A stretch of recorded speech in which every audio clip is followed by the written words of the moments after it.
All right, the committee will come to order. Without objection, the chair reserves the right to declare the committee in recess at any point. Before we begin, I want to remind those in the audience that this hearing is open to the public, but actions that disrupt or distract the proceedings will not be tolerated. The chair reserves the right to remove disruptive persons from the hearing. The U.S. Capitol Police are on hand to assist with that task, and I thank them for their service. One housekeeping note before we get started. We are expecting to be called to the House floor for votes around 10:30. We'll go as long as we can up until those votes, and then I ask members to come back as soon as they can after voting. Upon conclusion, I also want to ask members, when you're entering and leaving the chamber, because there's hearings going on all across the Capitol because this time of day, please go in and out through the side door. Those doors make a lot of racket when you come in and out, so ingress and egress through the anteroom. All right, with that, I want to welcome our witnesses and thank them for their service to our nation. We are meeting today to review the Pentagon's FY27 budget request. Each year, the budget presentation gives us the opportunity to take a hard look at the threats we face and our ability to deter and defeat them. It helps us decide on a level of investment that will actually secure our homeland and protect our interests across the globe. Here are the facts that underlie this year's budget request. We are confronting an unprecedented global threat environment with multiple adversaries working together to undermine our security and that of our allies. They are building alliances and supporting each other with drones, munitions, missile technology, and energy supplies. And China is leading the charge against us. As you can see from this graphic, 25 years ago, the PLA was just a defensive force with little ability to project power beyond their borders. Today, the PLA is a modernized military force capable of projecting power well into the Pacific. Their rapid military buildup has delivered thousands of new ships, subs, missiles, and space assets that severely challenge our ability to safeguard our national security interest in the Indo-Pacific. China continues to invest heavily in the PLA's military modernization, announcing another 7% increase in defense spending this year. As a result, they are spending more of their GDP on defense than we are. In fact, as you can see from this graphic, all of our adversaries are spending more of their GDP on defense than we are. Meanwhile, our defense spending as a percentage of GDP has been steadily falling since World War II. That yellow line that you see on the graph cutting across that bar represents 4 to 5% of GDP spending. History has shown that meeting or exceeding that level of investment ensures we can truly deter our adversaries. That's also the level of investment we're asking our allies to make. But for years, we've chosen not to make that same level of investment ourselves. Since World War II, defense spending has shrunk significantly as a percentage of federal outlays, as you can see from the red line on that chart. Nonetheless, non-defense spending, on the other hand, accounts for over 85%, and it's been increasing for that same period of time.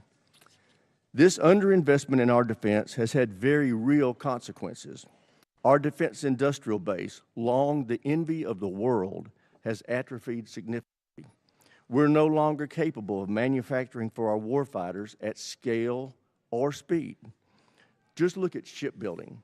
China builds 47% of the world's ships. The U.S. builds 0.1%.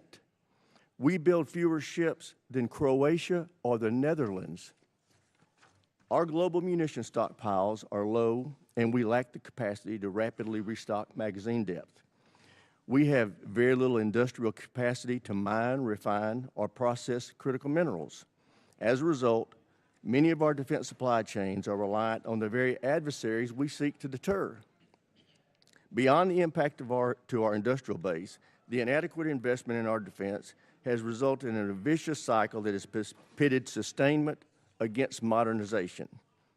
For years, administration after administration comes to this committee with budgets asking us to decommission weapon systems that they admit we still need. or to cut funding for training, parts, and supplies, or to put off needed maintenance to the facilities where our service members live and work, or to reduce the number of military personnel. These budgets have asked us to make these sacrifices and accept the near-term risk so we could afford to reinvest in military modernization, which is something we desperately need to do. But we in Congress consistently rejected this mutually exclusive choice. Instead, we divided up the limited budget we were given and made a worse choice. We underfunded both sustainment and modernization. The result is we don't have near enough munitions, ships, aircraft, or autonomous systems to ensure dominance against every adversary. And the ships and aircraft we do have suffer from unacceptably low mission-capable rates. Fortunately, that's about to change. This president has requested a historic $1.5 trillion budget for our national defense. For the first time in over 40 years, we've been presented a budget that accounts for the true cost of American deterrence. This budget fully funds both sustainment and modernization. It provides a 24% increase in operation and maintenance, including a 20% increase in core readiness programs like flight hours and combat exercises. It includes a 115% increase in funding to repair and improve facilities for our service members and their families. It increases military end strength by 44,000 and provides for a historic pay raise for our service members. It calls for an unprecedented 76% increase in procurement and 64% increase in research and development. This will enable us to truly catch up in our modernization efforts by quickly fielding new munitions, aircraft, ships, land, space, and autonomous systems to replenish and expand our arsenal. It directly confronts the challenges in our defense industrial base with over $100 billion in investments to revitalize manufacturing, expand domestic and allied critical minerals projects, and secure our supply chains. Finally, this level of investment gets defense back to 4.5%. That's where we need to be if we want to truly deter conflict. It also ensures that America leads by example as our allies heed the President's call to increase their defense spending and improve their military readiness. I would also note that it's critical that we do not reduce deterrence while we're asking our allies to ramp up their own capacity. And that's something we're going to be paying a lot of attention to in this committee. Before I close my remarks, I want to highlight the bravery, dedication, and professionalism of our warfighters throughout this conflict with Iran. Their tremendous work to achieve the very clear military objectives of this operation has given the President the opening he needs to negotiate a true and lasting peace that will ensure Iran never acquires a nuclear weapon. Mr. Secretary, General Kane, thank you for being here. I look forward to hearing how this budget request will ensure our military can preserve American deterrence for generations to come. And with that, I yield to my friend, the ranking member, for his opening statement. Well, thank you, Mr. Chairman. I appreciate those opening remarks. I want to start by agreeing with you on the last point. Our troops have performed incredibly well in the last 15 months. They have been asked to do more than anyone expected, and they have demonstrated the incredible capability of the United States military. I think we should all recognize that. Even if we question the strategy, some of the decisions behind it, our troops deserve nothing but our praise for the incredible job that they have done. It has not been perfect. Certainly mistakes have been made, but we have demonstrated to the world that we have a highly capable military. And I hear the chairman on the need for an increased budget. I think there's a whole lot of needs across the United States of America that would have the same attitude about health care, about education, about infrastructure. But the problem is we have a $40 trillion debt, and we insist on cutting taxes for absolutely everybody, so we reduce the amount of revenue that is available to that. We also have to have a national security strategy that lives within a sound fiscal picture. Most experts would say that the most profound threat to our national security right now is exactly that, is our fiscal picture. How are we going to continue to be able to afford to fund the things we need to fund as we run the debt ever higher? The other thing worth worrying about is the Pentagon has not yet passed an audit. If we give them what is roughly a 50 to 60% increase, is that money going to be well spent? We have every reason to doubt that. Now, I will say, and I praise the chairman, this committee, and in a bipartisan, bicameral way, we have tackled the problem of acquisition reform. I think last year's bill put us on a good trajectory to get to the point where we can, in fact, innovate faster at scale. I also believe the Pentagon has been working on that. We've had many meetings with Deputy Secretary Feinberg, who is focused on that, but we got a long way to go. Can the Pentagon really absorb another $500–600 billion, depending on what the supplemental and the reconciliation package are? I don't think so. We need to pay as much attention to how we're spending the money as to how much we're spending, and we never seem to do that. But the larger problem is the strategy that has been put before us. I looked through the Secretary's remarks, and I've heard you give speeches before about this, about how realism is our strategy. And I find that absurd, and given what we are doing. You can say a lot of things about the strategy, but calling it realistic? We started a full-scale war in the Middle East against Iran to try to reshape the Middle East. Now, we can talk about that in a bunch of different ways, but it is the exact opposite of realism.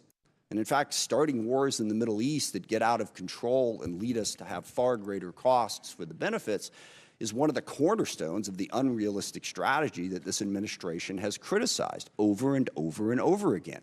And yet here we are in a full-scale Mideast war, and we've seen the costs of that. Certainly at the top of that list is 13 service members killed and hundreds wounded, but it goes way beyond that thousands of civilians have been killed. Over a dozen countries now have been dragged into this war in one way or another. The Israel-Lebanon war has exploded since this war started. We now have a conflict between the Shia militias in Iraq and Kurdistan that is straining, to put it mildly, our relationship with Iraq and also causing greater chaos throughout the Middle East. We've seen the impact on the economy. Certainly here at home, gas prices up by over $1. The impact of the fertilizer increase is going to come later as food prices skyrocket. But what is happening to us is a small part of what's happening to the rest of the world. Certainly the Middle East's economy has been tossed up in the air, but dozens of countries are rationing gasoline as we speak and experiencing extreme economic pain because of this war. So there's nothing realistic about that. And one of the big questions that we need to get answered today is, where is this going? What is the plan to achieve our objectives? We've seen the cost, and the cost is very, very high. All we keep hearing on the objectives is we keep seeing all of the targets that we have struck. And again, that is an incredible accomplishment from a tactical standpoint. I think the proficiency of our military has been on display, but we're not in this for a tactical advantage. We're in this to fundamentally change Iran. And as we sit here today, Iran's nuclear program is exactly what it was before this war started.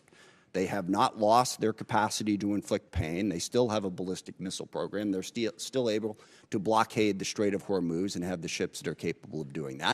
What is the plan to get that to change? And most disturbingly, the president keeps telling us that it's over. What was it, a week ago Friday, the president announced that Iran had agreed to give up their nuclear program, to give up their ballistic missile program, to stop support for terrorist groups, to reopen the Strait of Hormuz. The only problem with that is literally none of that was true. He was completely making it up. It wasn't. Iran hadn't even agreed to meet with us, as became embarrassingly clear as the day spun out and poor J.D. Vance had to keep going back and forth to the airport. We never even had a meeting. So wish fulfillment is not really a strategy. I mean, maybe the president thinks he's doing some sort of Jedi mind trick and can tell Iran, you will give up your nuclear weapons, and they automatically will. But that's not working. So what we need to hear today is what is going to work. We have 50,000 troops in the region who are still at risk. How are those tactical victories going to translate into some sort of strategic success? And by the way, this is one of the things that realism recognizes. You can win a whole lot of little small battles and lose the war, which is why you don't stumble into the war in the first place. But at the same time, we're doing all of this on our own as we increasingly push away all of our allies. Sometimes just because we want to do what we want to do, but we don't want to have to consult them. Sometimes just gratuitously insulting them. I mean, in the middle of this war where we were asking NATO to come join us, the president took time out to insult President Macron and his wife. Okay, how is that helping us to try and belittle everybody in the world? And I also, for the people who are criticizing NATO over this war, I will remind people that NATO is a defensive alliance. What that means is every country in it pledges to defend a country if attacked. And when we were attacked on 9/11, that's what NATO did. They put in Article 5, and for 20 years they fought beside us. NATO is not if any one of the countries decides to unilaterally and unwisely start a war precipitously that everyone else is supposed to join. That's not the way it works. So berating and belittling our allies after we did that and driving them ever further away from us, how is that realistic? Not only are we going to try to reshape the Middle East, but we're going to do it alone, while we're pushing everybody away from us. And then we have other tools in our arsenal. You see that those numbers on the budget, but the State Department's really important. Development is really important. These are ways to achieve our ends, and we have moved away from that. We got rid of the entire USAID, literally causing the starvation of children in countries where we had pledged to provide food, causing massive healthcare disruptions, people literally dying because we cut that off. In diplomacy, we have sidelined, again, the entire world. France and the UK have brought together 44 different countries that have an interest in trying to open up the Strait of Hormuz. We've pushed them all aside.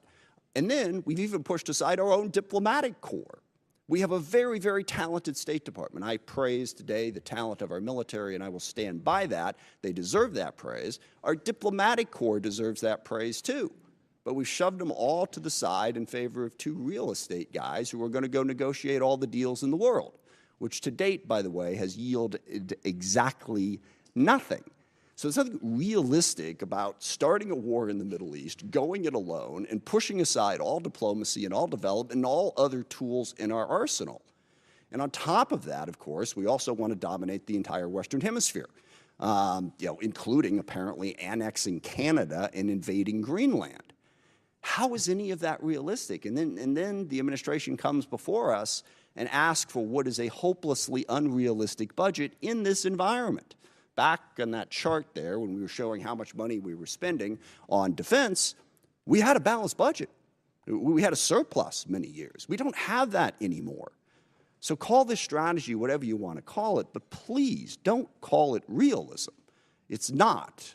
Forgive me, it reminds me of one of my favorite lines from A Princess Bride. It's a tense morning. I want to lighten it up a little bit. And the guy keeps saying, inconceivable, when things happen. And finally, the guy says to him, you keep using that word. I don't think you know what it means. I don't think we know what the word realism means. So please, can we not have the realism conversation? Let's have the conversation about what the strategy actually is. And I'm sure you have a different definition of it than I do. But as I look at it, the strategy seems to be to use as much violence, as much threats, as much coercion as possible to bend the world to our will. I think that is a very dangerous strategy because one of the oldest cliches in the military is the enemy gets a vote. And we may think that we can stand up and talk tough and talk about how strong we are and how we're burying our enemies and they're begging for a deal. We can do that all day long, all right? But the enemy gets a vote. They don't have to do what we tell them to do. And meanwhile, that coercive, violent strategy undermines our credibility in the world because the chairman is absolutely right. And this is one area where I strongly disagree with the folks on the far left who say that we don't really face any threats, that the U.S. is a malign influence in the world and always has been. I don't agree with that. China, Russia, Iran, North Korea, Hezbollah, Hamas, the Houthis, variety of other transnational terrorist groups, including, yes, narco-terrorists and human traffickers over here. They all are trying to weaken us, all right? They don't want a rules-based order. They want to play by their own rules. They want to push us aside. We want to be the side that stands up for the rules. But if what we're saying to the rest of the world is stick with us because we're a better bully than China, we coerce countries more effectively, that undercuts the very message we're trying to spread to build the coalition we need to be successful. I also worry about the values that we're showing the world. When the president threatens to kill off an entire civilization, that is the message coming out of the United States of America. If we are going to be this big, powerful force that throws our weight around the world wants to know, at a minimum, that we're doing it for the right reasons and with a sense of values to protect people, not to destroy entire civilizations. And we all hear that and we all go, well, gosh, he probably doesn't mean it. Well, that is so reassuring, okay, that he's just making it up. We're supposed to be the United States of America. I grew up on stories of the U.S. at the end of World War II being the country that the Germans wanted to surrender to, not the Russians, because they knew they could trust our values. We don't seem to care about those values. No rules of engagement. Give them no quarter, all right? That is not who we are supposed to be. And just one final point on that, the girls' school that got hit in the first days of this war. There is absolutely no question at this point what happened. We made a mistake, and that happens in war. We identified this target based on earlier charts, and yet 2 months after it happened, we refused to say anything about it, giving the world the impression that we just don't care. We do not care about the casualties and the chaos that is caused by our war, and we should care, even if we want to prosecute that war. Now, I agree with the chairman. We need a strategy. We face the most complex threat environment that we've faced in a very, very long time. So we really want to hear from the administration. Don't give us this realism, chest-thumping stuff. What are we really going to do to meet those threats, to deal with the challenges we face? And I'll close just by saying one of the other ironies of this, of course, is we have a great example in the world right now of what our strategy should be and where our values should be, and that's Ukraine. And I'm really curious, here we are, we roll out the red carpet for Vladimir Putin. We belittle and insult President Zelensky in the White House. He has no cards, right? Well, here we are a year after that. Looks like he had a couple cards to play, because Ukraine is actually winning against Russia. Ukraine, a sovereign democracy standing up against a brutal, oppressive, coercive dictatorship. And we can't even bring ourselves on a consistent basis to say, we are with Ukraine and we are against what Putin is doing, and stand up and support them. So I want to see that strategy to meet the complex threat environment that we have. But simply saying we've already won and boasting and bragging and trying to belittle and insult the entire world, that's not going to get us to the posture that we need. So I hope we have a conversation about how we can build a strategy that makes sense and is actually realistic. With that, I yield back. I thank the ranking member for his opening statement. Now I'd like to introduce our witnesses. And we have the Honorable Pete Hegseth, Secretary of War, General Dan Kane, Chairman of the Joint Chiefs of Staff, and they are being accompanied by Mr. Jay Hurst, Acting Chief Financial Officer and Comptroller for the Department. I also want to welcome the Secretary's wife, Jennifer. Welcome to our hearing. Glad to have you here with us today. And with that, Ms. Secretary, we'll start with you. You're recognized. Well, thank you, Mr. Chairman.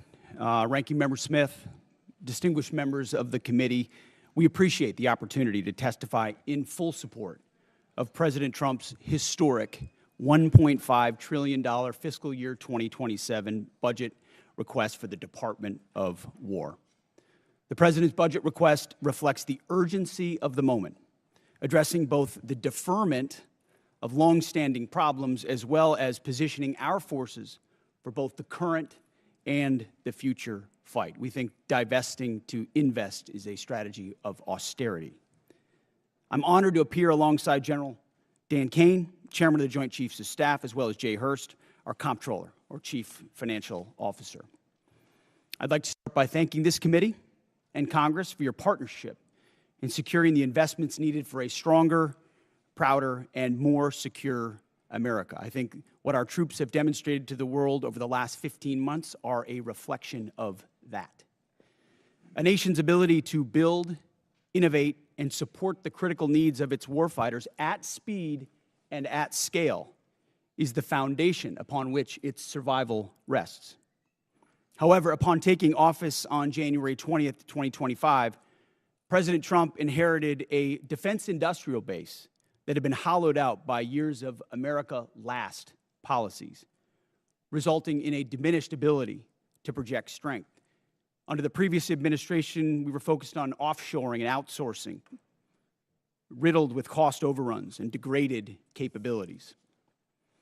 Under the leadership of President Trump, our builder-in-chief, we are reversing this systemic decay and putting our defense industrial base back on a wartime footing. If you ask anyone at our Pentagon, urgency informs everything we do. We're rebuilding a military that the American people can be proud of, one that instills nothing less than unrelenting fear in our adversaries and the utmost confidence in our allies. We fight to win in every scenario. The $1.5 trillion FY27 budget put forward by the President will build upon the historic $1 trillion FY26 top line and continue to reverse the 4 years of underinvestment and mismanagement of the Biden administration. The $1.5 trillion budget will ensure the United States continues to maintain the world's most powerful and capable military as we grapple with a complex threat environment across multiple theaters. Not to mention, this budget also includes a historic troop pay increase, 7% for lower enlisted, and the budget eliminates all poor or failing barracks. Quality of life for our troops is front and center in this budget as well. By supercharging our industrial capability and transforming how the department does business, we're restoring American commercial dominance at a pace unseen in generations, transforming the defense industrial base from a broken, slow-moving system of the past. We have flipped the Pentagon acquisition process from a bureaucratic model to a business model, 180, decisively moving from an acquisition environment paralyzed by bureaucratic red tape into an outcomes-driven organization focused on delivering the most at cost, at scale for taxpayer dollars. Over the past year, through historic multi-year procurement agreements, smart business deals for things like critical munitions and capabilities, we've sent an unambiguous demand signal to industry partners to build more and build faster. The result has been a surge, a revitalization of our great American factories and a massive reinvestment in the skilled American workers who serve as the industrial muscle behind our warriors. Let me briefly provide you with some concrete high-level metrics of what's been accomplished over just the past few months. These are announced new facilities and investments to support American warfighters, and I would refer you to the screen. The department has helped stimulate more than 250 private investment deals in 39 states, in 180 cities, and 150 companies worth more than $50 billion. It's resulted in 280 new or expanded facilities, more than 18 million new square feet of American manufacturing, and more than 70,000 new jobs in defense. This is the key part of this. These $50 billion of investment in new plants, new assembly lines, and new factories, these are private investments, not taxpayer dollars. By changing our department's, transforming our department's business model, American companies are investing in America with their own money, their own capital, a historic demonstration of American manufacturing and defense revitalization, all again with their capital, not Uncle Sam's. This has never been done before and is long overdue, from a bureaucratic model to a business model. Anyone on the outside looking in at what's been done inside this Pentagon in the last 12 months cannot deny the fundamental transformation at speed, at scale, to innovate and meet the threats of today and tomorrow. These investments equal great things for America, American families, and American workers, and help to ensure that our warfighters are able to defend the American dream and all American made. Together with the help of the policy updates and appropriations passed by Congress, President Trump's War Department has begun to turn the lights back on in manufacturing towns across this country, and once again, forging a lethal arsenal of freedom. Where critical supply chains are threatened, the War Department has acted decisively to inject capital, stimulate production, and prevent adversarial exploitation. We are firing up the American economic engine, and at every level of our defense industrial base. Every policy we pursue, every budgetary item we request serves to ensure the department remains laser-focused on increasing lethality and survivability of our forces from the front lines to the factory floors. This is a historic budget, as you said, Mr. Chairman. This is a fiscally responsible budget. This is a warfighting budget. And speaking of warfighting, the topic of Iran, I'm sure will come up today, which I very much welcome discussing. I look forward to sharing the incredible successes of our military, achieved in a matter of weeks. President Trump, unlike other presidents, has had the courage to ensure Iran never gets a nuclear weapon, and he's ironclad in that. We have the best negotiator in the world driving that deal. The biggest challenge, the biggest adversary we face at this point are the reckless, feckless, and defeatist words of congressional Democrats and some Republicans 2 months in, I remind you, 2 months in to a conflict. Lest I remind you, and my generation understands how long we were in Iraq, how long we were in Afghanistan, how long we were in Vietnam. 2 months in, on an existential fight for the safety of the American people, Iran cannot have a nuclear bomb. We are proud of this undertaking. I am proud that President Trump has had the courage to do it, and I look forward to sharing more about what our troops have accomplished. So I thank you again for the opportunity to address this committee. I ask that God would continue to watch over our troops in harm's way, and those that have fallen are always in our memory, and we fight to ensure their legacy. Look forward to answering the questions of this committee. Thank you, Mr. Secretary. General Kane, you're recognized. Thank you, Chairman Rogers, Ranking Member Smith, and members of this committee. Thanks for having me today. I'm honored to be here today alongside the Honorable Pete Hegseth and Honorable Jay Hurst to testify on the President's fiscal year 2027 budget. I'm grateful for the opportunity to testify today, and I'm thankful for your continued partnership in support of our warfighters defending the homeland and our interests around the world. It's a privilege to speak with you today about the foundation of America's strength, our 2.8 million members of our joint force. And I'm continually inspired by our soldiers, sailors, airmen, Marines, Guardians, and Coast Guardsmen, and our civilians standing the watch for our nation, supported always by their families. Each and every one of them could have chosen another path, but they don't. They choose to serve and to do something more important than themselves. And every day they meet the nation's challenges, from combat operations to critical support roles, with the courage, tenacity, and grit that keeps our nation strong and secure. I would also like to express my deep gratitude for the 39 members of our joint force who've passed away during my time as the chairman, including 14 who've passed during Operation Epic Fury.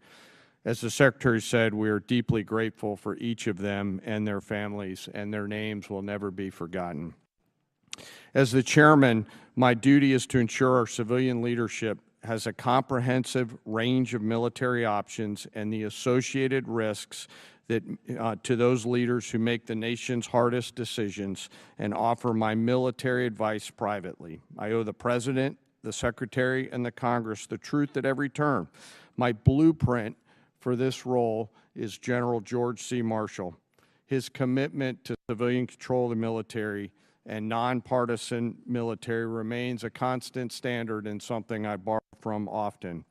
I strive daily to emulate his candor, delivering the facts to our leaders and telling them always what they need to hear, not always what they want to hear. And once a decision is made, executing it with absolute dedication, and that is the demand of our profession.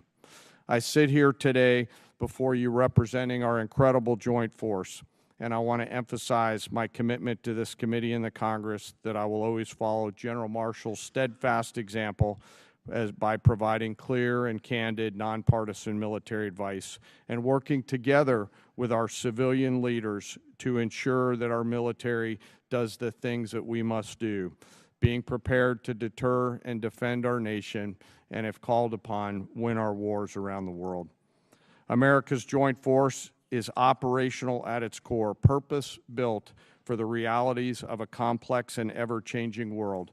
We are organized, trained, and equipped to execute the most demanding missions across the globe with unrivaled precision. Over the past year, our warfighters have consistently demonstrated exactly what it means to be the most capable, adaptable, and most professional military force in the world. Our shared goals are to ensure the Joint Force maintains the strategic initiative and advantage, projecting American power and responding to global challenges on our nation's terms. During Operations Rough Rider, Midnight Hammer, Southern Spear, Absolute Resolve, and Epic Fury, the Joint Force executed globally integrated operations and missions alongside our interagency and international partners. And once our civilian leaders made a decision, we make those missions our own, demonstrating the unmatched capability to seamlessly synchronize our capabilities across all domains, from the seabed to cislunar space and higher. We're able to accomplish these complicated missions and work because we draw from a deep, enduring reservoir of training, professionalism, and commitment. Our operational tempo is high, but we're designed to sustain and rebuild our strength continuously. We build readiness every day. We train professionals every day.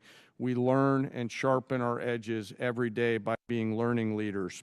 And I am incredibly proud to be a member of this Joint Force team, proud of the team and proud of the commanders. As the chairman and the ranking member both said, we live in complex and dynamic times where global risk is scaling. The complexity of today's modern battlefields demands our constant adaptation, innovation, and partnership with this Congress. As a joint force, we're up to the challenge. We're built for this environment. However, continued success is not guaranteed by past achievements. It must be secured through forward-looking partnerships with Congress. And to drive this pace and change and maintain our superiority, we need timely, predictable, and sustained investment. The resources we discussed today are critical to modernizing our force and ensuring that whatever threats emerge in the future, that your joint force is ready to meet those challenges, to protect our interests and defend our nation. As the Secretary said, the President's fiscal year 2027 budget supports the Department's goals of recharging the defense industrial base and the national industrial base, ensuring our military is ready, securing our military advantage. Within the joint force, the uniform side, our priorities remain the same, ensuring our warfighters are properly armed, globally integrated, and ready, while always taking care of our people. And what truly sets our people apart from other militaries around the world is the 1.8 million members, enlisted members of our force, who maintain readiness beyond reproach and are the envy of every other nation. I'm joined today by the Senior Enlisted Advisor to the Chairman, Dave Isom, who's here with me today representing the 1.8 million members of the enlisted force. He is a great American, not an Americant. While we face dynamic and a dangerous world, I have the absolute trust in the extraordinary men and women who come and volunteer to serve our nation within our joint force. They execute the missions quietly every day, and coupled with the American spirit, outthink, outcompete, and relentlessly innovate, we will maintain our decisive edge, but doing so requires your partnership. We stand ready today to answer our nation's call. It remains the honor of a lifetime for me to serve alongside the members of this joint force. And as we sit here today in this important hearing, I ask us all to remember our deployed teammates who are out there right now doing our nation's business. And may we again always remember our fallen who've given us the gift of an incredible example, and their family members who continue to show us what courage and grit look like. Thank you again for your enduring support, and I look forward to your questions. Thank you, General. I recognize myself now for questions. Secretary Hegseth, thank you for undertaking the Arsenal of Freedom tour and the great work the department's doing to help enhance our capacity in our defense industrial base. Could you tell us how last year's reconciliation bill helped enable what you have been able to do, and what you think this year's FY27 budget request will do on that front. Well, Mr. Chairman, thank you for your leadership and your support on that topic. I mean, coming into this position, we fell in on a lot of the reforms you and this committee have been advocating for a long time. Looking for somebody that was willing to run with them, and our department have run with those. And that reconciliation bill last year was kind of the rocket fuel to initiate President Trump's priorities in this department. So we fell in on a department that was focused on a lot of the wrong things, going in the wrong direction. And with reconciliation, we were able to put $22 billion in shipbuilding, $22 billion into Golden Dome, $25 billion into munitions, established drone dominance, which we're continuing to do this day in this next budget funds. So getting in front of that budget cycle, which had been notoriously unpredictable, coming out of the continuing resolution of FY25, to fund this and then a historic bill in FY26, laid the groundwork for this historic budget to ensure that we're not coming at a cold start here. We came into this administration. Reconciliation was a beautiful tool. We were able to use that through that one big beautiful bill to fund the priorities of this department. We spent on $4 billion on barracks, started immediately getting after the quality of life of barracks. Because of the austerity of the Biden administration, we traded off of maintenance, traded off of quality of life to try to fund other things operationally. This budget stops that cycle and both invests in sustainment and modernization, which is something that's critically important. So without that reconciliation bill, I think, Mr. Chairman, we'd be in a very different place. So thank you for that. Great. Well, as you are aware, the expansion of the defense industrial base is the principal focus of this year's NDAA. So in addition to enacting this budget request that's been submitted, we want to work with you to enhance the department's statutory authorities to improve the capacity of our DIB. What additional changes in law, such as the additional multi-year block buy authority, would you recommend that we pursue in this year's NDAA? A few aspects of the acquisition transformation that's been undertaken by Undersecretary Duffy in acquisitions and sustainment. So there are some aspects of that we'd like to codify even more. But you mentioned it, multi-year procurement is incredibly important and one of the most important parts of this bill. When this committee and this Congress funds those things, companies are already breaking ground on tens of billions of dollars of new plants. You name we've got 14 in our ammunition council that we're focusing on certain ammunitions. There are 14 that are critical. PAC-3s, SM-3s, SM-6s, THAADs, Patriots, Tomahawks, AMRAAMs, JASSMs, you name PRISMs, you name them. We were building them at too slow and too low a level. Now the companies are going to pay for those factories and those production lines. And when Congress gives those 5 to 7 year demand signals, they'll then fund it, not just, hey, can we get 10 more per month, but can we 2x, 3x, 4x the production, pay for it now, and the companies invest accordingly. So it's been a critical aspect of some of what we've done so far, but we need more of those 5 to 7 year investments. Great. General Kane, what does the $1.5 trillion budget mean for the warfighter and our ability to project forces and secure our interests around the globe? Chairman, in my view, this represents a historic down payment on future security. If the budget is approved and ultimately deployed, as we look at the character of warfare changing very, very fast, what's layered in to this budget by our civilian leaders will allow us to start getting ahead of where technology is evolving. And as I mentioned, the character of warfighting is changing pretty quickly. Mass, simultaneity, autonomy, undersea, space, cyber, information, all of those ways that are now manifesting themselves on the battlefields around the world require a higher end of capital investment, and that's why we're grateful for the opportunity to have this budget make its way to the joint force. So it's an important down payment on the future here, sir. Great. Thank you. Thank you, sir. With that, I yield to the ranking member for any questions he may have. Thank you. Mr. Hurst, drag you into the conversation here. We have not yet received from the Pentagon the costs of the war. So just for the record, we'd like to get that as soon as possible. Certainly the munitions expended, but also underreported is we've had a fair amount of equipment destroyed, including 2 C-130s with the rescue of our downed airmen.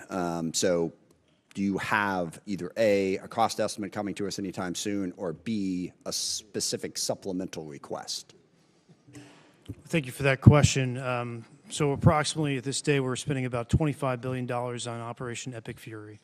Most of that is in munitions. There's part of that is obviously O&M and equipment replacement. We will formulate a supplemental through the White House that will come to Congress once we have a full assessment of the cost of the conflict. Sure. So you're saying the full cost at this point is $25 billion? Yeah, that's our estimate for the cost. Okay. Interesting, because I'm glad you answered that question, because we've been asking for a hell of a long time, and no one's given us the number. So if you could get those details over to us, that would be great. Mr. Secretary, you mentioned the nuclear aspect of Iran and the war. And it is worth noting that every president prior to this one, including President Trump in his first term, also prevented Iran from getting a nuclear weapon without actually having to go to war in Iran. So we need to keep that in mind. But also, since the war started, Iran's nuclear arsenal has not been weakened in any way. And at the moment, in negotiations, what Iran is saying, basically pay us to open up the strait. That's their position, which is completely untenable. I agree. It's worth noting, of course, that the strait was open before the war started. Now we're negotiating to get back to status quo. And Iran's most recent offer is to say, we'll talk about nukes later. So what is the plan to actually turn all of this lethal kinetic action into an improvement in the nuclear situation? Because we haven't gotten there yet. Play it out for us. How does that happen? How does it actually lead to that result? Well, I would take issue with the premise of the question that nothing was done. Operation Midnight Hammer was a very effective. Well, I didn't say nothing was done. I said in this war. Ultimately, since this war started. well, this under this administration, unlike other administrations, which cut bad deals and pallets of cash with no ability to oversee whether Iran is actually pursuing a nuclear program. Which is where if we we're want at to now. litigate JCPOA or the Iran deal, our view, the president's view, is that was a very bad deal. Okay. That gave them a That's bunch the of money up past. What's front. the future? To fund, you talked about negotiated deals. Allowed them to fund their proxies and spread Hamas and Hezbollah all around the region, build up nuclear capabilities. Great. What are we going to do now? President Trump has been clear-eyed, from the killing of Qasem Soleimani to the pulling out of the Iran deal to Midnight Hammer and now to this effort to recognize that you have to stare down this kind of enemy who's hell-bent on getting a nuclear weapon and get them to a point where they're at the table giving it up in a way that ensures they never have it. So they haven't broken yet. Okay, we haven't gotten there yet. For all of the Well, their nuclear facilities have been obliterated. Underground, they're buried, and Whoa, we're whoa, whoa, watching whoa, them whoa, whoa, whoa, 24/7. whoa, whoa, whoa. So we know where Whoa, whoa, any whoa, whoa, nuclear whoa. material Reclaiming might my be, time for we're just watching a quick it. second here. We had to start this war, you just said, 60 days ago, because the nuclear weapon was an imminent threat. Now you're saying that it was completely obliterated? They had not given up their nuclear ambitions, and they had a conventional shield of thousands of So missiles. Operation Midnight They're at the Hammer weakest accomplished moment. nothing of substance. It You're left us missing- at you're exactly missing the the same point. place we were before. So Their, much so their that we had to facilities start were a bombed war. and obliterated. Their ambitions continued, and they're building a conventional shield. All right, of let me missiles. try again. It's the North Korea strategy. You know this very well. The North I Korea know. strategy was use conventional missiles to prevent anybody from challenging them, so they could slow walk their way to a weapon. President Trump saw Iran at its weakest moment, took an action to ensure, in a way that only the United States of America could do with our Israeli partners, And yet to they ensure their still haven't given conventional up the nuclear. shield was All right. brought One to other heel, which question, we've done. if I could get to it. So on Ukraine, a year plus ago, your advice, the president's advice, was Ukraine had no cards to play. They should go cut the best possible deal they could. Clearly that was wrong. What did you miss? What did you miss about the conflict between Russia and Ukraine that you didn't see that Ukraine was going to be capable of doing what they've done in the last 14 months? What we didn't miss, and we're here in this committee, is that Joe Biden, with no accountability, gave hundreds of billions of dollars of our weapons to Ukraine, to an outcome that never you're would not have gonna happened if you're not President gonna Trump answer was the president. question. So he pulled out our. You guys don't talk about that. Ultimately, President Trump believes there should be Okay. a peace deal between Russia and Ukraine that serves But you the best didn't interests expect of both Ukraine to parties. be where they're at right now. I'm asking you, just from a strategic Listen, standpoint, what I did think the you miss? Ukrainians have shown great courage, and I appreciate that Europe is now paying for any weapons that we provide. All right, I yield back. Thank you. All right, now I want to remind everybody, everybody wants to get their questions, so we are going to be sticking strictly to the 5-minute rule today. So with that, I recognize the gentleman from South Carolina, Mr. Wilson. Thank you, Chairman Mike Rogers, for your leadership working with President Donald Trump. As the grateful father of 4 sons who have served overseas in Iraq, Egypt, and Afghanistan, I especially appreciate War Secretary Hegseth and Chief of Staff Kane for your competence, service, and success. Military families have never been more appreciated than today, and our enemies of dictators now understand peace through strength. Dictators historically are on the run. With your leadership, President Trump has given Syria a chance with President al-Shara replacing dictator Assad from Damascus, who now lives in Moscow. Dictator Maduro is correctly in a Manhattan jail, as you successfully revealed in Caracas that the war criminal Putin air defenses do not work, the Chinese Communist Party radar failed, and Cuban mercenaries were expendable. The Cuban dictatorship is failing, and the ultimate mass murderer, dictator Khomeini, is dead in Tehran, Iran, joining the 35,000 people he murdered this year. With your leadership, American morale has never been higher, and hopes for freedom of the oppressed people of Iran, Cuba, Russia, and China have never been higher. And it's just an exciting time to be here with you. And Mr. Secretary, we continue to see the growing nuclear threat of our adversaries as they expand their capabilities with the largest military buildup in peacetime in world history by the Chinese Communist Party. How critical is it that we continue, as at the Savannah River site in South Carolina, to develop the plutonium pit processing so that we have modernization? Well, Congressman, I appreciate that question. On nuclear modernization, this budget funds $71 billion to modernize the triad in ways that we had neglected to do, and our nuclear triad underwrites everything. But I really appreciate your opening statement.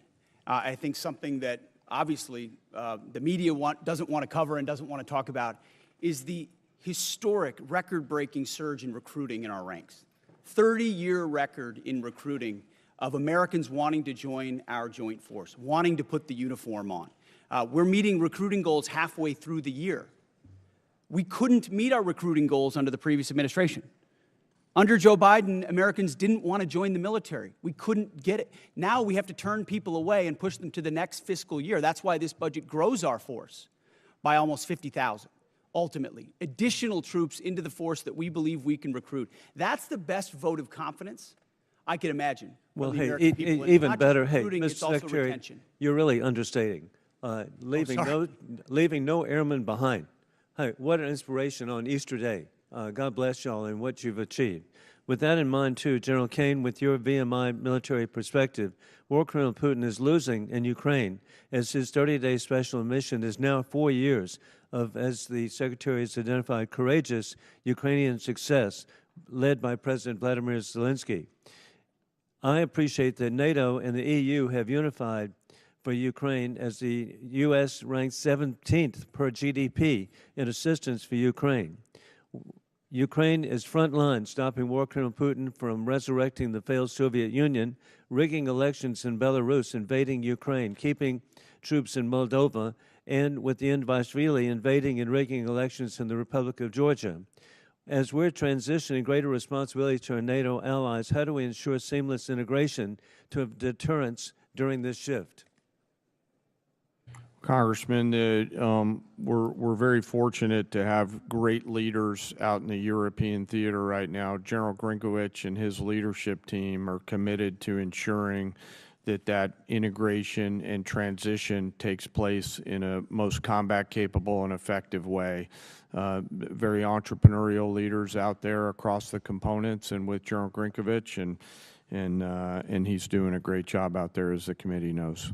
And indeed, as we conclude, historically, President Trump, Mr. Secretary General, you have united the Middle East nations unprecedented to ally with the United States.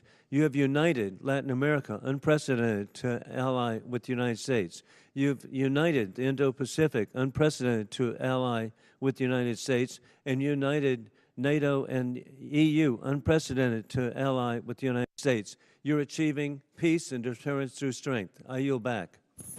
Gentleman yields back. Chair, and I recognize the gentleman from Connecticut, Mr. Courtney. Thank you, Mr. Chairman. Mr. Secretary and General Kane, this morning's Wall Street Journal's lead headline reads, quote, Trump tells aides to prepare for an extended blockade of Iran. It goes on to describe, again, the thinking behind the strategy, but also talks about how prolonging the blockade is going to continue to drive up energy costs all over the world. Given the ever-changing messages from this administration on the war strategy and timeline, I really honestly don't expect you to confirm or deny the Journal's story. But one thing is clear.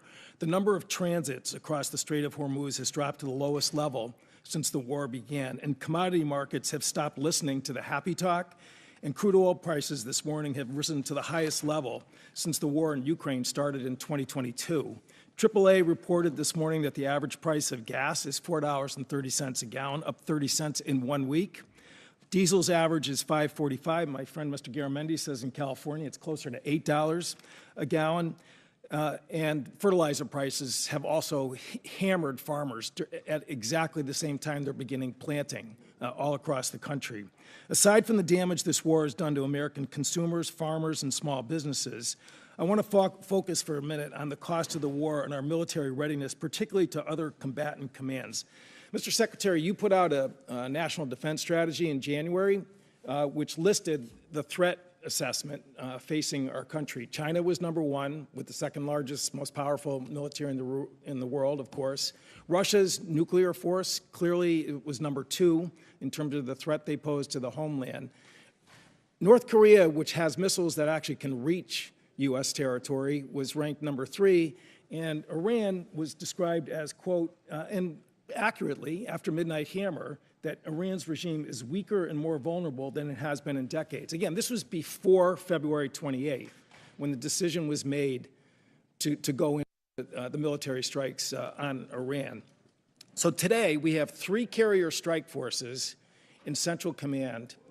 The Indo-PACOM, which is where Russia and China are operating their navies, 52% of the globe. We have 1 carrier strike group in Japan, George Washington.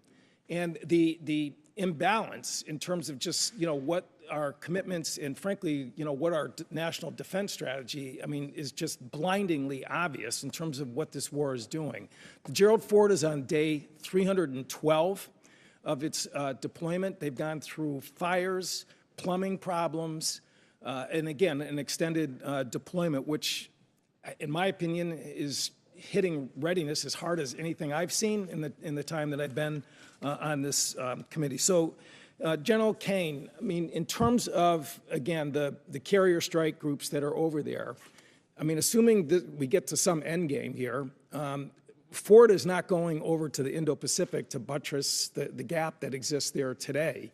They've got to go back into pretty heavy repair and availability in terms of trying to recover from their deployment. So again, in terms of just, the decisions about where we're putting people and putting really the most powerful part of our Navy, can you explain, again, what that means in terms of the situation in Indo-PACOM, where China is watching? We saw Mr. Rogers' pretty powerful presentation in terms of the buildup that's happening in that part of the world. How does that align with the national defense strategy, which was just put out by this administration in January? Well, sure. First, I want to echo your comments on the Ford Strike Group. Fantastic work by incredible sailors, not just the Ford herself, but the other ships as well, on a historic cruise doing incredible work for the nation. But excuse me, how does that balance with the national defense strategy? Yes, sir. Happy to answer the way I think about this. The national security strategy and national defense strategy are frameworks, but a president will employ national force and power based on the political and security situations that a president deems appropriate to use that military force. There's always trade-offs in all of these things. I'm confident that the president always carefully considers these readiness trade-offs, and I'm sure he has done so in this case based on the military options that we've presented with the associated risks and advice. To make a trade going after a regime that's weaker and more vulnerable than it has been in decades, which is quote unquote from the Defense Strategies report, does not, in my opinion, in common sense. Gentleman's time's expired.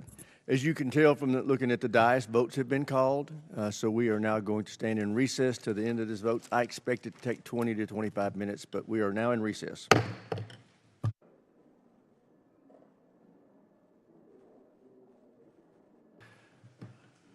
Here, we'll come back to order. Secretary, can you hear my voice clearly? General, can you hear my microphone now? Okay. Yes, sir. Gentleman from Ohio, Mr. Turner is recognized. Thank you, Mr. Chairman.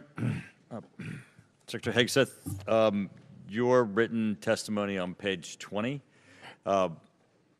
includes a statement concerning the importance of FISA and Section 702, which is incredibly timely because this body is going to be voting today on 702, which could be expiring this week. You state this vital tool keeps Americans safe, provides critical intelligence to our warfighters, and is subject to a rigorous system of oversight by all three branches of government to guarantee the protection of the constitutional rights of the American people.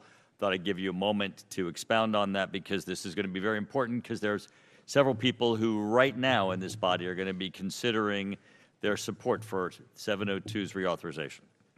Well, thank you for that opportunity, Congressman. Yes, this department strongly supports the reauthorization of FISA 702. And it is not hyperbole to say many of the most important missions we have executed could not have happened without the intelligence gathered through FISA 702. So we would urge members to support that so we can continue doing the good work of the American people. Thank you, Mr. Secretary. I appreciate your comments that Iran must never be permitted to obtain a nuclear weapon. There has been many comments that have been made concerning allies who have not assisted or supported the effort. General Kane, there have been many allies who have been essential for us to be able to execute the functions necessary both for Midnight Hammer and for the current ongoing operation. I'd like to ask you to speak for a moment about the essential aspect of the allies that are supporting the effort. There are bases that are necessary, are forward operating facilities, both our allies in the Middle East, both our NATO allies, those in Europe, throughout. We would not be able to undertake this current operation without the use and support of facilities that we have in our bases throughout NATO, Europe, and the Middle East. If you could, for a moment, expound on the integral nature of our facilities that include those bases that are located within our allies. Well, Congressman, from a purely military standpoint, allies and alliances are important. They allow us, you did a better job than I could on articulating the importance of access, basing, and overflight considerations. You know, who those allies are and the quality of those alliances are left our civilian leaders, but certainly we appreciate those allies who've helped us and assisted us along the way. General, you would describe them as having been essential. Yes, sir. Because it's very important. I mean, we want to make certain that, you know, that we treat adversaries as adversaries and allies like allies, especially those that are essential. The King was here yesterday, and as he was speaking, he received a standing ovation when he implored this body to continue our support for Ukraine. In the 2026 National Defense Strategy, it assesses Russia will remain a persistent, manageable threat. It specifically identifies Russia's continued threat to Ukraine, and we have, of course, currently the presidential continued drawdown authority that can support Ukraine, and also the President Trump announced Pearl, the prioritized Ukraine requirements list, and in the FY 2026 NDAA, there is the $400 million that is included in the European capacity building within the defense security cooperation.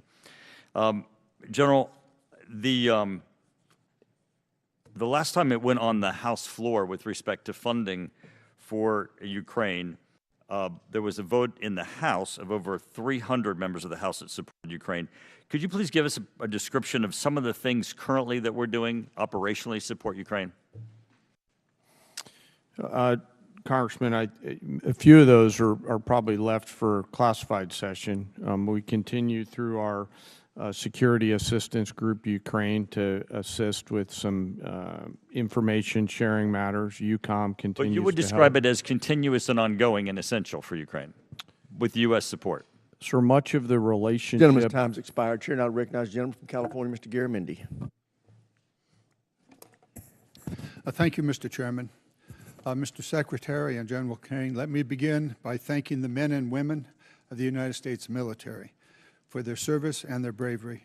I recognize that our service members have performed with extraordinary courage and tactical skill, and they've done incredible things that our country has asked them to. Their professionalism and selfless service are not in question and never have been. What is in question is the purposes and the strategic direction of this war. Mr. Hegseth, as Secretary of the Department of Defense, you are ultimately responsible for the conduct of the Iran war. Any unvarnished review of what is happening right now in the Middle East would reveal a geopolitical calamity, a strategic blunder resulting in worldwide economic crisis. The result of Trump's war of choice is a serious self-inflicted wound to America. It will take years and a new administration to recover from the grave damage to our standing in the world, as well as our economy and our military. We must remember that 13 Americans have been killed in action, hundreds wounded, and thousands of civilians killed, including more than 100 school children. The risk of this conflict was foreseeable. I'm certain that the Department of Defense knew that it was likely that in a war with Iran, Iran would create an international economic crisis by blocking the Strait of Hormuz and thus stopping 20% of the world's oil. Was this existential threat considered? Apparently not. During the 60 days of Trump's Iran war, critical munitions have been expended at an alarming rate, depleting magazine levels below what is thought necessary to hold China at bay. It will take years and tens of billions of dollars to restock. A significant part of the necessary Navy and Marine force in the Pacific has been removed and sent to support the Iran war. Our support of Ukraine has suffered as supplies and defense systems are diverted to the Iran war. America has lost irreplaceable aircraft, radar systems, and strategic bases have been shown to be vulnerable. The continued lengthy deployment of ships, equipment, and personnel has sacrificed readiness. We know what we have lost, but what have we gained? Let's consider that the regime in Tehran is still intact, with new and more radical leadership, as are Iran's ballistic missile and drone forces, as is Iran's ability to rebuild their military industries. Also, as is Iran's coordination with China, Russia, and North Korea, and Iran's ability to choke off global energy supplies, and their stockpile of highly enriched uranium, which they only built after President Trump shredded President Obama's Iran deal in 2017. Secretary Hegseth, you have been lying to the American public about this war from day one, and so has the President. You have misled the public about why we are at war. You and the President have offered ever-changing reasons for this war. You've misled the public about the progress of the war. While the military has executed this war with tactical success, the strategy has been an astounding incompetence, doing immense economic damage to America. Mr. Chairman, and the Mr. world. Chairman, with the personal attack on the Secretary, he should have an opportunity to respond. He certainly Thank will you. when No, at the time I you're am doing finished. it. It's the gentleman's time. He can use it as he sees fit and add an extra 5 seconds to Mr. Garamendi's time. Thank you. You and the President are ever-changing reasons for the war. You have misled the public about the progress of the war. While the military has executed this war with tactical success, the strategy has been an outstanding example of incompetence. This war of choice is a political and economic disaster at every level. Despite the President's promise to lower the cost of living, gas prices are up 40%, and inflation is soaring. So much for lowering the cost of living. The President has got himself and America stuck in the quagmire of another war in the Middle East. He's desperately trying to extricate himself from his own mistakes. It is in America's, and indeed the world's interest, that he succeed in that. I yield back. Gentleman yields back. Chair, and I recognize the gentleman from Virginia, Mr. Whitman.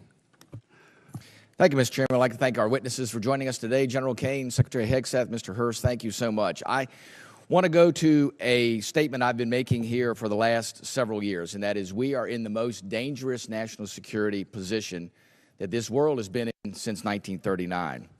And we know that it's a critical effort that we undertake to make sure we can deter through the concept of peace through strength. Ms. Secretary, I'd like to start with you. We know that peace through strength has a number of tenets. I think the most important of those is presence. And we know that the United States has the Marine Corps Amphibious Ready Group, Marine Corps Expeditionary Unit, that provides us that presence. We know there are over 2,000 Marines and an aircraft combat unit that are on board those vessels, and they let us do a number of different things. That's the crisis response team that gets to go around the world. Today, as we speak, we have 3 ARGMUs that are deployed around the world. Unfortunately, that's an anomaly. It should be standard. Secretary Hegseth, the President and the combatant commanders need maximum flexibility to respond in multiple places at multiple times to combat and deter these threats. I just want to get your perspective on your goal to make sure we have a persistent 3.0 ARGMU presence, and to look at how are we going to make sure through our shipbuilding plans that we assure that we have the adequate number of amphibs that are being built. I think that number is probably right around 40. And then what are we going to do to make sure, too, that the A-sub-O, the operational availability, is going to be at the level where we can maintain an ARGMU 3.0 with the effort we have to put in to maintain these ships? So thank you for the question, the substantive question. Ultimately, we support 3.0 ARGMU. That presence right now gives us a lot of flexibility. Yeah. And this budget supports moving in that direction to ensure that this administration and future administrations have that kind of strategic flexibility with the incredible capabilities the ARGMU provides. We saw it in Southern Spear. We saw it on the Maduro raid. We see it right now. It's a persistent capability. So I think you'll find our shipbuilding investments to meet that as well. But if I may. Sure. Yeah. I didn't get a chance. I didn't see a question in the statement from the congressman. I hope you appreciate how reckless it is. When I said reckless, feckless, and defeatist of congressional Democrats at the beginning, that came after watching you say the same thing on CNN this morning, a quagmire. My generation served in a quagmire in Iraq and Afghanistan, years and years of nebulous missions and utopian nation building that led us to nothing.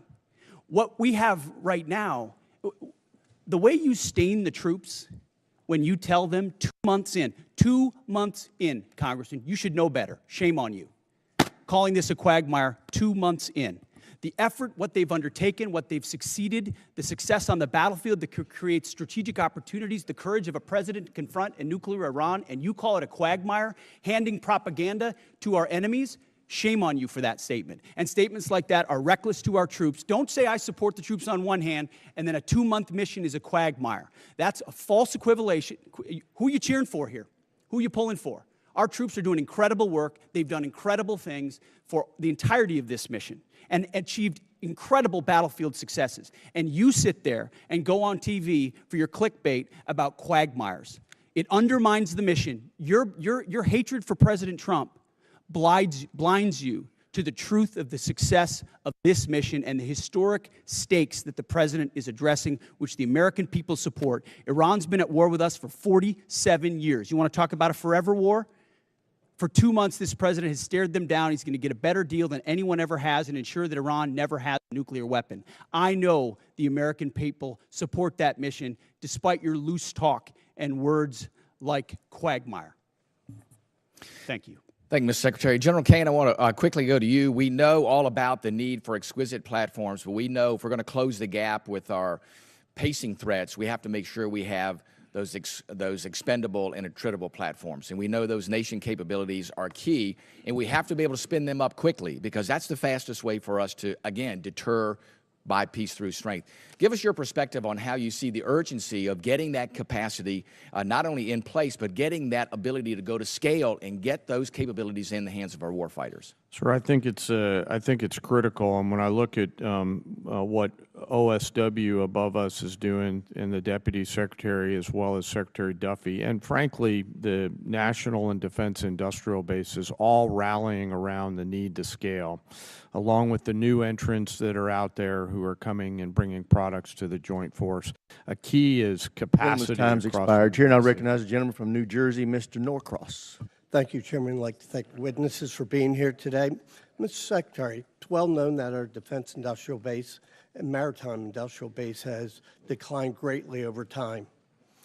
It's the shipyards. It's many of the things that you already spoke about. In my community, we used to have 3 shipyards, 40,000 workers. We've lost that critical job skills there and 40,000 people who know how to do it. And quite frankly, most of it went overseas because it was cheaper. Well, cheaper doesn't buy the security we need for our industrial base. I championed a provision in the 24 NDAA entitled Enhanced Domestic Content Requirement for Major Acquisition Programs. Had to do with our industrial base making things here in America long before this administration came in. The goal was to strengthen our supply chains and have that critical oversight, push for greater investments, much of what you're doing now on these major defense acquisition programs. So we passed that in a bipartisan manner because we knew that this was critical and things can happen. Lo and behold, here we are. There was a reporting requirement in that. That calls on you, the Secretary of Defense, to establish an information repository, issue rules, create a fallback process to govern the Department of Defense. We wanted to better understand much of what is being done here, but it's not being reported back to us. I sent to your office on January 8th, followed up on February 4th. We're years overdue on this report that will give us insight onto how we're addressing it. We hear what you're saying, but can you commit that we will get that report to us in the next 30 days? Unless Jay has additional details, I'll make sure we look into it. Whatever we can get to you as rapidly as possibly, we will. We'll also check with the new Navy leadership and make sure they're complying as rapidly as possible with every aspect that could apply to shipbuilding. That's been our focus on the Navy side. It's not just shipbuilding, major acquisition programs across the board. This is incredibly important, and they are ignoring this, and 30 days is being generous, certainly. Second issue is you talk about championing the American worker and how important this is, yet in a memo on April 9th, you terminate all the collective bargaining agreements across the DOD, taking away from hundreds of thousands of workers at DOD their collective bargaining rights that they voted for. There was nothing to indicate there were any issues with any of the bargaining agreements, yet you decided to take away from them. Over the last few years, we have increased the wages for those warfighters, incredibly important. This year, up to 7%. Yet on the other side of this, you talk about supercharging the defense industrial base. We are in this. How do you go and say, yes, we support the warfighters? They can't do their job unless we are building things that they can use. Yet, no evidence to prove that these collective bargaining agreements were a problem anywhere across the Department of Defense under Democrat and Republican administrations. How do you kind of square that circle that you care about this, yet you take away their voice in the job? Well, certainly, sir, the great workers that whether they're contractors or DOD civilians that do the important work for us, the great ones are going to stay. And we've invested more in merit bonuses for civilians than any administration previous. So if you're doing great work, you're going to stay and you're going to have even more opportunities. But with our ear to the ground in those shipyards and other factory floors, there were issues with collective bargaining, which led to restrictions to the workforce and our ability to move faster. If I may, just and in point that out, case, those are we made the outside decision to provide contractors. additional flexibility. You didn't that we take it can move away faster. from the shipyard workers. You took away from Department of Defense employers where there hasn't been any issues. Let's be clear. Those are independent contractors, and they have their collective bargaining agreements, the ones that work for you. The ones that work for us should be at will like anybody else based on their performance. And if they're performing well, which I'm sure they are, as you've represented, they will have a job at the Department. So where is the issue that you took away their collective bargaining rights? Why did you do it if it wasn't a problem? Well, I stated up front, it has been a problem. There are plenty of cases, whether it's contract or inside our own department, where collective bargaining had led to arrangements and agreements that minimize the efficiency and effectiveness of employees at the point of their impact. That's what we were focusing on, and that's why we made the change, which we very much stand behind. Well, I yield back. Gentleman yields back, Chair, and I recognize the gentlelady from New York, Ms. Stefanik. Thank you, Mr. Chairman. Secretary Hegseth, I appreciate the department and the administration's focus on expansion and innovation in the defense industrial base. That's particularly important for emerging technologies. For years on this committee, my office has led the effort to ban the procurement of Chinese communist drones, which pose a significant national security threat.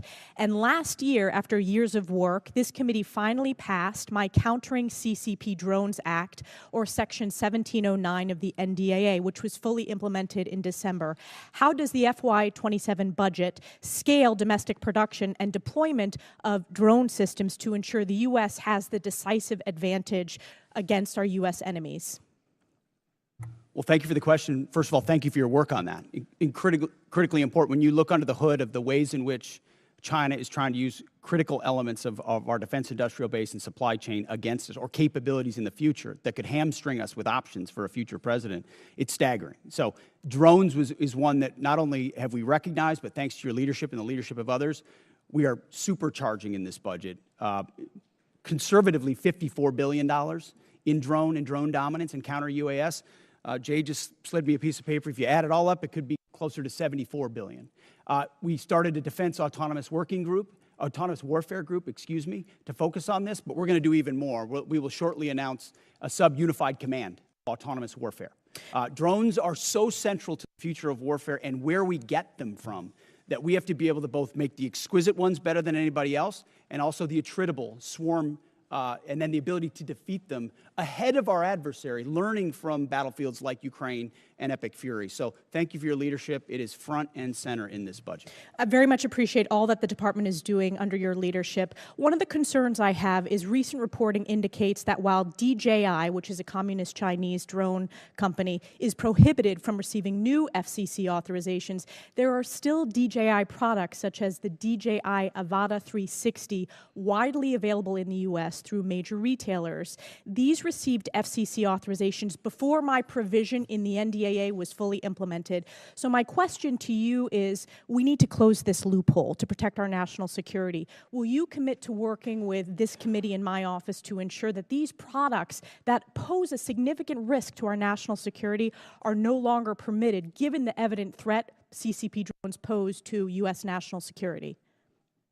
Congressman, yes, the department will commit to working with your staff and looking at that loophole, which we are aware of. And I missed in my first response, of course, that $54 billion is American-made drone dominance. Yes. That is exactly where they need to be, and that's where our focus is. Great. Another emerging technology that's very important and has a strong tie to my district is quantum computing. China continues to invest heavily in quantum computing, sensing, and secure communications for military advantage. I represent Rome Air Force Research Lab, which is a hub of research when it comes to quantum. Secretary Hegseth, how does the budget proposal position the U.S. to maintain leadership in operationally relevant quantum technologies? The country that dominates in quantum will dominate the future in C2, in comms, in every way that we fight. And so this makes the maximal investment possible here at home to ensure that quantum compute, and working across the interagency, by the way, this is not just a DOW issue, this is an interagency issue, to ensure that we've got the ability to scale and outcompute adversaries who are racing for the same same code. General Kane, throughout my time in Congress, I've pushed for the department to optimize its approach to quantum and develop a strategic roadmap. In your opinion, which quantum capability areas offer the most immediate benefit to the joint force and should be priority investments moving forward? Probably some of the work in crypto and quantum to make sure we can see, sense, understand, defeat, and protect our own stuff. So that's where I'm most interested in it right now, ma'am. Great, and I also want to use my remaining time. I just want to invite both of you to visit Fort Drum, home of the 10th Mountain Division, the most deployed division in the U.S. Army since 9/11. In the first Trump administration, I had the honor of hosting President Trump, where he signed the NDAA in my district, and it's been a privilege to represent them. So encourage you to visit that installation before the end of this year. Thank you very much, and I yield back. Gentlelady yields back. Chair now recognizes the gentleman from Massachusetts, Mr. Moulton. Thank you very much, Mr. Chairman. Mr. Secretary, you and I agree that Iran is a national security threat to us and our allies. Now, earlier you called us feckless for questioning your war. Do you think Congress was smart or feckless when it failed to ask tough questions of the Bush administration and gave them a blank check for Iraq? Well, if you're trying to compare this war to the Iraq I'm just asking war, you, do you think it was president smart or was the first feckless? one to call a stupid war, then it's a false comparison. Okay, well, probably a good idea to ask tough questions. So let me just ask you a few questions. Did you advise the president that we should attack Iran? We were, first of all, in this position in the cabinet, we never talk about what we would advise the president to do or not. Do you think the president or you deserve more? I've been in every meeting. I understand with that, the chairman Mr. and Secretary. everybody else as those Mr. Secretary, critical I'm asking decisions the were questions. made, and he got every perspective possible when it came. I'm to just asking what your perspective is. Are you afraid to take ownership of this? Do you think it was a good idea or not? As I've consulted the president, do I think it's a good idea to confront a nuclear bomb To start this in the war. hands of the? Imagine what the world would look like right now if Iran had a nuclear weapon. Okay, so let's just imagine. Which, by the way, if they had one, every which the previous Obama deal was going to allow them including to do, the first Trump administration, they had one. prevented them from having a nuclear weapon. So, listen, how is this war going? Do you think we're winning? Militarily on the battlefield, it's been an astounding military success. No, but are we winning the war? Absolutely. Okay, so do you call Iran closing the Strait of Hormuz winning? Well, I would say the blockade that we hold that doesn't allow anything to come in or out of Iranian ports, which Okay, is so always we've blockaded portfolio their to blockade. So use. they blockaded us, and then we blockaded their blockade. That's like saying, tag, you're it. Or, you know, if President Madison had said, well, the British just burned down Washington, but don't worry, we're going to burn it down as well. Chairman Kane, did the military have plans for the idea that Iran might blockade the Strait? Sir, thanks for the question. I'll answer it this way. You know, in this job, I have to maintain trust with a variety of constituents. To Okay, I'm include just the president. asking if the military Yes, had sir. plans. As always, my point in this is, as I explain the role, my point in this is we always offer a full range of military options that are carefully considered with the associated risks with those options and the considerations therein. So, and we Mr. always Secretary, do that. did you consider this risk? Of course, this department has looked at all aspects of this risk. And So then because why did you this send the department looks, minesweepers, the only minesweepers we had in the Gulf, to Singapore weeks before the war started? we have lots of capabilities that you may or may not be aware of at the classified level. Okay, and to deal so, with, to deal with by the way, would the mines. Trump-class battleships have helped with this? You're talking about a Minesweeping. prospective future battleship, which we welcome in the fleet. Okay, so you're supportive of the battleships? Yes, sir. Okay. How much has Iran profited from your administration lifting the sanctions on Iran when you started this war? I can tell you Iran is financially devastated right now. In Okay, well, conjunction with the they've Treasury earned about and $14 billion. Operation Economic Fury. They're at a point where between the blockade and what we've done to them militarily, remember, they don't have a Navy. They can't contest the blockade. Okay. Between what we've done to them What kind of militarily a and Navy can financially, they buy they're at for a place $14 billion? where they have very few options. How many Chinese missiles can they buy for $14 billion? Does that sound like winning? They're not. We're ensuring, and they're not buying Chinese missiles. Okay. You know, at the end of the day, this also has a cost to us. If let's say this war costs $100 billion, I mean, you've already said, give us more time. It's only been 2 months. It could go on for 20 years like Iraq and Afghanistan. Let's just say it costs $100 billion. What is that to the average American taxpayer? Do you have any idea? Well, unlike foolish previous administrations, it won't go on. No, I'm just asking. For years and decades. But let's just say sitting in it's this $100 billion. position, it's hard to imagine how you know leaders that? allowed those things to happen. You were a part You know of that the war. answer to that? So was I. And I never. knew I'm what just the end asking if state you know clearly what was. your war Now I costs know the what average end American state is. taxpayer. What is the cost of Iran having a nuclear weapon that they wield? I'm just over us? asking if you know the cost of the average American I'm asking taxpayer. you what It's the about cost would be of $600. that. So for the American taxpayers out there, my constituents, some of the constituents you wanted to represent in Minnesota, I'm just wondering if they have an extra $600 lying around to pay for your war. I think that's just a question that we ought to ask. Now, quickly, on March 13th in a press conference, you said we will give them no quarter, no mercy. In order for no quarter or no survivors is a war crime under the Geneva Conventions. You understand that's murder. Do you stand by that statement? The Department of War fights to win, and we ensure that our warfighters have the rules of engagement necessary to be as effective Okay, so as just to humanly be clear, possible. you which called they are. Democratic members of Congress to be tried for sedition for reminding our troops to follow the law.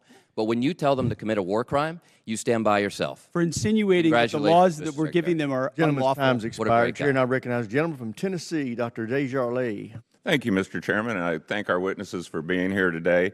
And I'd like to thank you for your commitment to our advancement in space, Golden Dome, and nuclear modernization, all which are critical. And also, I understand we're going to start some reproduction of the MQ-9 Reaper drones, which you, Mr. Secretary, and Ms. Secretary share my great state of Tennessee, and we know the 118th Air Wing of the National Guard operates Berry Field and conduct many of these missions, and they do so with great precision. So thank you for that. Secretary Hegseth, you commissioned as an infantry officer in the U.S. Army National Guard in 2003. You've been deployed to Iraq, Afghanistan, Guantanamo Bay. You have been awarded 2 Bronze Stars, the Combat Infantryman Badge, Joint Commendation Medals, 2 Army Commendation Medals, among other recognitions. You have seen military actions from both an operational and service member perspective. Have you ever seen operations with the scope and scale and complexity of Midnight Hammer, Operation Absolute Resolve, and Operation Epic Fury? Thank you for the question, Mr. Congressman. Not only have I not seen missions like that, but if you earnestly go into our formations right now, and you talk to colonels and majors and staff sergeants and 2-star generals, and you ask them about the environment of our military right now and its capabilities right now, compared to under the Biden administration, under Obama, they will tell you it is night and day. Even the ranking member acknowledged that the troops performed incredibly well over the past 15 months and have demonstrated to the world. These are not new troops in a lot of cases. These are the same troops with new leadership under President Trump, who gives them every authority, under a department that ensures they have what they need. I have operators looking at me saying, for the first time ever, we have everything we need to accomplish the mission, both in equipment and in authorities. That matters when you go 37 hours around the world for Midnight Hammers. That matters when you go downtown in Venezuela and grab the indicted dictator of a country in the middle of the night in the most fortified location. That matters at the outset of the Iran conflict. It matters during Operation Rough Rider, which there's a reason why the Houthis aren't in this fight right now, because they experienced 50 days of the American military under President Trump. That matters in the Caribbean and our fight against designated terror organizations. This military is unleashed, and morale is at a level that this country has not seen for decades and decades because of the leadership of President Trump and because this War Department allows them to get back to basics. No more distractions, no more debris. It's simple accountability, training, standards, lethality, and they respond to it. And it's that response that's manifest in highly and historic successful military operations led by our incredible joint force, who are grateful to have a commander-in-chief that has their back. I can tell you for that, our nation, myself, and all of us are incredibly grateful. Secretary Hegseth and General Kane, with your vision and steadfast commitment to our nation's service members, you have both overseen the beginning of a generational transformation of our armed services. This budget request reflects that commitment by building and sustaining our defense industrial base, increasing service member pay, housing, and benefits, robust funding for Golden Dome missile defense and space capabilities, and the emphasis on the peace through strength doctrine outlined in the National Defense Strategy. Based on the Defense Department's recent track record of successful missions, can you share some examples of military action that illustrate exactly how your leadership and vision for the Department of War is translating the peace through strength doctrine into an operational reality and what psychological impact that may have on our near-peer adversaries, such as China and Russia. And I'd like to get both yours and General Kane's perspective. If you can take 30 seconds each. I'll keep it brief. Reestablishing deterrence was one of the core pillars of what we set out to do after Afghanistan, after October 7th, after the war in Ukraine, after Lloyd Austin went AWOL for a week and no one seemed to care. The world took notice of that.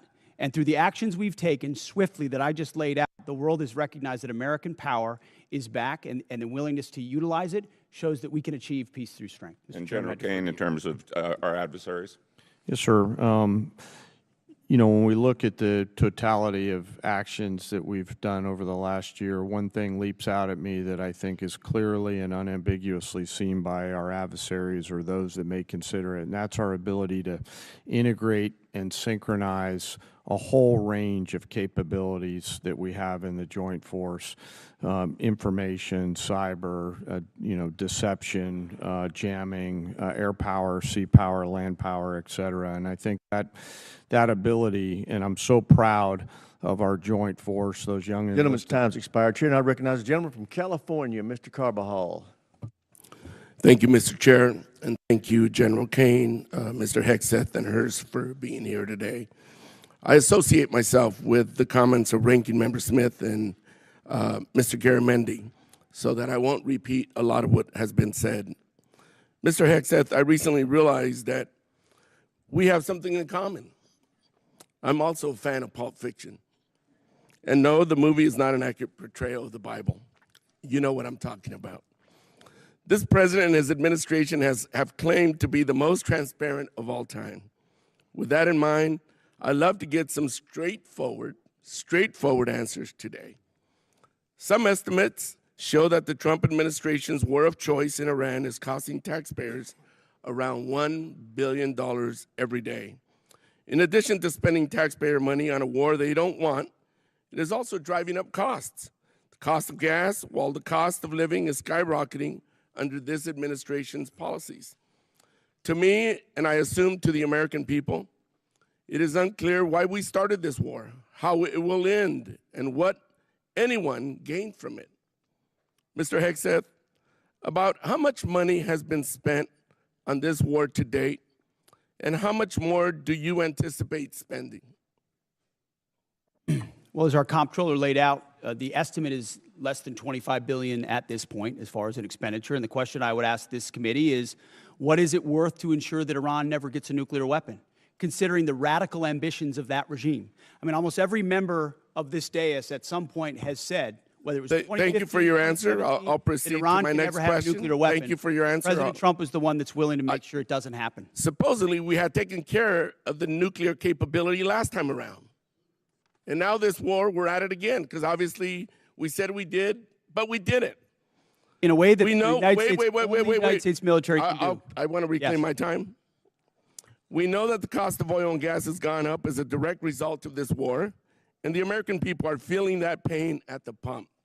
In an attempt to alleviate the high price of gas caused directly by this president, he lifted sanctions on Russian oil. The way I see it, this is a massive gift to Putin and Russia's struggling economy. Mr. Hegseth, is there any concern that easing sanctions against Russia will allow Putin to continue funding Russia's illegal war against Ukraine?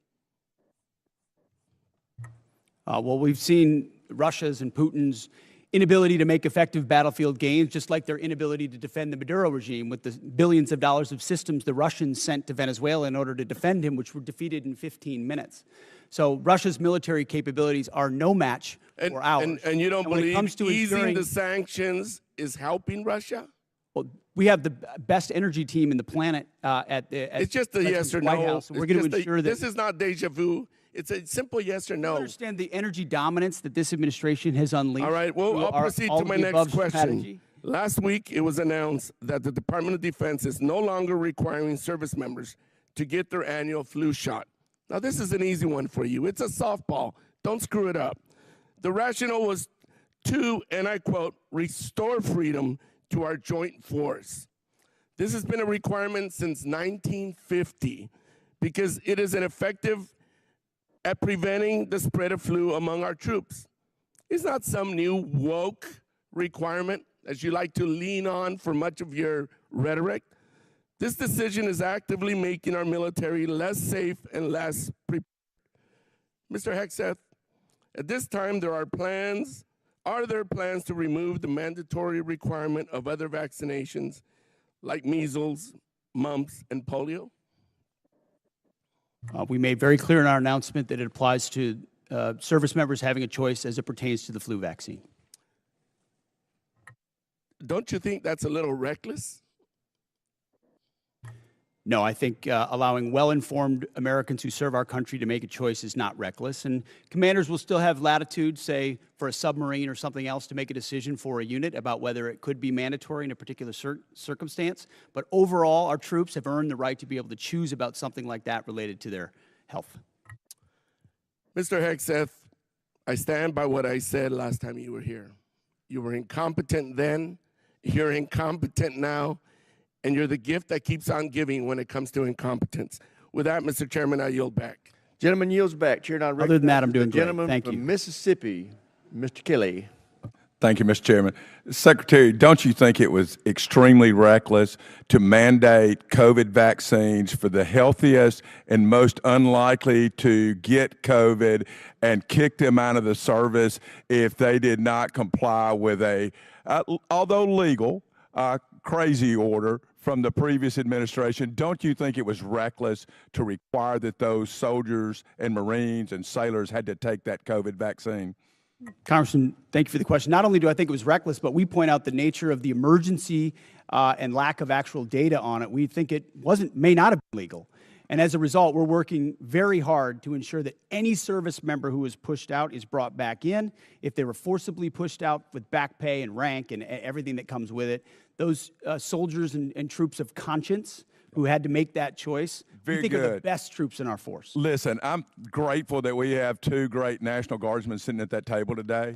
As a longtime serving Guardsman who just retired, I'm so proud of y'all and what you mean for our total force. It's not a National Guard, it's not a reserve, it's not an Army, it's not a Navy. It is a total force, and thank y'all for recognizing that. I just want to go back to some of the Iran stuff.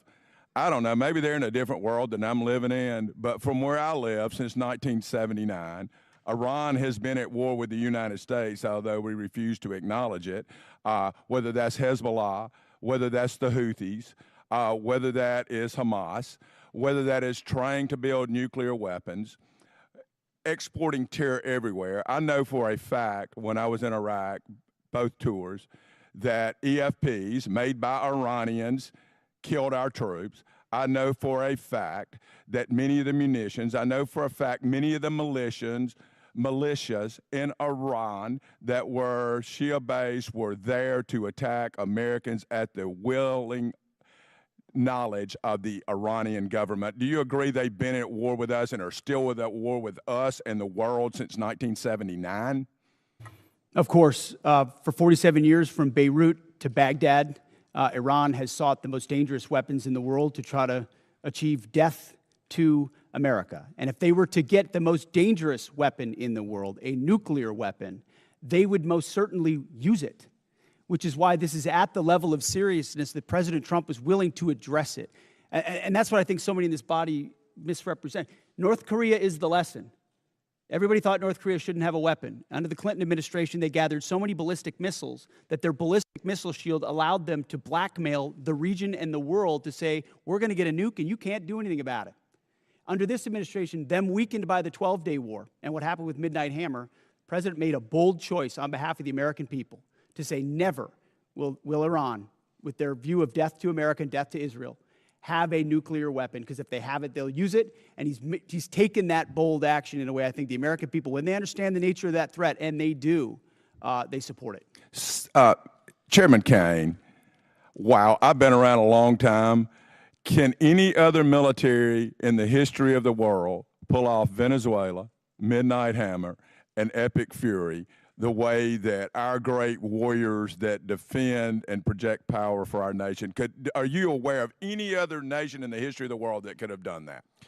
I'm not sure, and I remain very proud of the Joint Force. I'll also say that we're a learning organization, and we're going to continue to look at the things that go right in any operations that we're tasked to do, and we're going to get better every day. So we do not want to sit on the successes and assume future successes. We owe it to the nation and to the citizens to constantly improve no matter how well something goes. So I'm incredibly proud of the Joint Force.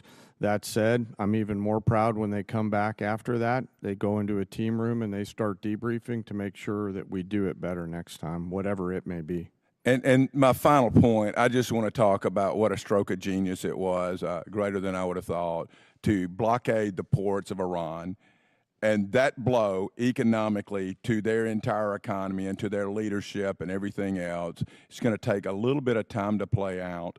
But that was so smart because it is more effective than any bombs, and those bombs were effective in Midnight Hammer. They continue to be. But until we kill their will to create a nuclear weapon, they will always be a nuclear threat because they've advanced far enough along. But that blockade was so important. And it amazes me now we're crying about high gas prices when they were $2 a gallon more just 4 years ago or 5 years ago under the previous administration. And with that, I yield back. Gentleman yields back. Chair now recognizes the gentleman from California, Mr. Kana. Thank you, Mr. Chairman. Secretary Hegseth, tomorrow is 2 months since the war has begun. You've testified that it was $25 billion in cost in terms of the munitions we used and what we paid for it. But when you add to that the damage that was done to our bases and today's dollars for buying replacement munitions and replacement aircrafts, what has the total cost been over the last 60 days? That number right now reflects the total cost that we're seeing. Including buying in today's dollars the new weapons and replacements and including the damage there? That's your testimony? If there's under adjustments oath? to that, I would defer to the comptroller on that. And how much are you seeing in terms of, are you asking in terms of supplemental funding just for the Iran mission from this committee? If and when a supplemental is submitted, Yeah, how much? the majority of it would not just be for, But for what Epic would be the Fury, it would be ballpark for Iran? munitions related to the entirety Just of a what number, we want to sir. get done. A number, what would you submit? What are It you would be requesting? within the, on Iran, it would be less than $25 billion, but there's a lot more we would ask for beyond Well, just Iran. you're saying it's considering- $25 billion. Okay, I would just, if you Okay. come back, you want to revise those numbers because all the experts are disagreeing with you when it comes to today's dollars and damage, but you can revise it. How much did it cost American taxpayers in terms of the strike to the Iranian school where kids were killed? Do you have that number in terms of the missiles we used? As I've said, that unfortunate situation remains under investigation. You don't know how much it 15-6 costs the investigation, but I taxpayer? wouldn't tie a cost to that, to anything. It's a reasonable question, no, sir? I mean, our taxpayer money was going there. Do you know how much it will cost Americans in terms of their increased cost in gas and food over the next year because of the Iran war? I would simply ask you what the cost is of an Iranian nuclear bomb. I'm going to give you that I opportunity. would simply ask you what the. You're but playing gotcha sir, questions sir, about no, it's domestic not. things. I'm not. You're saying it's a gotcha question to ask what it's going to be in terms of the increased Why cost won't of you gas answer what and it costs to prevent Iran from getting a nuclear I bomb? give you that, sir. But let me. What if you would could it just cost? ask my What would you pay to ensure Iran doesn't But get a nuclear can you- bomb? Do you, What would sir, you pay? I reclaim my time. Do you not know? You had no one do the analysis of what the increased cost of gas and food on the American people are going to be? What is the cost Let of me- Iran let me give holding you the that number. straight at Let me issue give with you the nuclear number. weapons? It's $631 billion, which means it's an increase of $5,000 a year for American households. Now, let me give you this point. You're saying that your operation is preventing a nuclear Iran. Will you acknowledge that there is an economic cost to the American people for doing what you believe is necessary to make Iran denuclear? Will you acknowledge the economic cost? We have an incredible economic team that's managing this better than but what the previous but to administration did to our acknowledge that- economy, to acknowledge what the there's a previous cost. administration You- did you with don't even inflation, know what the- you know what what's the previous upsetting? I reclaim administration my did with time. You know, COVID, Secretary- and you're going to Secretary, lecture this I reclaim administration my about time, the sir. economy? You know what is upsetting to me? Incredible. You didn't even do the analysis on how much it's costing the American people. It's one thing if you said, okay, it costs the American people $5,000, but we think it's worth it. That's what we've done in World War II and other wars. Here's what it costs. You got to pay for it. You don't even know what the average American is paying. You don't know what we paid in terms of the missiles that hit the Iranian school. You don't know what we're paying in terms of gas. You don't know what we're paying in terms of food. Your 25 billion number is totally off. It's the incompetence. It's the incompetence. Let me ask you this. Certainly, maybe here we'll find agreement. There was still 440 pounds of low-enriched uranium, correct, when President Obama, after the JCPOA? Is that accurate? The amounts and types are classified. Okay. Will you acknowledge that there were 970 pounds of uranium enriched after Trump tore up the JCPOA? The JCPOA was a terrible deal that allowed Iran a path to a nuclear bomb. You deal with vague platitudes. I'm asking you about numbers. Like, you don't know what gas costs, you don't know what food costs, you don't know what the operation costs. You know, I get sound bites, but how about numbers? Do you know how much the enriched uranium was after you ripped up the JCPOA? Trump did. I'll give you a number. I know that, as was stated by early on, the price of gas is twice as expensive in California, your home state, as anywhere else in the country because of the horrible policies your state pursued. You know what? It used to be that that type of stuff worked, and then you started to lose the people that you campaigned you wanted to be for, because you said you wouldn't get us into bad wars.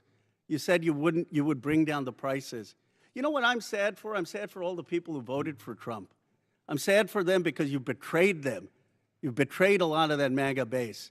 And you know who knows that? J.D. Vance knows that. Gentleman's time expired. Chair now recognizes the gentleman from Nebraska, Mr. Bacon. Thank you, Mr. Chairman. I thank all three of you for being here today. It's a real privilege to be a part of this committee. We're the most bipartisan committee out of 20 in Congress. We have a tradition of voting on NDAAs with large majorities year after year. And it's important not to be a Republican first in here or a Democrat first. We're Americans trying to ensure that our country is well defended. And in that spirit, I compliment the operations in Iran. I served 30 years in the Air Force. We were attacked repeatedly by proxy groups from Iran on every deployment I was on. They were the #1 threat where I was located. I've lost friends, like at Khobar Towers. Iran with a nuclear weapon would have been an existential threat to our country. And if they had a missile that could hit New York, they would have done it. They would have done it 2 months ago. So I support our operations there. I think it was good that we got Maduro out. You know, I would say it would be important to get the representative government that duly won their election there, and not good to replace one dictator with another dictator, but Maduro was bad for their country. And I support our 5% GDP spending. There's no way to modernize our nuclear force, 6th-generation fighters, take care of our men and women in uniform without being at 5% GDP. But also in the spirit, I share a bipartisan concern of the firings that we've seen at the Pentagon. 4 of the 6 service chiefs, for example, the Coast Guard. We had a huge bipartisan majority here that had confidence in the Army Chief of Staff and the Secretary of Navy. And I would just point out, it may be constitutionally right. You have the constitutional right to do these things, but it doesn't make it right or wise. Now, my first question is dealing with the housing allowance. Something I've been working for the last 2 or 3 years. Our housing allowance is underpaying people in certain areas. And the department, and that hasn't started under this administration, it's been going on for a while, they take out 5% of the housing allowance. They send it to other needs. But that means we're underpaying our servicemen and women living off base by 5%. So we tried to fix it with a $2.9 billion line item to fix housing allowance. But that money was moved. So Mr. Secretary, could you tell us how we're going to fix this? Because we have a shortfall in housing allowance, and we tried to fix it out of here, and I'd like to get it fixed. Congressman, I agree with you. I think that is precisely the kind of quality of life issue that's been ignored time and time again. Oftentimes with good intentions of trying to do some trade-off with something else. But I mentioned the 7% pay increase. That's just for junior enlisted. It's 6% from E6 to 03, and it's 5% from 04 all the way up. But closing that gap, TRICARE reimbursement's a big one we're going to look at as well. If we reimburse TRICARE lower than Medicare, then no one wants to take TRICARE, and now you don't have a real network for service members. So those places where we pinched pennies to try to eke out additional budget space have really hurt service members. So I'm committed to working with you on that to close that gap and ensure that folks can live where they are asked to serve because they can afford housing. I think this has already been addressed to a degree, but I just want to emphasize, we did put $400 million in for Ukraine. I asked you to execute it. It's important for most of us in here. It has overwhelming support. Also, I'm the chair of the Baltic Security Caucus, and we've put money in for the Baltic Security Initiative. These people love America. They love freedom more than anywhere I've ever been, and they need us. They're on the front lines with Russia. I have a question for the chairman. So we did 29 years of the nuclear alert, airborne alert, the Looking Glass mission. In 1991, we turned that off because the Cold War turned to our favor. But I think we're back to where we were at. Russia's a threat. China's building a nuclear force to match ours. I think we need a Looking Glass 2 and restore that nuclear command and control survivability that gives us deterrence. Russia, China needs to know no matter what they do, we can launch those 400 ICBMs. What's your vision for the Looking Glass 2 or the follow-on? Well, sir, as you know, right now we're looking at all three legs of the nuclear triad to make sure that that most critical backstop on our nation's most important day is reliable, redundant, and workable. And so we'll take a look at that. I know the team already deep in analysis on all the from NC3 to the end state. But what I want you to know is the most important thing is the ability to execute if we had to, and we can. You know, for 29 years we had a plane airborne with the general on board, and it gave the Pentagon, the White House, STRATCOM the assurance that we had a backup. I think we're back to the future. Yes, and sir. I appreciate your look at it. I just flew with them, and they were doing great work. Gentleman's time's expired. Mr. Chairman, I yield. Chair now recognizes the gentleman from Massachusetts, Mr. Keating. Thank you, Mr. Chairman. I want to talk briefly about the current U.S. doctrine and conduct of the administration in a particular event and a series of events, actually. As everybody in the dais and the witness table is aware, the Department of Defense Law of War Manual specifies that any order to kill shipwrecked persons in an illegal order would constitute a war crime. It isn't suggested there's a specific example to show a clear-cut example of what this entails in our own manual. With that in mind, let's look back a few weeks ago when a fishing crew ended a long day of hard fishing, scoring a full stock of albacore and swordfish on board. Without any warning or expectation, this small Ecuadorian fishing vessel, operating about 200 nautical miles off the Galapagos Islands, was militarily engaged by U.S. forces. It was hit once, then it was hit again. Not a warning shot, not an interdiction, 2 drone strikes. Survivors described chaos and severe injuries. Our U.S. forces then handcuffed the crew at gunpoint, placed black hoods over their heads, seized and scrubbed their devices, and then held them for days.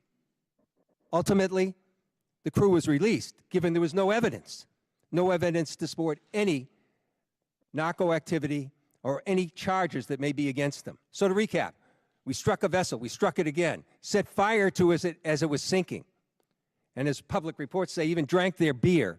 We detained the survivors, and then we let them go. This should be eye-opening. Now let's go to another example, the double tap or 2-strike attack that took place on September 2nd in the Caribbean. A vessel was struck, disabled, and then struck again, killing all but 2 survivors that were left clinging to the wreckage. And this is the thing. We know this happened. We know how it happened, and the Defense Department still refuses to release the follow-up video of the killing of the shipwrecked survivors, even though they released the initial one to the public in major news networks worldwide. No difference in sources and methods in the 2 videos, but still not released to the public. Of course, the backlash was severe at the time and perhaps is being forgotten. An unpredictable but ennoble display of character from this administration. Fingers were pointed at one another as everyone scurried to cover, in a tacit acknowledgement that this was an issue potentially violating international law. Now, I've reviewed what's been available, the phony rationale that these attacks are about fentanyl trafficking, when we know fentanyl comes from China, India, through Mexico. Then the baseless argument that this was about narco-terrorism. You know, I don't believe a word of it. This was to create leverage for regime change in Venezuela. And now the president acknowledged that was about oil. Beyond the simple need for justice and exercising American values, it's important for us to discuss what the U.S. belligerence in the world stage means to our security, our ability to marshal cooperation with our allies, and most importantly, not to normalize these actions that could endanger the lives of our own service members put in similar peril. Let me be clear about one thing. Whether it's these particular strikes discussed here, the one that killed 11 others off the coast of Venezuela, whether it's the 178 other killings, with each of these extrajudicial killings, the administration is pirating American values. We'll continue to investigate this. We will. It'll come forward in the future. Some days that second video will be released. But we've got to stop also using our precious resources that are being taxed so heavily all over the world on actions that hurt our military. They hurt our military and they hurt our standing internationally, and they're hurting our standard here at home.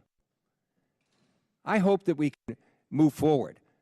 I hope we can review whether these are justified, because I found no justification. We were given classified information on the second strike. I can't discuss it, but I must tell you, it's the most convoluted bullshit I ever heard in my life. This should be public. This is our honor. This is what it makes American a difference maker. This is what we're proud of. It's an incredible array of false accusations. And I yield back my time. Gentleman yields back. Chair now recognizes the gentleman from Texas, Dr. Jackson. Thank you, Mr. Chairman. Thank you, Secretary Hegseth and General Kane and Mr. Hurst, for your bold leadership and for your time today. I really appreciate it. I can't tell you how awesome this hearing is today.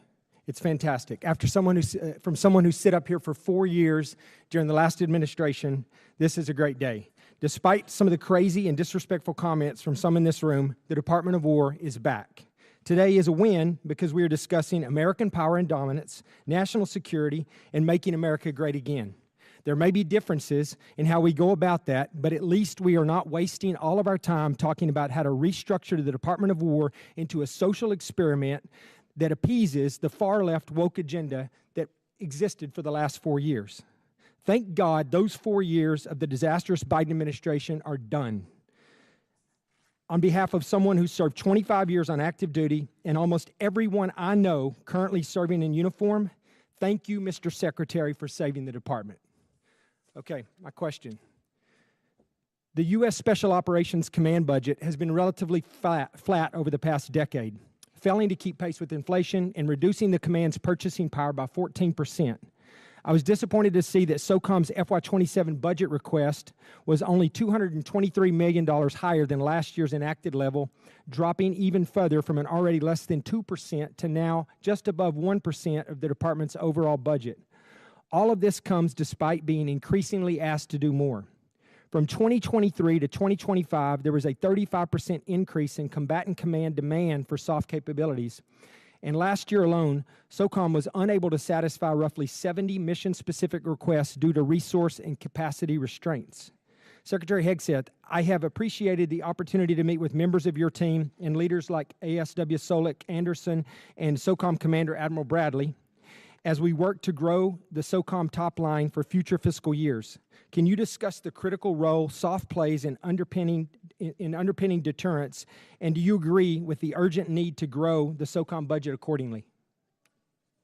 Well, Congressman, thank you for your words, and I wholeheartedly agree. When you look at the burden that SOCOM shoulders on behalf of the Joint Force, it's incredible and it's significant. And so many of the things we have accomplished would not have been possible without the incredible leadership of Admiral Bradley, General Braga, and others inside that community and what they do. I recognize your desire for increased funding beyond what is in FY27. We have and will continue to look at that. That needs to happen. I think some of the other things inside the budget, drones, quality of life, there will be things that are applied to that community even more so, we believe, to ensure that they're taken care of properly. And then there's facility questions that are outstanding also, which we're examining. So we're committed, and we want to work with you. Where we've missed something, we need to get it right because they are at the front lines. Thank you. And that leads into my next question. I just want to ask this real quickly. This year's budget request of $54.6 billion for the DAWG, for the Defense Autonomous Warfare Group, is a vital step to unleash American drone dominance and rapidly integrate autonomous and unmanned systems across the joint force. And we've talked about that a little bit here. However, my concern is only $1 billion of this proposed funding is included in the base request, with the remaining $53.6 billion dependent on future reconciliation package. While I understand the flexibility this approach provides, I remain concerned about the potential gaps created if such a package fails to occur, or if funding for the DAWG is not included in future budget requests. And like you said, I'm hoping that SOCOM is a big part of this. But to avoid critical capability gaps, how is the department planning to fully fund DAWG at the $54.6 billion if reconciliation stalls, or if the department or does the department intend to transition funds for autonomous requirements into the base budget for future years? And additionally, as you mentioned, how will the department ensure SOCOM receives and executes portions of this funding to meet future mission requirements? It's the right question, and we plan to work hand in glove with this committee, with OMB, with the White House to ensure that that reconciliation package is properly tailored and timed so that it is passed, so that critical money gets there. So we're not looking to FY28 or FY29 because we need those capabilities right now, which is why I appreciate the chairman's opening question about reconciliation. It is a critical vehicle in this calendar year to ensure this department is fully funded to meet the threats of the future. Well, thank you. Once again, I think you guys are doing an incredible job. I appreciate your leadership, and thank you for your time today. I yield back, Mr. Chair. Gentleman yields back. Chair, I recognize the gentlelady from Pennsylvania, Ms. Houlihan. Thank you, Mr. Chair, and I appreciate you gentlemen for being here today and for the opportunity to have a face-to-face conversation with each of you. I have many questions and unfortunately need to start with some that disturb me, Mr. Secretary, from your opening remarks. In your opening remarks, Mr. Secretary, you reserved more words and more time and more vitriol to condemn Democrats than you did for Xi and for Putin combined. It's pretty telling to me that you decided to use your words and your time for that. It turns out that Democrats, even Democrats in Congress, are patriots as well. We serve in our uniformed services, we admire and love our uniformed services, and we love our country just as much as Republicans do. In fact, in this body, I and Representative Bacon, who you just spoke to, led the junior enlisted pay raises that you now sit there and laud as and take credit for. We led the closing of the BAH, which then you ended up poaching and using for other things. This body led and authorized Ukrainian funding that is now being withheld. You also, in your opening remarks, strangely admonished us here for not being patient with the results of your 2-month war, a war of your suggestion to this president, a war of your choice, a war you executed without congressional consultation. And so it shouldn't be shocking, sir, Mr. Secretary, that we have questions. Indeed, it's constitutionally our right to do so. So to be clear, despite a brilliant performance by our men and women in uniform, despite thousands of tactical successes, Iran still has nuclear material, still has air defenses, still has small boats, and still has the Strait. So despite the fact that your recent comments indicate that operations appear to be finished, there clearly is more work that needs to be done. As mentioned, today is indeed 60 days. So, Mr. Secretary, how many more months, just order of magnitude, do you think that you're going to need to be able to conclude operations successfully? And how many more billions of dollars do you think you're going to ask this body for? Well, as you know, and as the President has stated, you would never tell your adversary, especially once you've, that is the line that you always especially once you've give me an order of decimated their military and you control their strait, 4X, how long you would be committed to the mission. And the next thing that you mentioned in your opening that. remarks, Mr. Secretary, is that you called on, which astounded me, examples of the Afghanistan war, the Iraq war, and the Vietnam war. Those are stunning examples to me of something that didn't go our way. We had the opportunity to execute on those wars quite well, but we didn't accomplish any mission, in my opinion, and I think you would agree on that as well. My point is this effort is not those efforts. That's exactly it. Is this war shaping up to be that war? Because it has every We're shaping up to get the same kind of Democrats we got in those wars who were naysayers from the beginning, undermining the progress of troops. Can we just have a conversation about the country and the nation and not about parties? The Democrat Party wanted to socially Again, engineer we're the having Department of War. conversations about We've had to undo that and get it to this a point where it's country capable of and not projecting party. power, and Clearly, that's you're not exactly able what to we've have done. that conversation. And So I will President Trump move has on, sir, rebuilt and it. I'm going to reclaim my time. General George, let's talk about a guy who's a patriot, somebody who every single person here in this dais and down there in that audience and out there in this world has huge admiration for. Why did he get fired?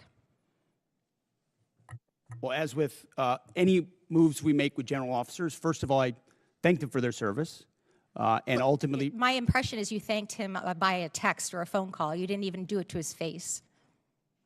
out of respect for these officers, we never talk about the nature of their removal, but every one of them, including myself, knows that they serve Sir, at the why pleasure did of you the fire president. him? Ultimately, out of respect to these officers, we don't reveal it. However, I will note, it's very difficult to change the culture of a department that was been destroyed by the wrong perspectives So with the you same think officers General that were George there. destroyed a culture? There are many, we've gotten rid guess of it many just looks general to me officers as in if this you're being- administration you because have we no need new answer, leadership. Sir. You have no way of explaining why you fired one of the most decorated and remarkable men who's We ever needed served new this leadership. nation. That's And my so answer. your answer is a very immature way of responding to my request. My next question has to do with my remaining time about the fact that there apparently are orders that you've recently given to the Navy to detail officers to command billets in special operations where they, the people who you're detailing, have already received bad performance reviews. They've received negative fitness reports. Is there a truth to that statement, sir? I'm not aware of what you're referring to. Have you ever ordered the Navy to add officers who never screened for Special Operations Major Command to the promotion list for flag officer? I'm not aware of what you're referring to. All right, I'll take that for no. Thank you, I yield. Generally yields back. For everybody's situational awareness, it's my plan at 1 o'clock or approximately 1 o'clock to recess for about 10 minutes to give the witnesses a chance to stretch their legs and visit the restroom if necessary. But with that, we will now go to the gentleman from Florida, Mr. Jimenez. Thank you, Mr. Chairman. And Mr. Secretary, are you aware that Iran, either through our intelligence or they themselves, said they had about 500 kilograms of enriched uranium, up to about 60%?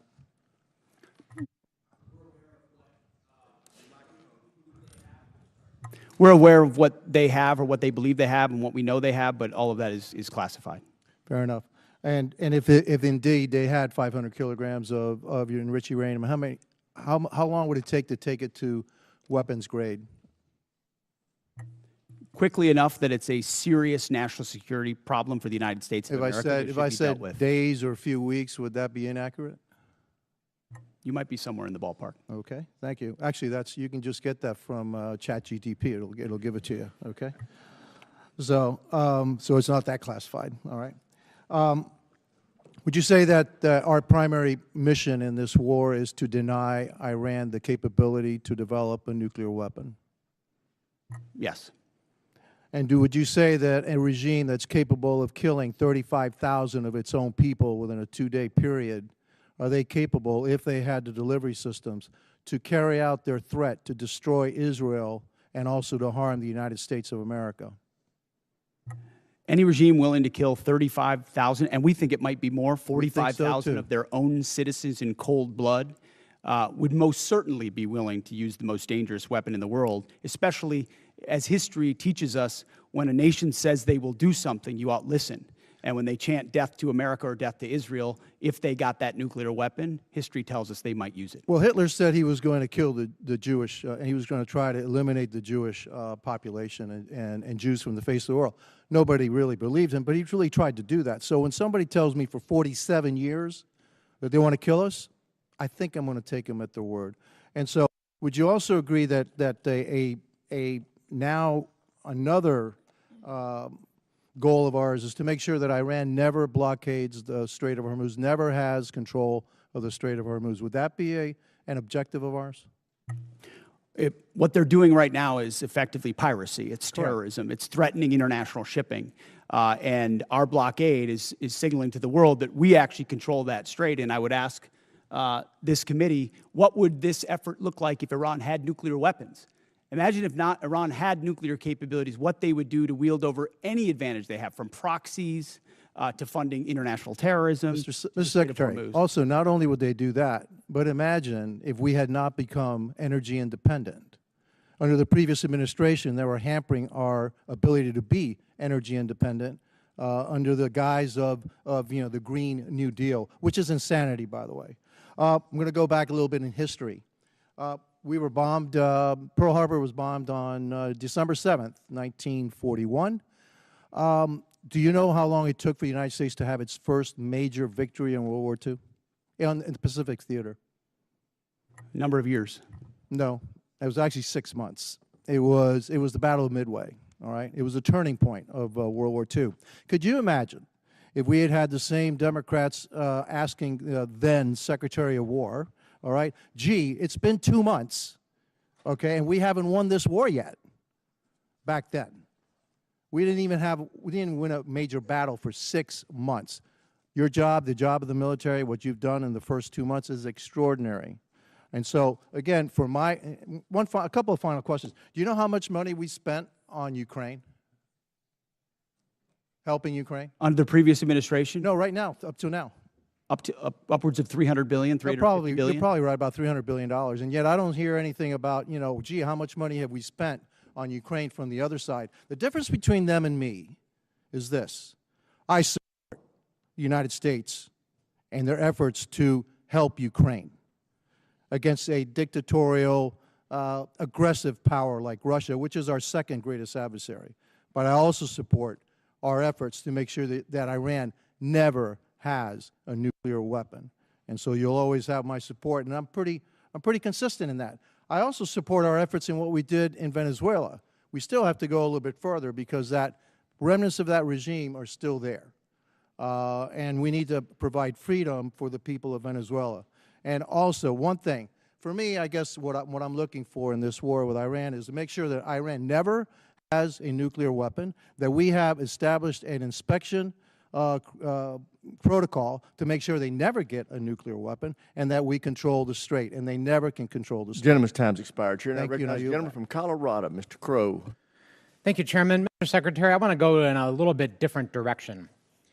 Timothy Parlatore served as your private attorney, correct?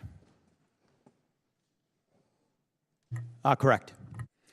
And Mr. Parlatore also served as private attorney for President Trump's campaign, correct? I'm not privy to every professional position that he's held. Well, I'll help you out. He did. And you appointed Mr. Parlatore as your senior advisor, correct? He does reserve duty on behalf of the Navy.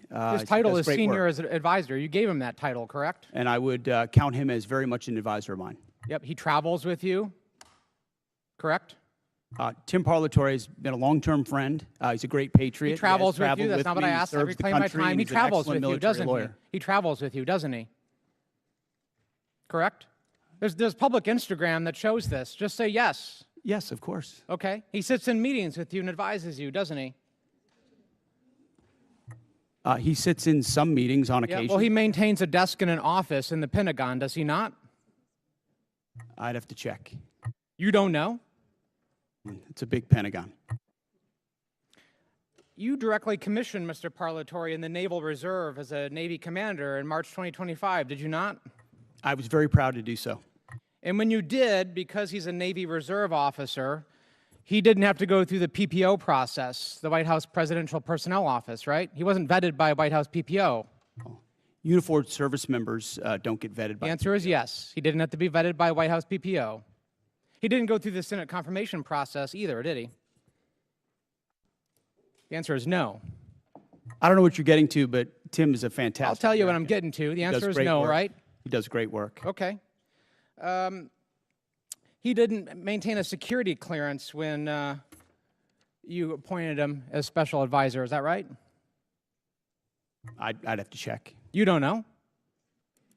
I mean, anybody that has access to sensitive material is going to have the appropriate clearance. Okay, so when you appointed him as special advisor, he had a security clearance?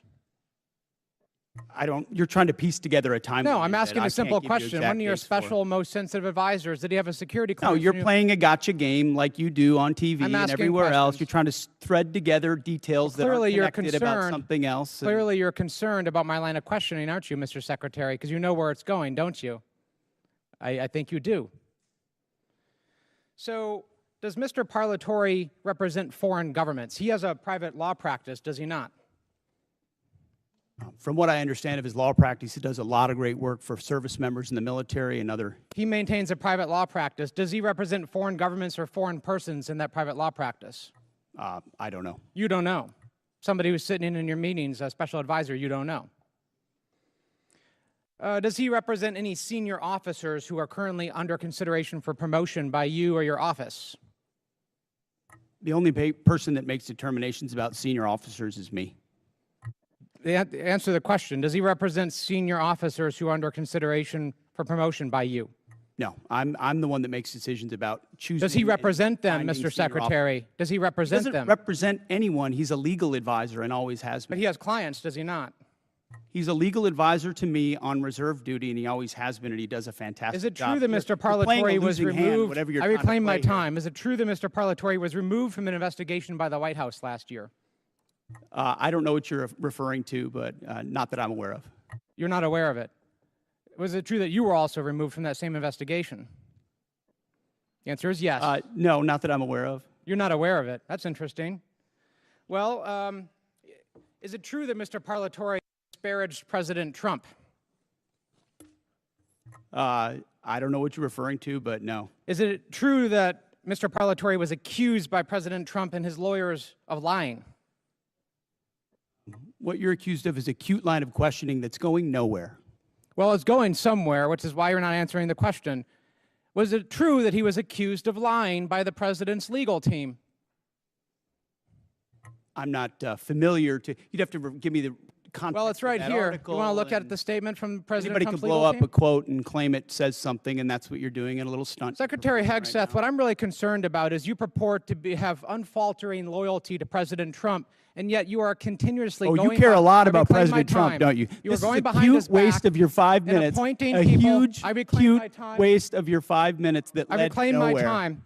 You are Do not repeatedly pass go, going do not behind the collect president's Gentleman back. from Colorado's time. Go ahead, Mr. Carl. You are repeatedly going behind President Trump's back, appointing people who he is accused of lying, who the White House is Gentleman's accused of time's lying. expired. And you are not being honest with the President gentlelady Trump. from South Carolina, Ms. Mace. Thank you, Mr. Chairman. Thank you, Mr. Chairman. I request unanimous consent to enter a number of documents into the record. The first of which is a statement from Corey Mills, First Sergeant, stating his forms and accounts of his military service are falsified. The second document is a picture of Corey Mills wearing a Bronze Star from 2019 before he ever got a Bronze Star. The third document is a document that conveys a Bronze Star medal and his life-saving care to the wounded, and according to the soldiers who were there, they said it never happened, according to the men who were there. The next document is a transcript of a conversation I had with Brigadier General Arnold Gordon Bray, who confirmed that he did not review, did not read, did not physically sign the form, DD, I guess 638, form 638, that Mills submitted for a Bronze Star. And to be candid, he said, quote, I didn't look at it. I asked to review the email that he sent to Mills' staff about authorizing his signature for a form he did not review, and he said that he would not share it with me. That's a future subpoena. I would like to enter to record a picture of Corey Mills, who says this is the second time he got blown up, but what he wouldn't tell people that the blood on the pant leg in this photo is the blood of Sergeant Ray. It is not Corey Mills' blood. In the same series of photos he shares when he said he was, quote, blown up, are images of a Humvee that exploded with severe damage. That is not his Humvee. His Humvee purportedly was 50 yards away and suffered no damage and was not blown up.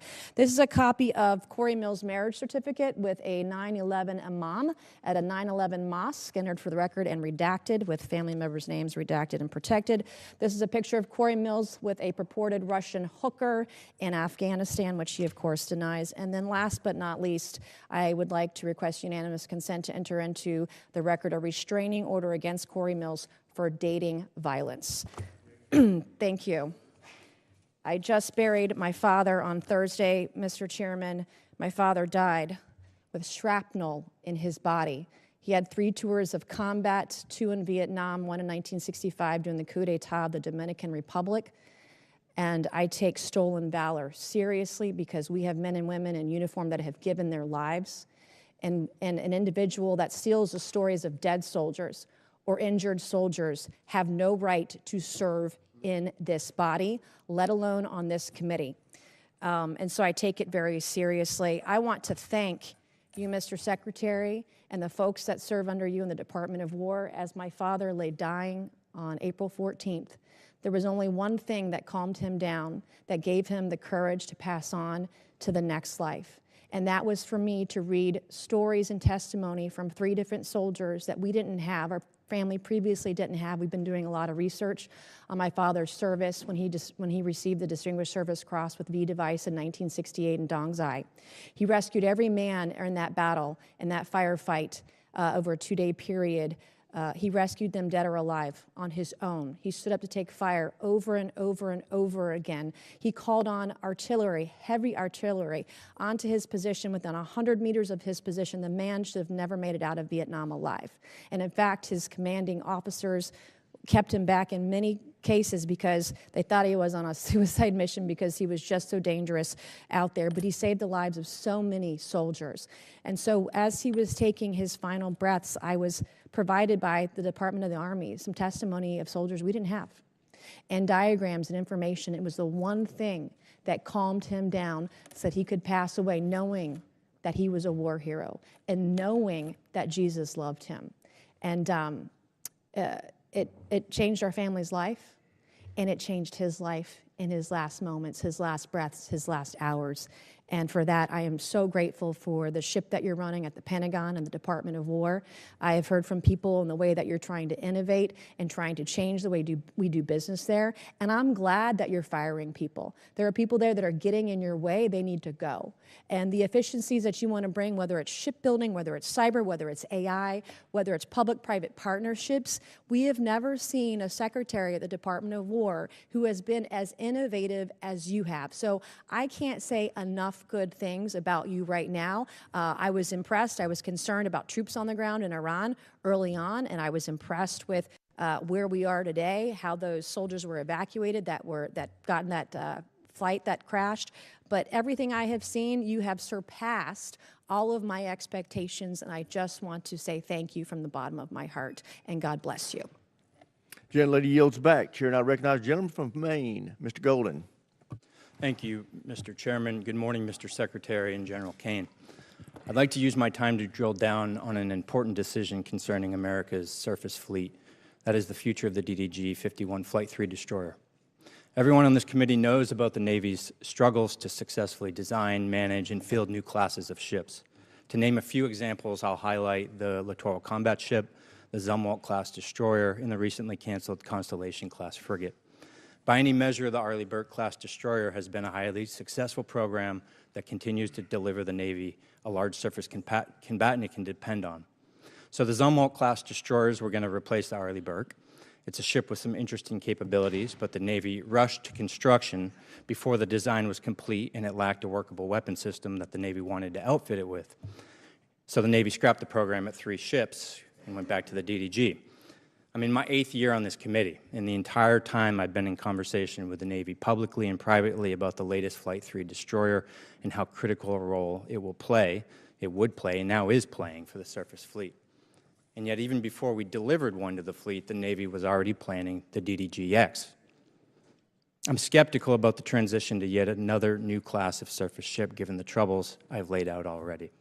From my perspective, we have a proven hull for an Arleigh Burke destroyer that is described by CNO after CNO again and again and again as the backbone of the Navy's surface fleet. But now I'm even more skeptical. The proposal cuts production of the destroyer down to just 1 ship, scraps the future destroyer, and proposes $17 billion to build just a single new battleship, a class of ship the Navy decommissioned in 1992. Mr. Secretary, when you visited Bath Iron Works, you discussed this budget proposal with shipbuilders. You said, quote, "We're maxing out on DDGs. It's a workhorse, and it's a damn good workhorse." You were right about the DDGs. They are a workhorse. They're cost-efficient, deadly effective, and feared by our enemies. And I'm wondering why would we move on so quickly from a relatively new Flight 3 destroyer that's the gold standard for ballistic missile and drone defense capabilities. It's a ship that's proven itself time and again, recently in the Mediterranean, Persian Gulf, and the Taiwan Strait. I understand the Navy wants to field hypersonic missiles, but look no further than the 3 Zumwalt ships that the Navy has in the fleet that have been refitted with vertical launch tubes capable of delivering hypersonic missiles at a great payload at over 17,000 miles this year.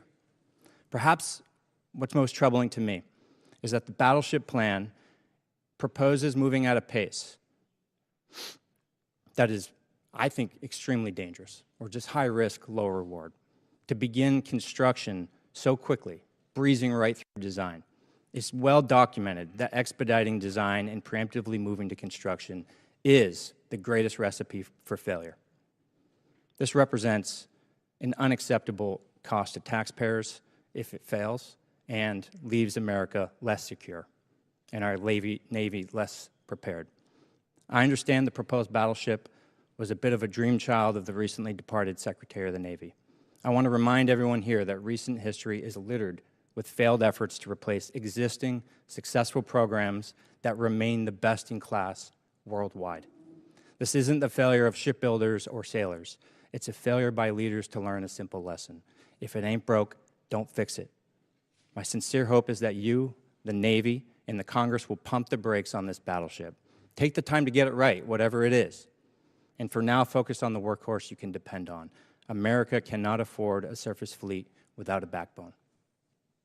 Well, I very much appreciate that perspective. And the idea of divesting of an asset that's indispensable right now is not just a Navy problem. I mean, we've seen the same on MQ-9s and Apaches and A-10s and systems that our warfighters continue to rely on, which is why divesting to invest, which was sold under the previous administration because of continuing resolutions and insufficient budgets, created a gap where now you're getting rid of the very things that you need right now, and you don't have available the things of the future that you said you would have because of the way this department did business. Always over cost, always delayed. So there's one destroyer, one Arleigh Burke-class destroyer in this budget because, and I hate to even say it, I'm not going to say it in an open hearing, how many years behind we are in the backlog of building the Arleigh Burke-class destroyers. So the bulk of the money goes into shipbuilding to fix that, ensure we can get new places to build more faster.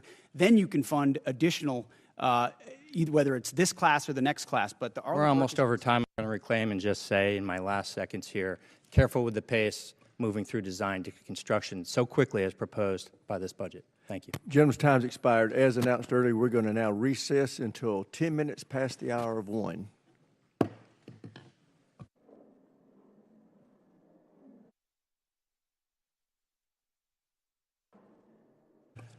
We will call this hearing back to order, and we now recognize the gentleman from Texas, Mr. Luttrell.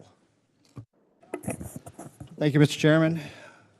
Mr. Secretary General, thank you for your service and your continued service to this great country. Mr. Secretary, a few weeks ago, our Commander-in-Chief, the President, signed an executive order over research on psychedelic medications hovering over the veteran space as well as active members. Could you, and I know you're aware of this, and the health and well-being of the service members and the veterans is very near and dear to my heart. We lose over 6,000 veterans a day. A year. I would love to see that trajectory go to zero. Can you, at a high level, is the Department of War interested in kind of coming in with VA, HHS, NIH, and pushing this type of research? First of all, thank you, Congressman, for all the work you've done on this. There's no more passionate advocate for them, and it was great to see you in the Oval Office with your brother and with so many other SEALs who are saying, hey, this option saved my life or gave me a new lease on life. And I've heard that time and time again based on that particular approach that the President has approved through the EO. And I think our department has shown a willingness to be flexible and look at new options and new alternatives. And I think if you talk to Secretary Collins at the VA, the partnership we've had is as deep as any partnership between the Department of War and the VA has ever existed. So we've got regular meetings between us as secretaries, but also our chiefs, and then down into the committees to ensure the flow is consistent. But if there's something that the VA is doing that we should be looking at that enables our service members to be better at their job, we're going to entertain it. So thank you for your advocacy on it, and we'll take a look at it. Thank you very much. And it excites me that the two entities, one couldn't exist without the other. Our veteran. I've had the opportunity to not only travel the country, but travel the world and visit our troops, either OCONUS or CONUS. And I have to say, sir, the morale, the well-being, just the sheer excitement our service members see and how they're acting today, it kind of takes me back to our generation, if you will. Just to see that kind of that forward momentum, that intestinal fortitude kind of glows on them. And I think that's a direct correlation to your leadership, sir, as well as the president. Can you, from your perspective, I'm assuming you're seeing the same thing. And I think that blue line that needed to be popped, got popped, and our service members are absolutely leading from the front. And the world has noticed. Tell me I'm not seeing that just from my own eyes. No, you're not, Congressman. And I meant this when I said it. I would encourage every single member of this committee to talk to lieutenants and captains and majors and colonels and sergeants and staff sergeants and sergeants major and specialists who are doing the job right now on the front lines or across the country, and they have seen a sea change in the environment and the morale and the spirit in their formations. And it isn't some secret sauce. It's don't treat us as a petri dish in your social justice exercise or your social engineering approach. Just let us do our job. Let us get back to basics. Let us train. Let us choose people and elevate people simply on merit and merit alone. That's motivating for people. That's why they join. That's why they do really difficult things like you did. And are away from their families for a very long time. They want to defend their kids and grandkids, but they don't want to have distractions and debris on the inside. So when we talk to them, they are so grateful for the fact that we're just getting back to the basics of readiness, training, accountability, discipline, warfighting. Commanders, squad leaders, you name it. And to those watching across the country, ask folks who have served, who've been in it, how they view it. And they see it under President Trump's leadership fundamentally different. And we haven't even talked about the border, which is now secure. I mean, there's the recruiting successes, the fitness and combat standards that have been restored. We're treating everybody at the same level. Sounds like basics, but it all translates into morale. And then morale translates into readiness, and that translates into capabilities. And then when you have a commander-in-chief that unleashes them, it turns into mission success. And then the world pays attention to what the American military is capable of doing. And it's on the shoulders of leaders like you who did it in previous generations, and we're simply doing it again. So thank you for your leadership. Thank you, Mr. Secretary. And for everyone in the room that's in uniform, God bless each and every one of you for your service, as well as your families.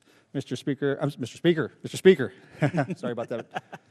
I thought you liked me. I did. I'm sorry. That slipped. Gentleman's time to Karen, I yield expire. back. We now go to the gentlelady from California, Ms. Jacobs. Thank you, Mr. Chairman. Mr. Secretary, as you know, I represent San Diego, the largest military community in the country. Right now, as we are speaking, 2,500 San Diego Marines are off the coast of Iran. Many, many other San Diegans in uniform have gotten 48-hour deployment notices. So this war in Iran is not theoretical for me or for my constituents. It's deeply personal. As you also know, on Easter Sunday, President Trump threatened to destroy Iran's bridges and power plants, writing, quote, "Open the fucking strait, you crazy bastards, or you'll be living in hell. Just watch." And 2 days later, President Trump wrote, quote, "A whole civilization will die tonight, never to be brought back again. I don't want that to happen, but it probably will." My office's phones have been ringing off the hook. I've heard from so many military families concerned about the president's mental fitness and whether he's fit to serve as our commander-in-chief, given that he's sending their loved ones into harm's way. Our troops, who have shown incredible bravery and tactical proficiency, deserve to know that their leaders are focused and stable. So, Mr. Secretary, you are with the president a lot, and it pains me to even have to ask this about our president, but my constituents' lives are at stake. Do you believe that the president is mentally stable enough to be the commander-in-chief? Did you ask the same question of Joe Biden for 4 years? Mr. Secretary, Joe Biden is not the president. Mr. Trump has been president for a year and a half, and I'm asking you did right not. now. And I won't even engage with the level of disparagement that you're putting on the commander-in-chief, who indeed is I'm in meeting Mr. with him Secretary, every single day. Mr. Secretary, Biden is He's not the the president. sharpest, most insightful commander-in-chief we've had in generations. And you want to compare, you want to ask that question after you and your fellow Democrats defended Joe Biden, who could barely speak and didn't know Mr. what day of the Secretary, week it was? as you know, he governed through an auto pen. when- You got a Secretary of Defense who went AWOL for a week. I can't Mr. be gone Secretary, for 10 days, for 10 I will minutes. reclaim without my someone time. looking- Thank Gentlelady's, you so much. gentlelady's time. She's Thank you. reclaimed it. So, Astonishing. as Mr. Jimenez said, we should be taking leaders at their word. So, is there a reason that we should not be taking our leader at his word? Iran should not underestimate the will of President Trump and the United States military to achieve our mission. Okay, well, I want you to know this is not a partisan thing. In fact, many Democrats have had, many Republicans have had these same questions. Marjorie Taylor Greene said he's out of control and he's gone insane. Candace Owens said the 25th Amendment needs to be invoked. Megyn Kelly, Tucker Carlson, who you used to work with, Alex Jones, Stephanie Grisham, the list could go on. So how do I explain to my constituents that while they are in harm's way, their commander-in-chief is posting these unhinged posts? How did you explain to your constituents what happened on October 7th, or what happened in Afghanistan, or what happened with the debacle and the withdrawal in Afghanistan, where the troops were left? How did you explain that with Joe Biden's leadership? Mr. Secretary, How did you I'm not explain that to the asking you Marines about that the didn't get previous medals, that administration. we restored their medals because of that Mr. disastrous Secretary, withdrawal in I'm asking Afghanistan? about Did you what's explain that to happening your right now. constituents when Joe Biden was asleep at the wheel and he had an AWOL Okay, Mr. Secretary of Secretary, Defense? how I don't about think you this did. next post? How can I explain this next post to my constituents? I'm Jewish, so this doesn't really bother me, but my understanding is that this is quite offensive to many Christians. So how do you explain this post? I'm not here to explain posts. We have an incredible commander-in-chief Okay, who puts Mr. our Secretary, troops first. I'm here for a budget hearing about our troops. This is It's a historic budget that's giving our us a troops. chance to defeat Mr. Secretary, our adversaries, and Mr. President Secretary, Trump is please, doing that this in is my time. world-class fashion. This is about Gentlelady our has troops. reclaimed your time, Mr. Secretary. This is about our troops. This is about who is commanding our troops and if our troops can trust that they are being sent into harm's way under good strategy. The mental stability of our commander-in-chief is deeply important to our troops. It's deeply important to this country. It wasn't our important to you troops' during Joe lives at Biden. stake. I'll remind you that when there were concerns, Democrats came together, and he was not our nominee for president. So I encourage you to have the same courage that Democrats had. Mr. Secretary, you keep saying that he is the best commander-in-chief we've ever had, the best negotiator. Talk to the troops. 13 American troops have died. More than 380 have been wounded. The Strait of Hormuz, which was wide open, is now closed. Less than 90% of traffic through the strait is still not going despite the ceasefire. The Iranian regime is still in power. It still has nuclear material. The war is costing Americans billions of dollars. And Mr. Secretary, if you think that this is what winning looks like, then maybe we should be questioning your mental stability. Maybe you are the one responsible for this failure, and the president should think about replacing you. Mr. Chairman, I yield back. Gentlelady yields for the back. wrong Chair, I side, which is recognize not the gentlelady surprising. from Virginia, Ms. Kiggins. Thank you, Mr. Chair, and thank you to our witnesses for being with us. I have the privilege of representing Virginia's 2nd Congressional District, so Hampton Roads, home to a lot of our East Coast Navy. And I had the privilege of attending the VFA 106 Change of Command on Friday, which is our fleet replacement squadron for the F-8 for the aging F-18s.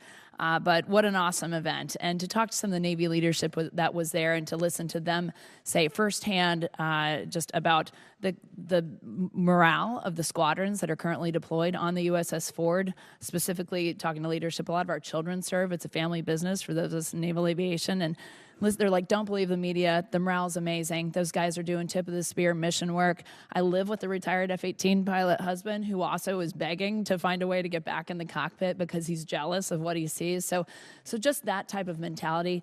Thank you for that. I know that they're doing a mission, and keeping them engaged is an important part of the fight. Along those same lines about naval aviation, I would love to hear, Mr. Secretary, your thoughts about the future of naval aviation. I know that this is a budget hearing, so last year's budget we had $900 million that we were looking forward to using in the FAXX program, and then the fiscal year 27 request was reduced to $140 million.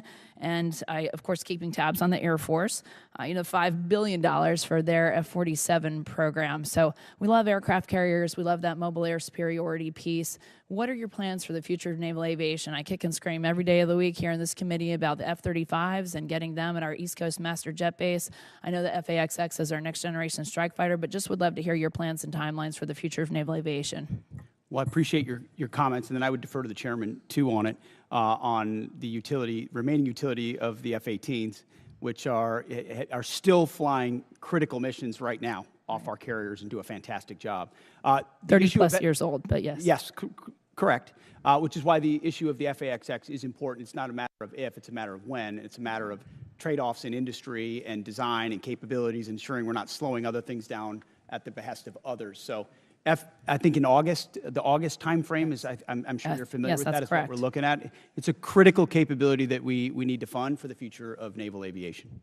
I would defer if anything you want to add. Sir, I think you covered it. We don't need access basing and overflight off of a CSG and a CVN, and so it gives the Secretary and the President a lot of options. So, and I just want to echo the thanks for the Joint Force, on behalf of the Joint Force, for all 3 CSGs that are out there getting after it right now. I share your husband's jealousy, but just want the force to know how much we appreciate him, especially the Ford. Thank you. Thanks very much, General. And then, Mr. Secretary, just again representing a big Navy district and having just a concern for the Navy, could you shed any light on why the Secretary of the Navy was relieved and what that timeline to replace him looks like for permanent leadership? I think that's one of the reasons why we struggle with even, I think, about the basing decisions and, again, naval aviation, and I wish we would talk more about just the contributions of our aviators, but could you shed any light on that issue? Well, as the President stated, we thank the previous Secretary for his service, appreciate a lot of the initiatives that he undertook. Ultimately, it was time for a new leadership and a new direction as far as running fast toward those objectives, and so we made a change. We think it's hard personnel is policy, and the sooner you identify, especially, we talked about general officers, as you're evaluating whether they're running with the mission they've been given, you got to make a change if they're not. The same with civilians, and in this case, we made that change. And any timeline to replace or have a new Secretary of the Navy appointed? Well, right now we have an acting in Hung Kao who's did a fantastic job as the number 2, and he'll be acting for now. And I would imagine we'll know in due time. Thank you. And then General Kane, I know you're a VMI graduate, and I know you're watching some of the partisan attacks that have been going on with some of our senior military academies, specifically in Virginia. And I was wondering if you had any thoughts or have had any discussions about how we can remove some of our senior military academies from these partisan state politics. I think it requires a further discussion. We had 170 Army ROTC officers that we commissioned out of that school specifically, but we've seen pushes to shut down, defund, replace their board of visitors. Any thoughts on how we can be more protective of those great schools? Well, ma'am, you sort of started where I'm going to land on the importance of staying politics as the chairman and not unintentionally or inadvertently stepping into a political matter where I should not. As the Secretary said, people are policy, and policies are things that we don't do in the Joint Force. I appreciate all of the commissioning sources that are out there. Gentlelady's time's expired. Chair, I recognize the gentlelady from Washington, Ms. Strickland. Thank you, Chairman Rogers and Member Smith, and thank you to the witnesses for being here today. This committee is being asked to consider a $1.5 trillion DoD budget request that funds not only weapons and system programs, but the people, leadership, readiness, and trust required to make them effective.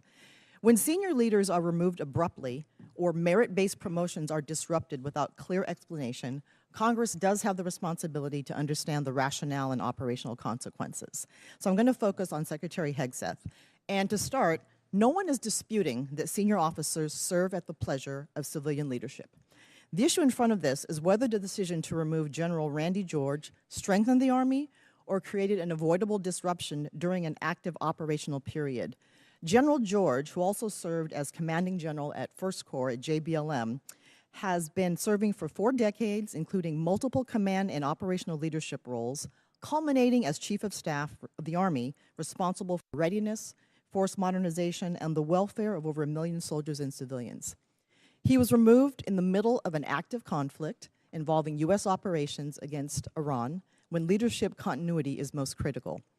Public reporting indicates that General George's removal may have followed disagreements over Army personnel matters, including concerns regarding withheld promotions. So my question, Secretary, is this. What specific national security risk, mission risk, or leadership concern did General George present that justified removing him in the middle of a conflict, or was he removed because he challenged some decisions being made? As I stated earlier, out of respect to these officers, I don't discuss the nature of the removal, but I would ask an earnest question of you, where does General George fall in the operational chain of command? So I'm asking you, why did you fire him? No, but don't change you the talked subject, about sir. you talked about an Please operational answer my moment. question. Where does General Please George answer fall my in the question. No, it's a simple National question. risk, You're on the House Armed mission Services risk, Committee. Leadership concern. What did he present that justified removing him in the middle of a conflict? Do you know where General George serves in the operational chain of command? So I'm asking you my question one more time, sir. Don't try to flip it on me. Why was he removed? Was he a national security risk, mission risk, or leadership concern? We don't. Yes or no? We don't talk about the okay, that's nature of okay. Don't removals, answer the but question. you It's all also good. won't answer where So he to is be in the clear, operational chain of you command because he removed the isn't Army's- in it. Mr. He Chair, I'm isn't gonna in the reclaim my time. operational chain Young of lady, command. reclaimed your time. Yeah, we're going to You want to tie it to the war, but you don't Sir? even know where he Mr. is in the chain of Secretary, command. Show some respect, It's the gentlelady okay? from Washington's time. Under Doty 1320.04, the Secretary of Defense may withhold or disapprove forwarding nomination after service recommendations in limited circumstances, including newly identified adverse information, pending investigations, reportable information, and questions regarding mental, physical, moral, or professional qualification, incomplete or non-compliant nomination packages, missing certifications, or the need for additional clarification from the military department. Several colonels reportedly selected for brigadier general were removed or withheld after board selection and service certification. Which of these specific grounds applied to each withheld officer, and what objective evidence supported these decisions?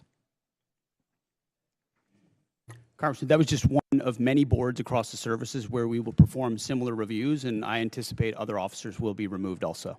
Okay, but what were the grounds for those? Again, we don't talk about, out of respect for those officers, we don't talk about the nature of that, and we all serve at the pleasure of the president. We're solving for an institution that needs to be based on merit and professional execution, and there's been a lot of gender and demographic engineering that's been going on for reasons other than the focus of exactly what we should be doing on the battlefield. So whether it's that or I did not raise execution, gender. that's implied in every statement that everybody makes. And I so did not ultimately, as raise we that. review all these boards, it has nothing to do with anything other than their performance on the battlefield or their performance in their career. And these people are thoroughly vetted, thoroughly researched, and I guess my question is this about loyalty to Trump, or is it about what's good for the mission? I understand what you're implying, but it's about the Constitution and our military and its ability to execute, and I'm going to make sure the president has the finest officers across the force prepared to deliver. So this committee funds weapons, readiness, recruiting, professional development, and leadership pipelines. But no amount of money can compensate for a force that may lose trust in the fairness of advancement. And this is fairness. We believe in merit. We have always had a merit-based system. That's not the argument. No, we have not. Not under the But as Biden we administration, consider- we did not. It became social engineering, not merit, and we're No, fixing no, it it didn't. quick. No, it did not. It did not.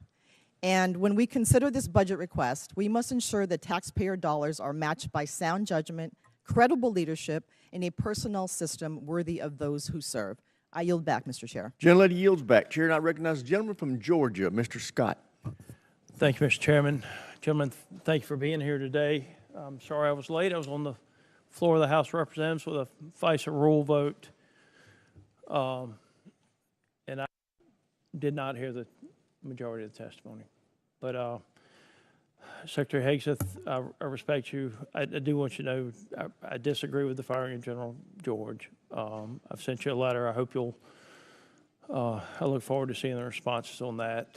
And I mean, it takes 218 votes to get something across the floor of the House of Representatives. And with NDAA and with budget plus-ups and everything else, we're going to lose some Dem votes. I mean, we're going to have, we're going to lose some Republican votes. I mean, we're going to have some Dem votes to do the things that we have to do to fund the Department of Defense. And I just, I would encourage everybody to keep that in mind, because we're going to lose some Republican votes on the plus up. General Kane, the Joint Staff plays a unique role in our strategic direction. The integration of services is what gives us a coherent joint force. I have seen where disputes in the Air Force and the Army led to the elimination of systems that we needed. As the department has made attempts to right-size various components, could you talk about the importance of the joint staff and the value to the joint force?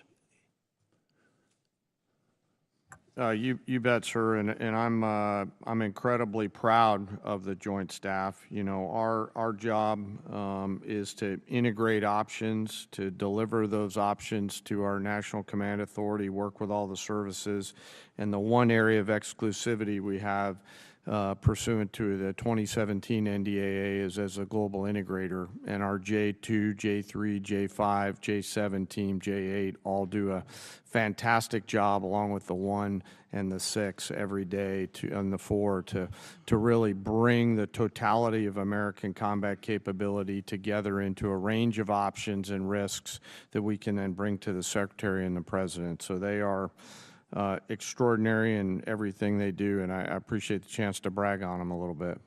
Well, I have watched as the Air Force was paying for a system that was predominantly used by the Army in the past. I'm talking about J-STAR specifically. It was the ground moving target indicator that the Army used, but it was coming out of the Air Force budget. And then I think that dispute led to the stand down of a system before another system was ready to go. And that's a dangerous. It's a dangerous thing. I spent a fair amount of time in Africa from this committee's work and from HPSC's work. We lost Air Base 101 and 201. All of you at that table know what happened there. I blame that on State Department and the way the State Department handled that. How do you intend to handle, one is, are we looking at Niger and the potential to get 101 and 201 back? And I do believe that an apology would go a long way with that country. As someone who's met with the ministers over there, and interestingly enough, Minister Toomba wanted tractors. He wanted John Deere tractors is what he asked for. But where will we base out of if we can't get Niger back? And are we looking at getting 101 and 201 back? Yes, sir. Well, we all want tractors. So I echo his thoughts there. You know, I know General Anderson is doing a lot of work right now, leaning forward, doing a fantastic job along with his Deputy Commander, General Brennan, on looking at the total requirements across the western flank for access, basing, and overflight. 101 and 201 are one of many things that they're considering. I think the key is what are they going to be able to do with the resources that they have, and we're always in a resource-constrained environment, Congressman, to put sufficient pressure on the CT adversaries there in order to hold them at bay. Well, the mill-to-mill relationships are still good. Yes, sir. I've been out with some of the ODA teams over there. As a civilian, as a member of Congress. Yes, sir.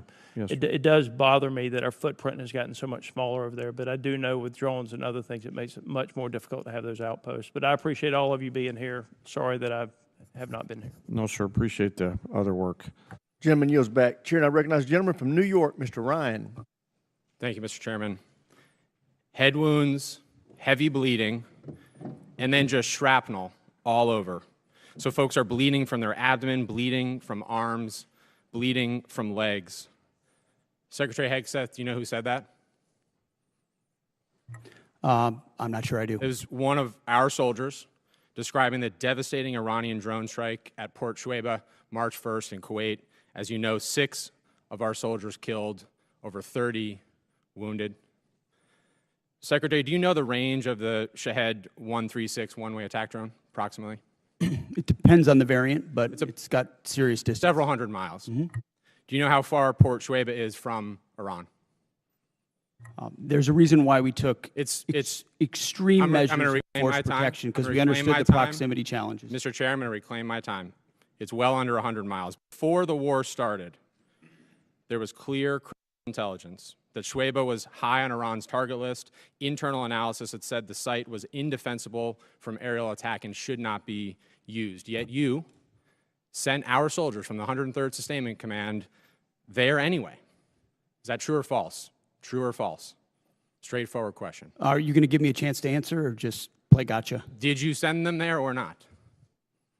We took proactive I'll measures take that from the as a yes beginning to and ensure reclaim my force time. protection and defensive Now, posture were let's talk, maximized Mr. across Secretary, the theater. Let's talk about what defenses they had. Prior to the attack, officers on the ground knew our troops were vulnerable. In fact, they requested additional force protection. Did they receive it? Wherever humanly possible, force protection and counter I'll UAS save you was the always time. made available. They did not. In fact, when asked to describe the base's defense, one survivor who's come forward from the unit said, quote, I would put it in the none category. None. So let's be clear, no counter-drone capabilities, no counter-rocket systems, no counter-mortar or counter-artillery, not even the basic overhead protection that you and I had 20 years ago in Iraq, and now 6 of our soldiers are dead. The next day, you downplayed the attack. You said it was a squirter that squeaked through fortified defenses. But since then, thankfully, brave survivors have come forward to set the record straight. One of our surviving soldiers told CBS, quote, painting a picture that one squeaked through is a falsehood. Another said the unit was, quote, unprepared to provide any defense for itself. It was not a fortified position. Another survivor said the building's protection was about as weak as one gets. Secretary Hegseth, that is obviously in direct contradiction to what you said from the Pentagon podium the next day. So are you saying that these soldiers, our soldiers, who survived this horrific attack are lying? What I'm saying is before the commencement of the conflict, we put in maximum defensive posture we could. That's a direct We contradiction moved to 70 what they said. in this directing. Can I speak, or are you just going to monologue falsehoods all over the place? It's not a falsehood. We moved 7,500 troops off of the Reclaiming my X based time. on the intel. Stop. Based on the intel. Stop. Reclaiming my time. Because you yell doesn't make you right. Calling, Just because you yell doesn't make you right. I'm reclaiming my time on behalf of these survivors. You just said what they said is a falsehood. There's a much larger That picture. true? There's a much larger picture at play here that included integrated air defenses, bunkers, moving people off Then the why, X Mr. to Secretary, ensure are that they were not dead? part of the target. We moved those troops and all across the theater, thousands of troops off the X, off of their bases, because we knew what Iran was going to try to strike, and we knew there So could no be a answer. tragic moment. No there could be a answer, Mr. tragic moment where Secretary. something Again. could get through. Of Again. course, that's the I'm consequence of reclaiming my conflict, time. and we Again. remember those 6 every single day. I want to finish. But don't play games with. I'm not playing games. raising I your want to voice finish and with pointing one more fingers. quote from a survivor of the attack, and I put this on the record. Telling the truth is important, and we're not going to learn from these mistakes if we pretend these mistakes didn't. Secretary Hegseth, those soldiers told the truth. Those soldiers are braver than you are. I commend They those are asking for accountability. They deserve accountability, and I'm asking for the same, starting with you. And as I said a year ago, you need to resign immediately. I commend those And I soldiers. yield back. Gentleman yields back. Chair now recognizes the gentleman from Texas, Mr. Fallon. Thank you, Mr. Chairman. Secretary Hegseth, I want to tell you something right now. You focused our military once again and finally, and you've shaped it into the meritocracy, and you've dramatically increased the United States' ability to project power and, when needed, lethality. And I mean, and as a result, our deterrents have never been more evident the world over. So thank you. General Kane, you mentioned in your opening remarks George Marshall. Unfortunately, some of your immediate predecessors were clearly one type of a general. They were Democratic generals. One of them, even in this committee, used politically charged rhetoric of the left. And I don't want Democratic generals. And for that matter, I don't want Republican generals either. I want American generals. You, sir, are an American general. You know exactly what we need generals at Joint Chief of Staff that knows, understands, respects, and embodies your role to serve this republic the troops, and the mission. And that is precisely what you're doing. And I want to thank you because you do remind me of George C. Marshall. He was a great American, and so are you. Secretary Hegseth, what do you know of any nation state that ever enriched uranium to 60% that then didn't make a nuclear weapon? Well, first of all, I want to second your comments about the chairman, and I agree. I appreciate how he does his job. Usually when a country pursues at that level, it's pursuing a nuclear weapon. 100% of the countries that have reached 60% enrichment have then produced a nuclear weapon. And is it true that Iran was in the process of building such a swarm of UAVs and ballistic missile shield conventionally, once they wanted to bake the cake because they had all the ingredients to make the nuclear weapon, it would have been damn near impossible for us or anyone else to prevent them? As I pointed to, the president was wise enough to understand that at its weakest moment, following the 12-day war and Midnight Hammer, now is the time to degrade their conventional capabilities, the umbrella they were building of missiles, long-range, short-range, cruise missiles, one-way attack drones, that they were going to use to blackmail the countries around them to not do anything about their nuclear program when they broke out from 60%. We know that to be they knew that to be their intention, and something had to be done about it, and President Trump had the courage to do it. Well, President Trump, there's been a lot of quotes that people have been mentioning his words, and I wanted to mention some that I thought were interesting. Here's a quote: "I will take no options off the table to prevent Iran from obtaining a nuclear weapon." Barack Obama. "Iran will never get a nuclear weapon." Joe Biden. "I will never hesitate to take whatever action necessary, and I will never allow Iran to acquire nuclear weapons. All options are on the table." Kamala Harris. And this one: "We would totally obliterate Iran." That's a terrible thing to say, but those people who run Iran need to understand that. Hillary Clinton, 2008. So it seems to me that Barack Obama, Hillary Clinton, Joe Biden, Kamala Harris, and Donald Trump had something in common. They weren't going to allow Iran to get a nuclear weapon, and some of them, 4 of them, were all words, and one of them took action. There's 93 million. We're involved in a land war in Asia. I get it. It's complicated. 93 million people, much larger than Iraq, but 80% of their country hates their guts. This is a regime that murdered 40,000 of them and gunned them down in the streets. They're responsible for over 600 American deaths. How long was World War II? You have any idea? In days? I have it right here. In days, exactly. I got it multiplied by 365, but yeah, it's 1,347 days. Korea was 1,129, and our involvement in World War I, which was rather quick, was 585. How long we've been involved in Iran? Just shy of 60 days. 60 days, 2 months. And what is the degradation of their Navy right now, Secretary? Their conventional Navy is destroyed. They had 3 drone aircraft carriers. They have none. They had 11 submarines. They had none. They had different frigate classes. They have none. They may have small speedboats at this point, Coast Guard type vessels, but their conventional Navy is gone. Air Force? Likewise, functionally destroyed. Command and control? It's hard for them. There's a reason why there's a challenge in communicating around a deal, is because their command and control is fundamentally broken as far as who's in control and how they communicate. We could make very good arguments that the serious nature of any action in a country like Iran, there were good things to consider before doing it. There were also very good reasons to do it. The fact of the matter is, ladies and gentlemen, Republicans and Democrats, we're here now. This is an evil regime. We can fundamentally reshape not only the region, but the world. They were the largest exporter of terror and ballistic missile technologies. We need, gentlemen, to win. Secretary General Kane, win. I yield back. Gentleman yields back. Chair, and I recognize the gentleman from Pennsylvania, Mr. DeLuzio. Thank you, Mr. Chairman. We all just heard pretty powerful reporting, courtesy of Mr. Ryan, from many of our wounded troops who were injured in the attack in Kuwait. Mr. Secretary, you heard direct quotes from some of them via CBS's reporting. They were willing to talk to the press. Things like they were unprepared to provide any defense for themselves in the unit. Things like we were moved closer to Iran, to a deeply unsafe area that was a known target. Your spokesperson, Sean Parnell, in response to that reporting, said it was not true. Do you agree with that? He was calling these guys liars? I'm not calling our troops liars, and I don't know if what you're representing is correct or not. I'll take you at your word on that.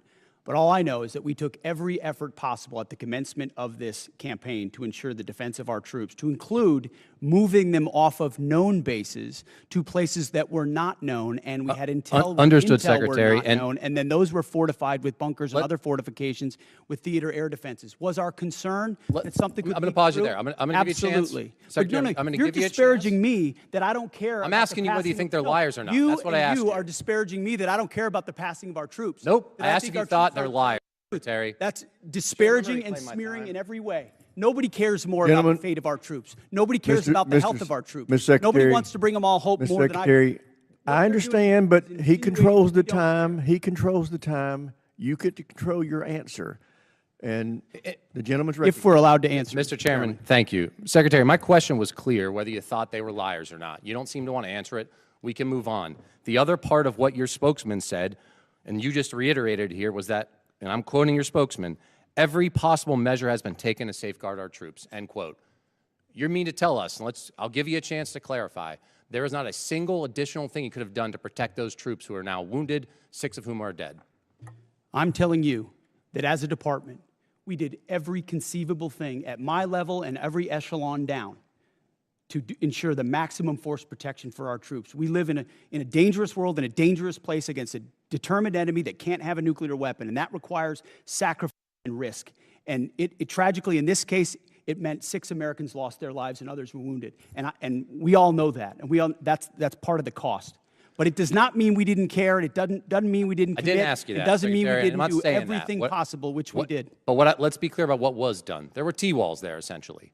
There was no overhead protection. The known threat in that environment, and I think we all here understand it, is overhead drone strike. There was no protection for overhead drone strike. So I'm struggling to understand how your answer and your spokesman's answer is that every possible measure was taken. We can move on. Mr. Chairman and Chairman Kane, I want to ask you something on a different topic.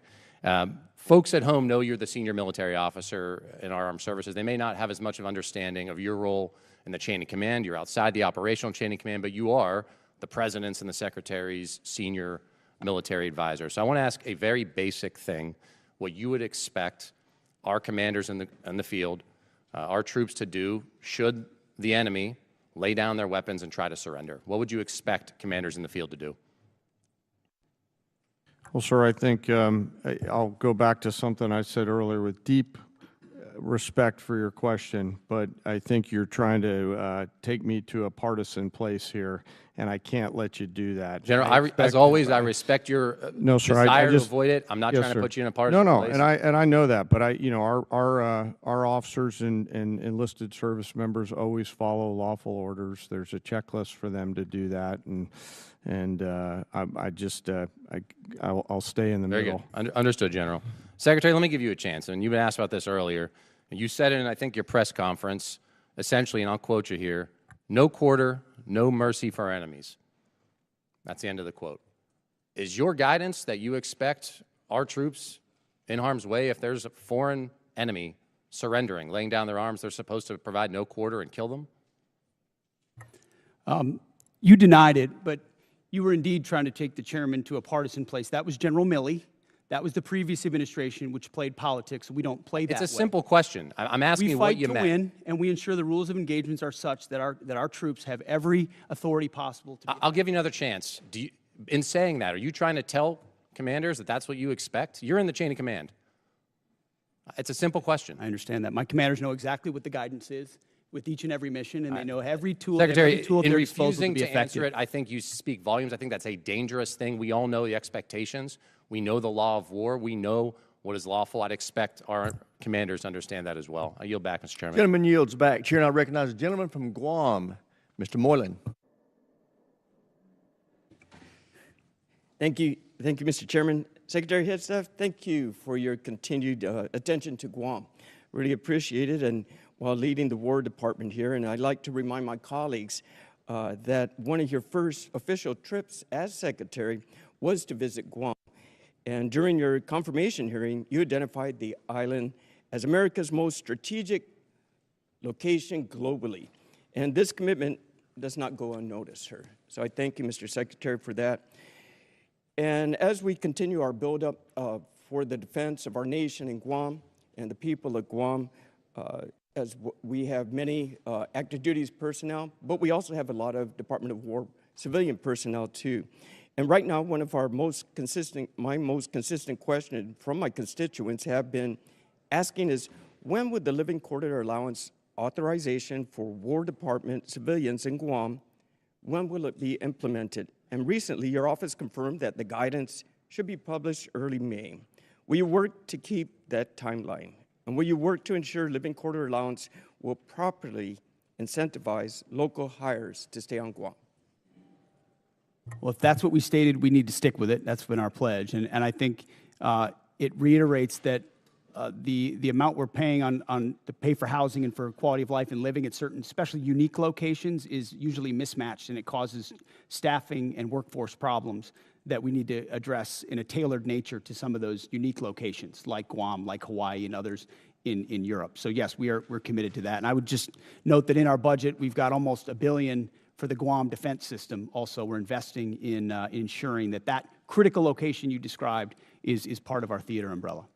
Excellent, sir. Thank you for that. Another longstanding request I have from the War Department has been the increased support for Guam's power grid. As you know, we all, the one island approach there and working together, our water, our power, our port, our airports, our hospital, it's all in support, working together with the military. Well, one of the important ones for us is Guam's power grid.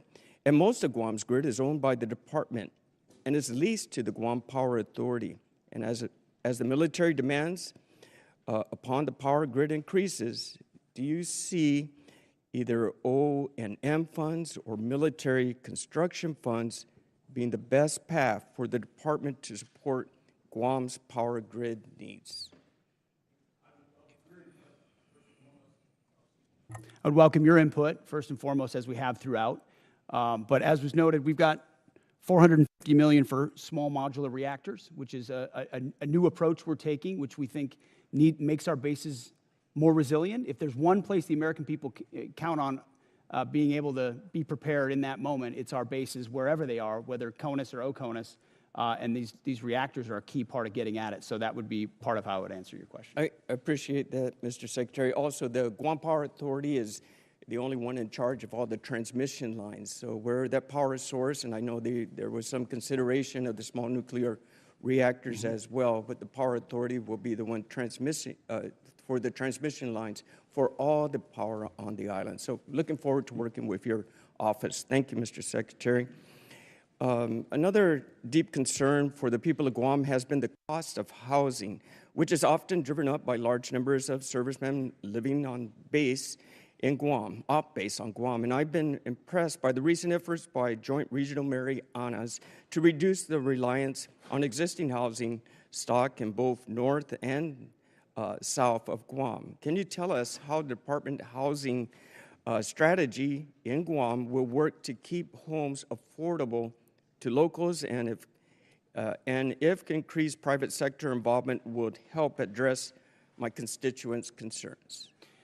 Well, we've got about $4.5 billion for family housing in the FY27 budget. It's something we recognize as a challenge, and in places like that, a unique challenge. There's also been a bureaucratic construction process, which has been a huge impediment, and you can imagine President Trump has demanded that we do something different and accelerate a different process to deliver those things in a more of a private sector, less bureaucratic fashion, and we look forward to employing those. Excellent, sir. And finally, we did have one discussion when we first met on Guam regarding the Medal of Honor possible recipients that are deserving of this. Now, Guam has never had any Medal of Honor recipients, and there's three names that we've... Gentleman's time's expired. Thank you.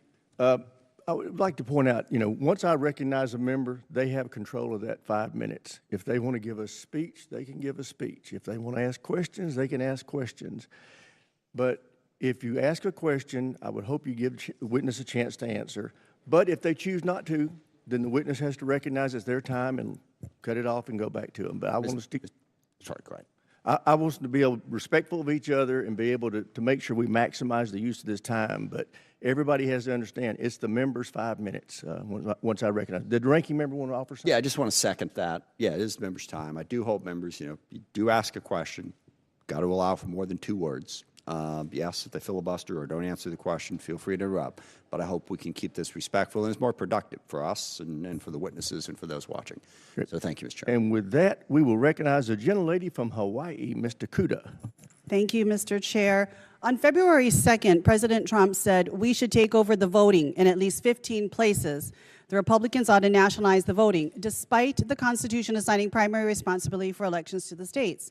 Federal law also draws very clear limits. Under 18 U.S. Code Section 592, military officers are prohibited from deploying troops or armed personnel to polling places unless necessary to repel armed enemies of the United States. That is this exception, not politics, not suspicion, not conspiracy theories, armed enemies.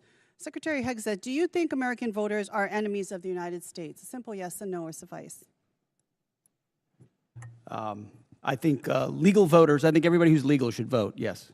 So American voters are not enemies of the United States? Yes. You're agreeing with me? I think America's legal citizens should vote, yes. How many armed enemies of the United States have attempted to interfere in the last election? Can you recall any time when armed enemies of the United States attempted to interfere in the last election or the 2020 election? We just had the King of England here a while ago, but so 250 years ago. Okay, very good. All right. Well, Secretary Hegseth, if President Trump ordered you to deploy troops to polling places during the midterm elections this fall, which would violate the law I just cited, would you implement his order? Yes or no? What you're trying to insinuate is that the president would give unlawful orders and we would somehow deploy troops as a result. And the evidence of our department is that we've worked alongside law enforcement very effectively for 15 months.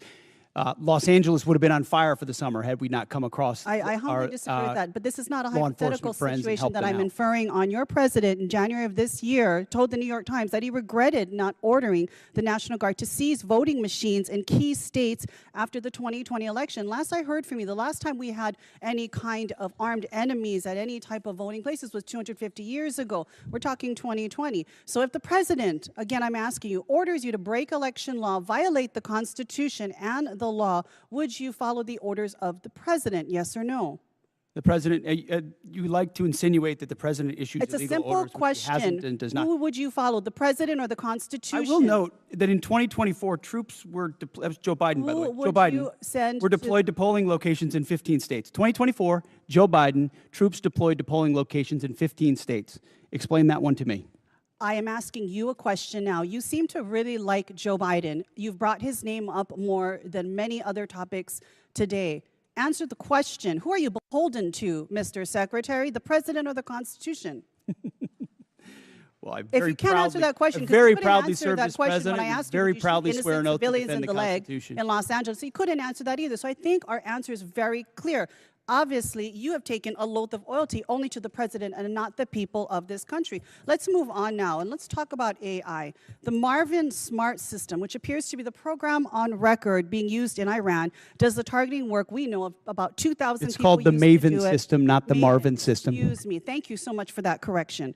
It does it in a fraction of the time. The intention was to compress the kill chain, and the result was an attack that killed almost 200 children. Would you agree that tragic actions like this prove that when we trade time and humans for safety, people die? The Maven system is a very effective tool, and inside that we have very prescriptive processes by which we ensure as much precision as humanly possible in very complex battlefield environments. So you think we took every absolute effort to make sure that innocent civilians did not die in this attack? I know that there is no country on planet Earth that takes more measures to ensure that civilian harm or civilian casualties are minimized than the United States of America and this War Department, and that is a fact. Okay, and yet, Mr. Secretary, you eliminated the department's civilian harm reduction staff. You eliminated, for a country that makes great efforts to make sure human casualties are reduced or eliminated. Don't you think that that goes actually counter to what you just said? Would these children not still be alive if you had not eliminated all of these staff working within CENTCOM? We didn't eliminate them. We made sure that those things that they normally accomplish are at the field level, which they are. And all of these processes are in place Would you at not every agree level. that something clearly every has single failed, level. whether it's our implementation of AI, whether it's understanding our human dependence on AI? Would you not agree something failed because almost 200 children died in Iran as a result of our bombing? You're insinuating something where an investigation is not complete. Gentley's Thank you, Mr. time's Chair. I yield expired. back. Chair now recognizes the gentleman from Georgia, Dr. McCormick. Thank you, Mr. Chair. Gentlemen, I'm happy to have you here today and really excited about the things you've been able to accomplish. I'm going to summarize just sitting here for a few minutes, listening to everybody politicize what we've done. I'm just going to break it down as best as I can, and then I'm going to let you answer a couple questions. First of all, just since the short period of time that the Trump administration has taken over, we've handed over control of Ukraine's destiny to Europe, where it belongs, a conglomerate that has a $20 trillion economy versus a $2 trillion Russian economy, to actually take care of their own country in a very good way, their own continent. We've kept Iran, who has literally talked about raining down fire from heaven and talked about us being the great Satan, from becoming a nuclear power. We've reshaped the geopolitical space in the Persian Gulf. We've reestablished the Monroe Doctrine in the Western Hemisphere. We've basically executed two of the most amazing raids in history, almost flawlessly, that will be studied for a generation at least. We reduced senior administrative billets, thank you. We've defeated Iran with under $30 billion spent, with minimal civilian casualties compared to any other war. People forget that in World War II, in one night, we lost 100,000 civilians, totally innocent, in fire bombings. That's before we dropped the nuclear bombs. War is a horrible thing, but I think we've executed it as best as possible in a very hard and consequential environment. That's just to sum up a few things, not to mention the recruiting that went from dismal and really something that could have crippled our military to now a surplus just by a change in administration. That's pretty impressive for a short period of time. Thank you, and I commend you for your hardship, overcoming those hardships. A couple things that I wanted to get through. One thing is we talked about the Incentivized Savings Act, which is something I wanted to apply to all bureaucracies. But when I was in the military, as both an operational officer and a logistics officer for my squadrons and my jump places, we got to the end of the fiscal year. If we didn't spend it, what happens? We lose it, we get our budget shrink. Everybody knows that in the military. Everybody knows that in every bureaucracy in America. One of the things I came up with is, at the end of the fiscal year, if you don't spend it, you don't have anything. You know, we save 10% of our budget for emergencies like we're facing right now. If you don't spend it, instead of spending it, you actually can save half of it. 49% rolls over to the next year. 49% goes back to debt and deficit, 2% to reward the people for being good administrators of the money. I don't see any downside. This is the way that we reinvent government, the way we spend money. And I just thought, I wanted your opinion on something like that. I thought was thinking outside the box because I've seen waste, fraud, and abuse. We're trying to address that. This should be a bipartisan, bicameral approach to actually doing something right as we expand the budget, but also give us some wiggle room for putting money back and being good stewards of the people's money. What do you think about an idea like that? I very much like an idea like that, which creates all the right kinds of incentives. And I would just add, in addition to that, which is the type of thing our department would support, the deals that we're cutting ensures they build the plants, they build the assembly lines, which is exactly the right kind of incentive. If you spend on facilities, you're going to make sure you make money on those facilities and the munitions that you produce. There's ownership in that stake. There's the right incentive. Overturning the entire way the department does business. So I agree with that. We're pointing at the defense contractors, as the president has, and saying, you need to do your business differently. This is not a gravy train of the government. You need to you're beholden to us, actually. So I think the spirit of that is infused into everything we're doing at the department. And I think it's right in line with what you're talking about, running it more like a business where we have accountability and we're pointing in the right direction. We do have a lot of old programs that we need to update. One of the things you talked about is a 5 to 7 year period of time of updating. I think almost year by year now, it's going to be how we're going to have to look at how we budget things and contract because the technologies are so dramatic, as General Kane pointed out. I know I'm running out of time real quickly, but I want to also revisit the fact that you are still invited down to University of North Georgia, one of the elite 8 schools. We're looking forward to PTing with you. owe you that. Appreciate you guys being here today. God bless you, and God bless our military service members. With that, I yield. Sir, I got to say, this guy over my left shoulder is a University of North Georgia graduate. He doesn't want me to tell you that, but he is. The president would be very happy. The president of the university, he's great. President Shannon would be very happy to hear that. Gentleman's time has expired. Chair, I recognize the gentleman from North Carolina, Mr. Davis. Thank you, Mr. Chair. Also, thank you, Mr. Secretary, Chairman Kane, and Mr. Hurst. Shout out to Winterville.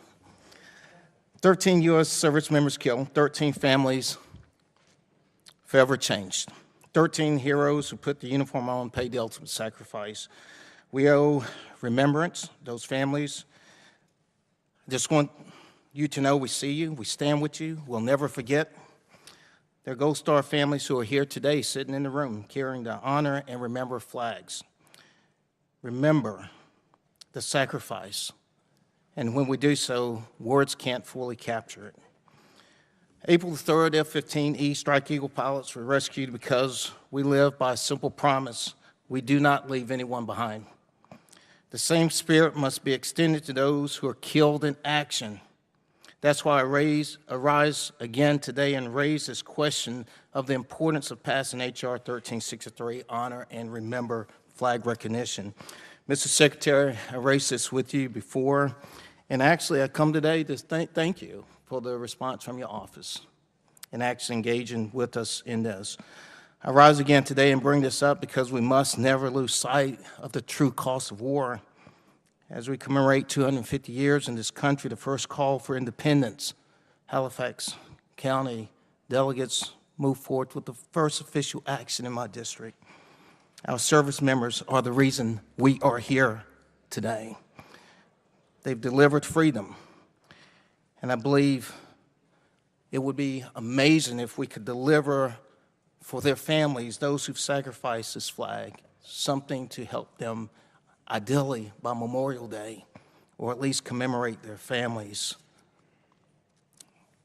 I would simply ask, do you have any thoughts whatsoever how we continue to lift and honor those who have been killed serving our country? Well, thank you for what you do on that topic. I think first and foremost, we do it by doing right by the legacy of those that we lose, whether it's those 13 from this conflict or any other conflict. I've been at Dover every single time, as is the chairman, as is the president, the vice president, when they can, to greet that and respect and honor that. In our department, we established the first ever Gold Star task force, where we've got a Gold Star advocate right in our front office working these issues on a daily basis, which is why it doesn't surprise me that we so quickly got back to you. These are deep in our DNA, things that we care about. How you treat a family who's given everything in that moment, not just at Dover, but in every step of that process, is a reflection of how Mr. Secretary, thank you truly just for time here. And I've served mortuary and I've been to Dover. I deployed to Dover, so thank you there. I want to shift to Army Cadet Command. The Senior ROTC Programs Rebalance Optimization Plan, North Carolina Central University in particular, there are real access and logistical challenges that are before the cadets. And when we think about building the next generation of leaders, I would just ask us to think about how we're putting barriers in front of some. And I would just ask if you could please take a closer look at the impact on the cadets. I want to shift to another topic and really spend the last moment here as I'm running short. Your memo, April memo, the non-official personal protection arm in the Department of War property. My son is at Fort Benning right now, infantry. He's training, ideally, he wants to be 11 Bravo. And I shared the memo with them, and he shared it with his battle buddies to see the response. And he's definitely Second Amendment enthused, an advocate, and they're really interested, in this. My question is simple. How do you plan to provide any guidance on the denials, and how do you plan to track it? That was the intent, is to make sure those men and women out there feel like they have their Second Amendment rights even when they're on post. And the burden of proof is on the command as to why they would deny, as opposed to the burden of proof on why they should allow. So the presumption is the same rights they would have outside the gate of a base they have inside for personal protection purposes. Our bases shouldn't be gun-free zones except for the Armory and the MPs. So the burden of proof is something we're going to pay very close attention to. My last 15 seconds, Chairman Kane. Thank you again for the conversation breakfast. Any final thoughts in terms of any reservations of how we're dealing with munitions in terms of a supplemental on the depletion of munitions? Gentleman's time's expired. Chair, I recognize the gentleman from Louisiana, Mr. Higgins. Thank you, Mr. Chairman, General Kane, Mr. Secretary. Thank you for being here today. Mr. Secretary, you stated in your opening statement that one of the foundational endeavors that you embrace is to, in your words, forge a lethal arsenal of freedom. I don't think it could be more accurately described, the spirit that you gentlemen are delivering within the Department of War, the men and women that you serve. It's notable for an American like me, I'm an Army veteran, 65 years old. I don't believe in my lifetime I've witnessed this level of rebirth and hardcore focus that I'm witnessing out of the Pentagon right now. And I just commend you for driving that.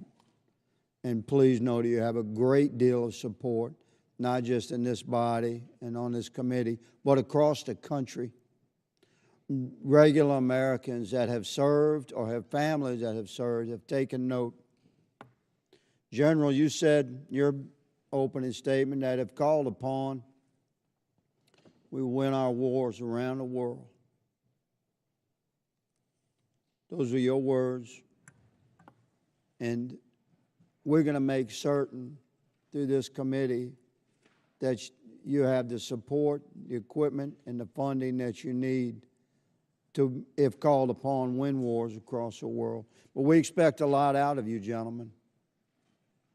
We expect you to liberate and secure the entire Western Hemisphere. One of my colleagues across the aisle stated that in a negative way. Let me flip it to positive. We absolutely do expect you to liberate and secure the entire Western Hemisphere. We expect you to drive Iran to its knees and free the world of the Iranian terrorist threat. We expect you to leverage NATO into an indomitable force. We expect you to set China back on its heels worldwide. We expect you to drive peace and stability through the projection of military power. We expect you to secure the transit of affordable, transportable American energy product as the indisputable cornerstone of economic prosperity for every allied nation. That's a lot of expectations. And what you gentlemen have laid out today, as you've answered questions, solid, you've made it clear that that's the path we're on. And I support you. My Democrat colleagues have made it clear today that after careful study and thorough research of world history, they've come to the conclusion that soldiers, sailors, airmen, and Marines are far safer if they're never deployed into conflict. You've made it very clear that you take your business seriously, and we support you. I certainly do. Mr. Secretary, in consultation with your staff, reflective of your goals and your mission and your stated intentions, in consultation with your staff and personnel and readiness, I propose legislation to codify your guidance that combat fitness standards must be rigorous with no separate scoring scales, adjusted standards or accommodations, but there to be only a single uncompromising standard, not to exclude any American from any opportunity, but to ensure we have the best, most capable Americans in the most critical positions. Would you welcome this body making your guidance into law in the NDAA? I would welcome, Congressman. Thank you, Mr. Secretary, for clarifying that. A question about Iran, and I'll give you the final 30 seconds to answer. Was Iran moving precipitously towards nuclear weapons capability, Mr. Secretary? Even after the obliteration of Midnight Hammer, what was clear is that the intention of Iran remained in the pursuit of nuclear weapons. And after, as hard as they were hit by Israel, it created an opportunity to get rid of the conventional shield. That's why we talked about missile production and the Navy and the defense industrial base, to set them back from blackmailing the region and the world in pursuit of nuclear weapons, because we understood how much they could continue to pursue them. Roger that. Thank you, gentlemen. Mr. Chairman, I yield. Gentleman's time's expired. Chair, and I recognize the gentleman from California, Mr. Cisneros. Thank you, Mr. Chairman. Thank you and the ranking member for bringing us here today for this hearing. Very important to the nation. I want to thank our witnesses for all being here today. Mr. Secretary, the President recently made an announcement that the state-activated National Guard would start receiving active duty pay for federal missions, and I believe you kind of made similar remarks as well. I'm happy to see that announcement because it brought the much-needed attention to this disparity. Whether you agree with missions or not, when guardmen are called up for active duty and they really have no choice in the matter for homeland missions, often they are receiving inconsistent pay and benefits depending on their status. This issue has persisted for decades. This is why earlier this year, Rep. Bergman and I introduced Duty Status Reform Act, which would address the issue head on. I believe this is the right time to push this over the finish line. It's something the National Guard Bureau supports, the Council of Governors support. Just the other week, the service personnel chiefs are all here. They support it. TAG support it. So, Mr. Secretary, as a former member of the National Guard, I am asking you here today, would you consider supporting consolidating the 29 duty statuses for the military reserve component into a balanced and equitable system that would also help the National Guard receive retirement points when they're called up for these federal missions? Would you support that?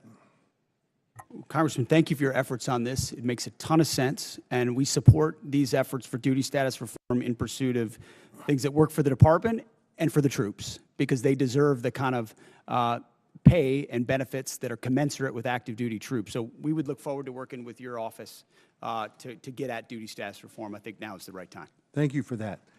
General Kane, I ask you the same question as an individual who's served in the Air National Guard. Would you consider supporting duty status reform that's going to simplify this and help our National Guard troops? Sure, I'll be careful to stay in my lane. My personal, not the chairman's opinion, as somebody who's lived the house of pain of 30 different duty statuses, would support it. As the chairman, I'll leave personnel, and you know this from your prior life, to our civilian leaders who do that, but I do think we owe a better set of options for our guardsmen and our reservists across the forces. Well, thank you both for that. This is something that I think needs to get done and something I've been working on for years now. The National Guard Bureau supports it, and so I hope you will, like you said, work with us to get that done. OMB seems to be our roadblock, so I'm hoping you can kind of push that roadblock down so that we can finally get this done. Next question, Mr. Secretary. I take what we do for our personnel very seriously, and that sometimes I know you have stated right here today, our troops are ready, they will do anything if asked upon them, but I think as leaders sometimes we need to kind of protect them as well. And I worry about the USS Ford, which has now kind of been out there over 10 months. It's probably well over 300 days by the time it gets back to the United States. I just saw a thing today. It's going to be headed back here in a few days. You know, these people have gone back pretty much all over the world. They crossed the equator multiple times. But I am interested, you know, I'm sure that was not in the gift map when it was first assigned, when they were deployed. And so what were some of the concerns, you know, that the Navy had when you made this modification, when it was brought forward to you that, hey, this is what extending them out to past 10 months is going to do. This is, you know, both on the troops and on the ship. What concerns did the Navy bring up for this? It's a very fair question, and I can tell you every week I stare at an orders book where I'm looking at troop movements or asset movements, and multiple times that included the Ford. And multiple times the operational requirements, whether it was down in Southcom or up to CENTCOM, demanded additional assets in real time, which through a tough decision-making process led to an extension in consultation with the Navy. Admiral Caudle and his staff They fairly represented readiness trade-offs, maintenance trade-offs, which are real what things. are the concerns? going What forward. trade-offs are we making right here? I mean, really, we have 3 carriers in the area right now. How many do we really need? It's rather, I mean, it's a great show of force, but do we really need 3 carriers there? And you got one ARG there and another one on the way. You know, this is going to set back possibly deployments later on. It's going to have ramifications down the road extending for this much. And not only talking about, you know, we had service members that were kept away from their family for almost a year. How many missed the birth of a child, you know, before, you know, extending them in another 4 months? We need to keep this in consideration. We kind of make these modifications. And I hope these issues are being raised when you do these SDOB books, right? And people are actually making these decisions. Gentleman's time's expired. Chair, I Yield recognize the back. gentleman from Virginia, Mr. McGuire. Thank you, Mr. Chairman. Thank you to our witnesses today. Secretary Hegseth, I really appreciate your return to warrior ethos and the priorities of our military. Merit over performance is how you win, and it's how you save lives. And your love of our military comes out in everything you say. So we really support you and your team and what you're doing. General Kane, your comments about being in the middle and being apolitical also saves lives. I think all of the fellow veterans in this room, military guys, would agree that if somebody saved your life on the battlefield, you wouldn't care if they were male or female, black or white, Democrat, Republican, independent, whatever. We're all Americans, and we're all on the same team. And we put our differences aside and work as a team, we can turn the impossible to a possible. We can be outnumbered and still win. So I want to commend you guys for supporting our troops so they can best survive. Let's see, the border. Nobody talks about the border, Mr. Secretary, as you say, but it's incredible what you guys did in just a matter of weeks. The missions in Ukraine, Honduras, I don't know any other military in history who has been able to successfully do something so complicated, but it talks to the unity and the teamwork of all the joint force and how well they work together. I got a lot of questions. I'll try to go fast. $1.5 trillion budget. In that budget, I want to echo what Rep. Jackson said about U.S. SOCOM. We are often deploy, and we seem to be doing more with less, and we don't complain. And they won't be that voice. So for us in Congress, we want to be that voice. Is just take a look at the budget and see if we can help them with that. Also, I want to talk to you guys about solid rocket motors. I know that the Secretary of War, I know that in this budget we've picked one particular company that we put a lot of money in, and I think it's a great company, and they do a great job. But what is your plan to also have other companies come to the table to help us with a shortfall with solid rocket motors? You're right on SOCOM, and we will absolutely work with you and look at that. On solid rocket motors, it's such a critical component. You got to go with your fastest runner to get caught up as quickly as you can and giving them incentives. But we've also learned on multiple domains that just one option means 0 options when you're stuck. You know, 1 is 0, 2 is 1, 1 is none. So we need multiple avenues on that approach, and we look forward to finding other companies that can do it as well. Thank you. General Kane, National Guard. I'm thinking about counter-drone with FIFA coming up, Super Bowls and all these things going on. Have you considered, and if you haven't, will you consider training National Guardsmen, send them to counter-drone schools so they can come back and train law enforcement so we can increase our ability to protect critical infrastructure? Sir, for sure. They may already be doing that. Please let me take that one and come back to you. I know the Title 32 force, in advance of all the domestic things that are on the horizon here with America's 250, are looking at a range of capabilities. So if you'd be okay, we'll get back to Thank that you. one. On Ukraine, whoever could answer this is, you know, they have 60% enriched uranium. They say they have enough to build 11 bombs. And even at 60%, is that enough to make a dirty bomb? Is that a yes or no? Does anybody have an answer for that? I mean, I wouldn't want to state anything that might be classified, so I Fair wouldn't talk enough. about that in this setting. And by the way, in World War II, a congressman was in a closed briefing and learned that the reason the Japanese hadn't sunk any U.S. submarines is they didn't know our submarines could go below 250 feet. So he went out to the media and told them that, and we started losing submarines and losing American sailors. So a lesson for all of us in Congress, be careful how we, so thank you for considering that. I would say this, if they had a nuclear bomb, would that kill hundreds of people potentially, thousands of people potentially, or millions of people potentially? The history shows us what the lethal potential is of a nuclear weapon, and so you'd have to assume the higher end of that range, and given the radical nature of this regime and the likelihood of them to use it, it gives you a sense of the threat. Well, I think the threat is too great to wait, and I have to commend this President Trump for having the fortitude, and the Secretary of War and the joint force for making sure we stop this threat for the world. Also, I'm a big supporter of the AH-64 Apache. I understand in operations Absolute Resolve and everything else, it's been very effective in countering drones. I'm glad that in the NDAA, we're keeping that program going. And I just saw that you're going to keep the A-10 program going. And a good friend of mine said, long live the Warthog. But if there's ways that we could bring some of the Warthogs back, and or are there any other capabilities that can replace the Warthog? I don't think so. Is there anything that can do what the Warthog does? Gentleman's time's expired. Chair, and I recognize the gentleman from Illinois, Mr. Sorensen. Thank you, Mr. Chairman. To General Kane, on behalf of myself and my constituents, we thank you for your service and your leadership to our military men and women, to our service members and the veterans that I see in our committee today. Thank you for your support of our great country.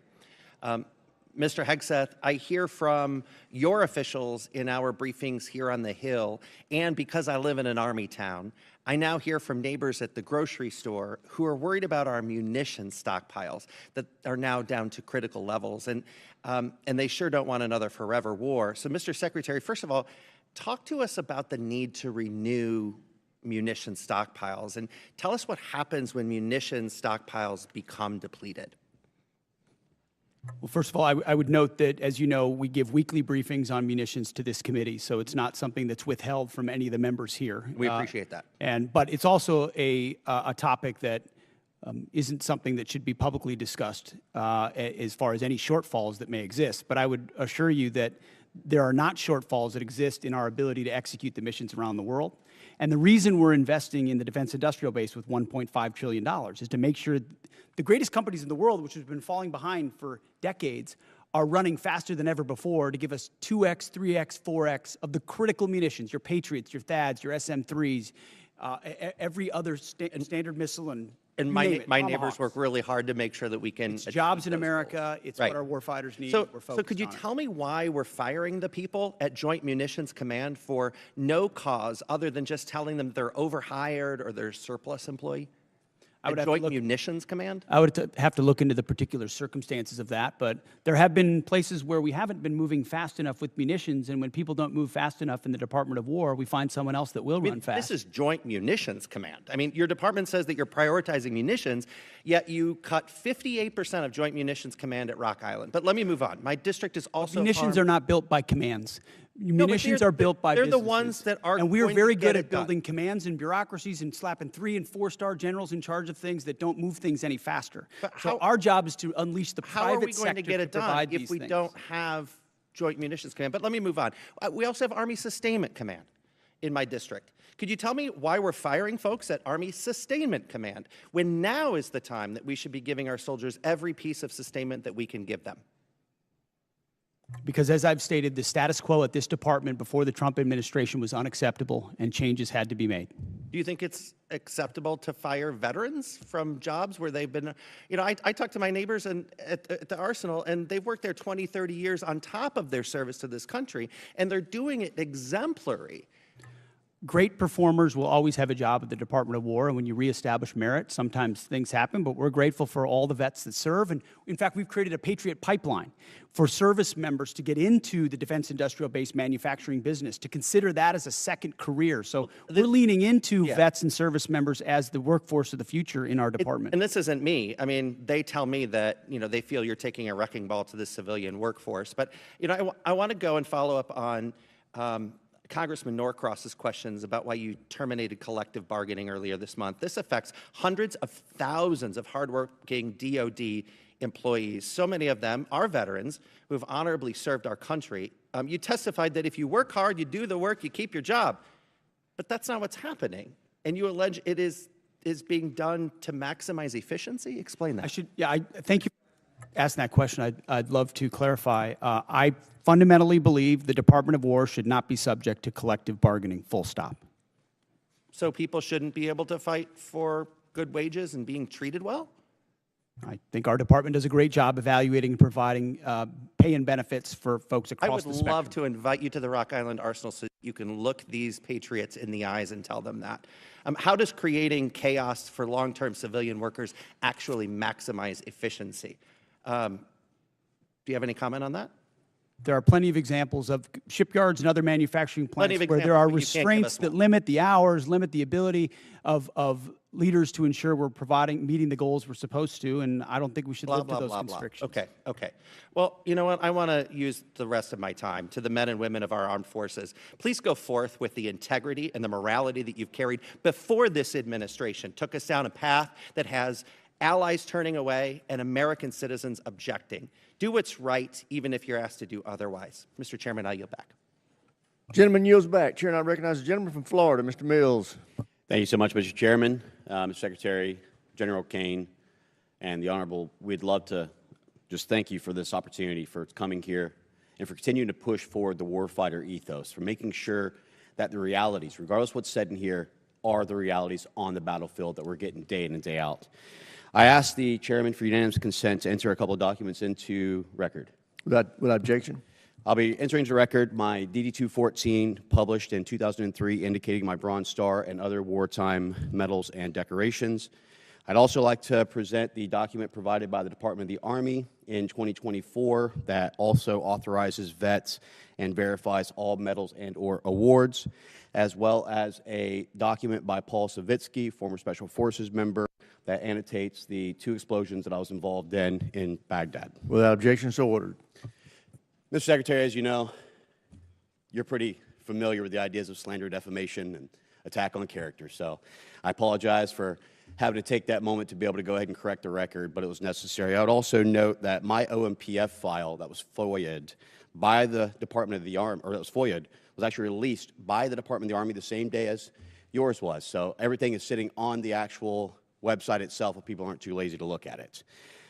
Secretary Hegseth, thank you for your testimony and for the time that you have here today. As the Chairman noted, President Trump's incredible $1.5 trillion investment into our national defense is set to reverse the years of atrophy that our defense industrial base has faced over time, especially small, innovative businesses and needs of a solid demand that signal that our War Department is ready to buy American.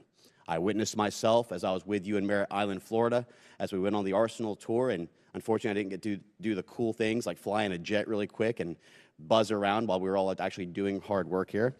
But I wanted to just say, Mr. Secretary, that can you detail for us how the Department of War has eased the path for American small businesses to contract with the department? Well, Congressman, thank you for the question. That has been core to our mission, is the recognition that we have a problem at the department, previously the Department of Defense and now the Department of War, and that problem is us. That problem is our bureaucracy, our process that is meant to block out new competitors and protect existing primes. And there are great primes that provide great products, and we continue to support them. But to build an arsenal of freedom, you need more than just 5 or more than just 6. You need an entire network of small, medium, and large companies contributing to the U.S. manufacturing and supply base, delivering weapons ahead of schedule and under budget that don't only have defense business, but also commercial business. And when we need something, can move quickly and adapt accordingly because there are multiple options. So our acquisitions transformation, a speech and memo and directive we rolled out on that, the Arsenal of Freedom tour, going out there with the hard hats and saying, you are part of the workforce, you have the backs of our warriors, just changing the entire dynamic to say, you shouldn't have to sue the department in order to get a contract with the department. We're opening the doors with small business loans, whether it's SIBR, SITR, or DIU, or OSC. The Office of Strategic Capital hasn't even been discussed today. $20 billion that gets levered into $200 billion so that companies can invest in ways they otherwise wouldn't have the capital to do, and it's not on our balance sheet. So we've got businessmen, the Deputy Secretary of War, who should be deemed a national asset for what he understands and how he works. we're opening the aperture of our department in historic ways, and I think I know our manufacturing base is going to see the benefit from Well, thank you so much. I also want to thank you for your due diligence in making sure that task force audit will come forward, and we will see the Department of War for the first time in 2028 with a clean audit, something that the previous administration was never able to do, and many before that. I believe it was 28 years, if I'm not mistaken, Mr. Secretary, since we've had a clean audit. That is right, and this is not a thing we just announced. We've been doing it for 15 months. Jay's been integrally involved. We just launched a joint task force audit. We are going to pass an audit as a department by 2028 because the taxpayers. And this is why we're so honored to have you as our Secretary of War, and General Kane. We are honored to have you as well leading our forces. Mr. Secretary, with the last few seconds I have, from ships to bombs to bullets, our industrial base is in dire need of support. Even as these defense markers are strengthened, as a former small business owner, I understand how bottlenecks can hold up good contracts and move from the speed at which we need for our warfighters. Mr. Secretary, can you detail how the department has moved to promote diversity in our defense industrial base? Well, if you will, can we submit for record? Sorry, every aspect is opening it up to provide as much running room for new entrants as possible. Thank you so much, Mr. Chairman. I appreciate it. With that, I yield back. Chair now recognizes the gentleman from New Mexico, Mr. Vasquez. Thank you, Mr. Chairman, and thank you to our witnesses for being here today. You're here before us requesting $1.5 trillion for the Defense Department, the largest one-year increase since World War II.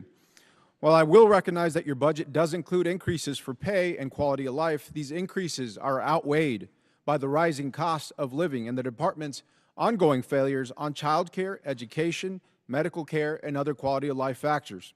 Just like other families, the soaring cost of gas, groceries, housing, and child care have left military families underwater. Yet the department continues to put other priorities, like a $25 billion war of choice in Iran, and just lately, photo ops with Kid Rock, ahead of improving the lives of our troops and their families. It's deeply troubling to me that the department received a historic $1 trillion last year, including $9 billion under H.R. 1 for improving troops' quality of life, but the New Mexican service members that I have talked to are still living in barracks that are at capacity, sending their kids to run-down schools and lack access to on-base child care. Here's an example. During my most recent visit to White Sands Missile Range, I saw severely aging on-base infrastructure, specifically an elementary school that is in need of a complete rebuild. Secretary Hegseth, last fall you said that quality of life for our warriors is a critical component of reviving the warrior ethos. In a video you posted to social media last November, you said that the places where our warfighters reside need to be safe, comfortable, and clean. And in your opening statement today, you said quality of life is front and center in this budget. But when it comes to our troops' quality of life, I fear that this is more of all talk, because I can tell you the outdated barracks that I saw at White Sands Missile Range were anything but safe, comfortable, clean, and I haven't heard from service members about any improvements since you've assumed this role. As Secretary of Defense, do you take any accountability for the continued quality of life concerns that New Mexico's military service members and family face today under your leadership?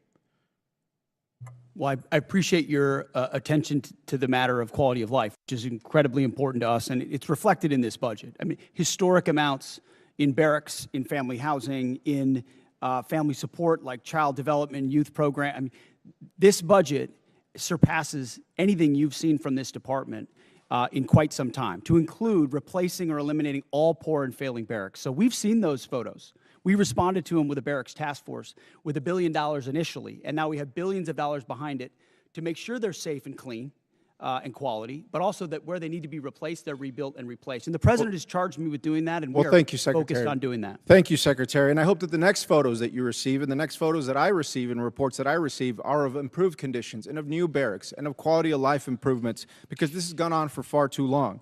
Let me give you another example. At Holloman Air Force Base, the Child Development Centers on base faced critical staffing issues for many years, and just recently gave military families, our airmen and women, just 9 days to find new child care providers. One parent said she felt she had no choice but to resign from her job as a physician assistant when her son lost his spot in on-base care. And one patient, describing his experience seeking health care at Cannon Air Force Base, said, "Good luck. If you need specialized care, referrals take 6 months or more, and regular appointments are booking a month out."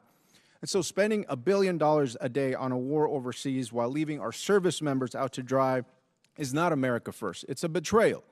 Secretary Hegseth, I voted for $1 trillion for the defense budget in committee last year, and I've yet to see the results come home. Service members back home have said nothing about progress or improvements underway. Within 30 days, Secretary, would you commit to sending me a detailed list of every dollar that is going to improve the quality of life at bases in my district? We will get you whatever we can, but that doesn't meet with what we've seen, which is running as fast as this department ever has on quality of life issues, because I've been in their shoes. I've seen those barracks, and I've seen them recently. And it may not have happened under this administration, but this administration is going to fix it. And ultimately, this budget reflects that kind of priority across the board. Well, thank you, Secretary. And I will just suggest that it needs to run faster. It needs to run at the speed of light. It needs to cross time travel. I don't care what it takes, but it's gone on for far too long. And so I appreciate your attention to this issue, but we have got to get it done, and we cannot be here again next year discussing the improvements that haven't been done despite what's in the budget today. And so let me be clear that these issues have persisted for years under both administrations on both sides of the aisle. The department has received billions of taxpayer dollars as this committee has continued to work in a bipartisan fashion to support our troops and their families. And at a time when cost of living is the top issue for families, including those who serve, the department is in the position to address these costs of housing, child care, groceries, and other needs. I hope the department chooses to do that. Thank you, Chairman. I yield back. Gentleman yields back. Chair now recognizes the gentleman from Texas, Mr. Gooden. Thank you, Mr. Chairman, and thank you, Secretary, for being here and the work you're doing. Over the past decade, Bitcoin has evolved from a fringe asset into a matter of national security. Iran has demanded Bitcoin as a toll for transit through the Strait of Hormuz. North Korean cyber actors have leveraged it in ransomware campaigns, and China is believed to be stockpiling substantial holdings as part of a strategic reserve.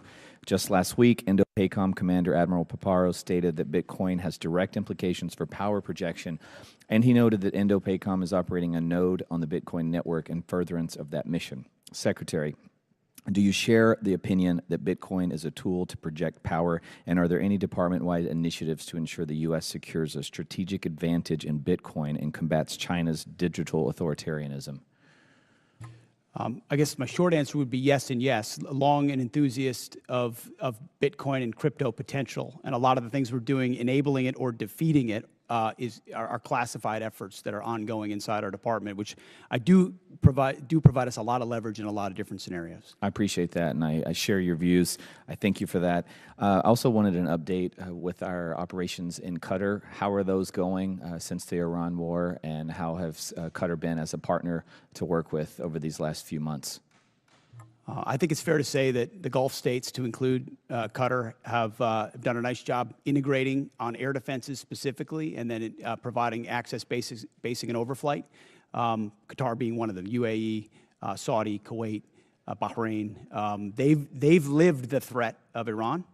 There's some complicated aspects with Qatar, but ultimately they've provided support to what we need in the theater. I appreciate that. I also appreciate the job that our men and women are doing there at that base. I realize they're going through a lot. We really appreciate the work you do, and I'll yield back to you, Mr. Chairman.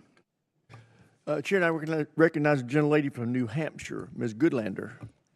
I want to thank our witnesses for being here today, and I want to begin by getting right to it, since my time is limited, on this $1.5 trillion budget request. Mr. Hegseth, you testified last year and you testified again today that you will be accountable for every American taxpayer dollar that comes to the department, where it goes and why.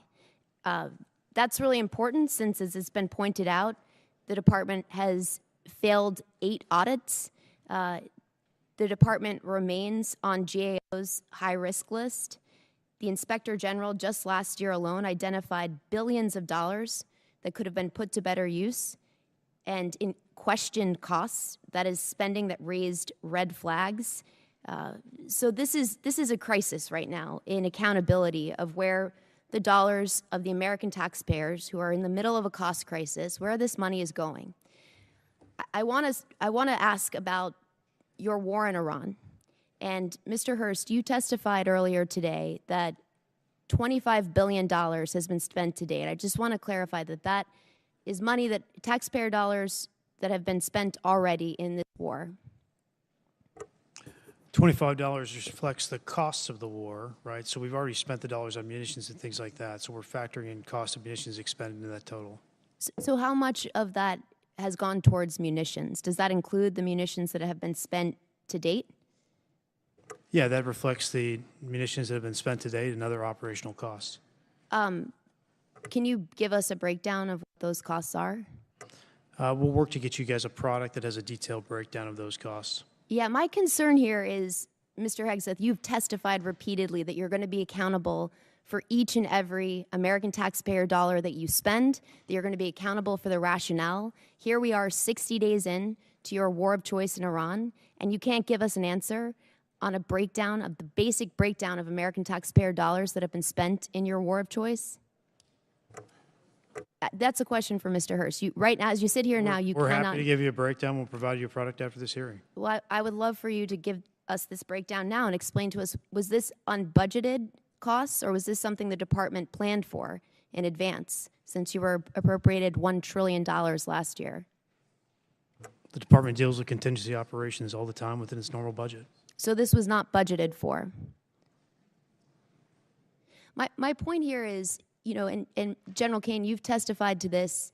We all understand, for you to do your jobs, you need Congress to pass budgets. For us to do our jobs, we need you to give us the details and to be accountable to American taxpayers. And so I got to say, it's an extraordinary dereliction that as you sit here, you cannot account for billions of dollars that have already been spent. You're in this briefed war. on munitions every week. You and your entire staff have I'm every, asking just so the you- American public know, it's not Mr. as if you Hegseth, don't have munitions levels. Mr. You do Hegseth. from us every single week. So you know exactly the numbers you're talking Hegseth, about. you have testified that American taxpayers need to know where their dollars are going.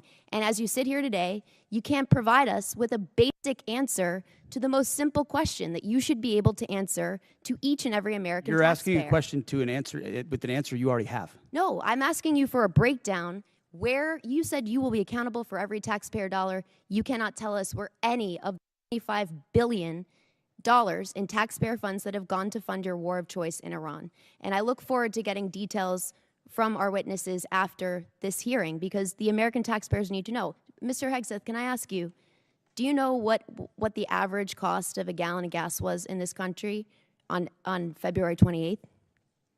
Well, it depends on where you live. If you live in California, it's $8. $2.83. Do you know what the average cost of a gallon of gas is today? Much higher in California. $4.23. I gotta say, Mr. Hegseth, you said you've got a crack economic team that's looking at the impacts of this war on the American taxpayer, and you can't answer this basic question. That should shock the conscience of every American. General Kane, I want to come back to something, a really important principle, and my time is limited. You testified to an important and bedrock principle of American law, that our service members follow lawful orders and lawful orders only. Is that right? Do you agree with the statement, quote, the military won't follow unlawful orders? I do. Mr. Hegseth, do you agree with that statement? Understand what you're insinuating Thank you. at a partisan point? I'm not. I'm actually quoting you directly, Mr. Hegseth, from April 12th, 2016. And I appreciate that on the record, you've clarified this important principle of American law. Gentlelady's time's expired. Here, and I recognize the gentleman from North Carolina, Mr. Harrigan. Well, thank you, Mr. Chairman, and thank you, Mr. Secretary and Chairman Kane. It's always a pleasure to have you here. I'm going to fall in line with the chairman's earlier statements that we can do whatever we want with our 5 minutes, and I'm going to give you all a break from the conflict here, and I'm going to tell you a story, and it's a story that's important to me. And I'm going to start with a proposed citation. And it's a rare point of personal privilege for me to do this, but I have an ask of you. But I'm going to start with a proposed citation for a Medal of Honor award upgrade from a Silver Star. Sergeant First Class Thomas J. Grasso distinguished himself by acts of gallantry and intrepidity above and beyond the call of duty between September 29, 2015 and October 4, 2015, while serving as a senior communications sergeant, Operational Detachment Alpha 3133, Advanced Operations Base North, Special Operations Task Force Afghanistan, in support of Operation Resolute Support. Sergeant First Class Grasso was part of a small Special Forces element that seized Kunduz, a provincial capital of over 300,000 civilians, from the Taliban. Outnumbered 60 to 1, the The U.S. Special Forces element faced an overwhelming enemy force of 2,000 confirmed Taliban fighters.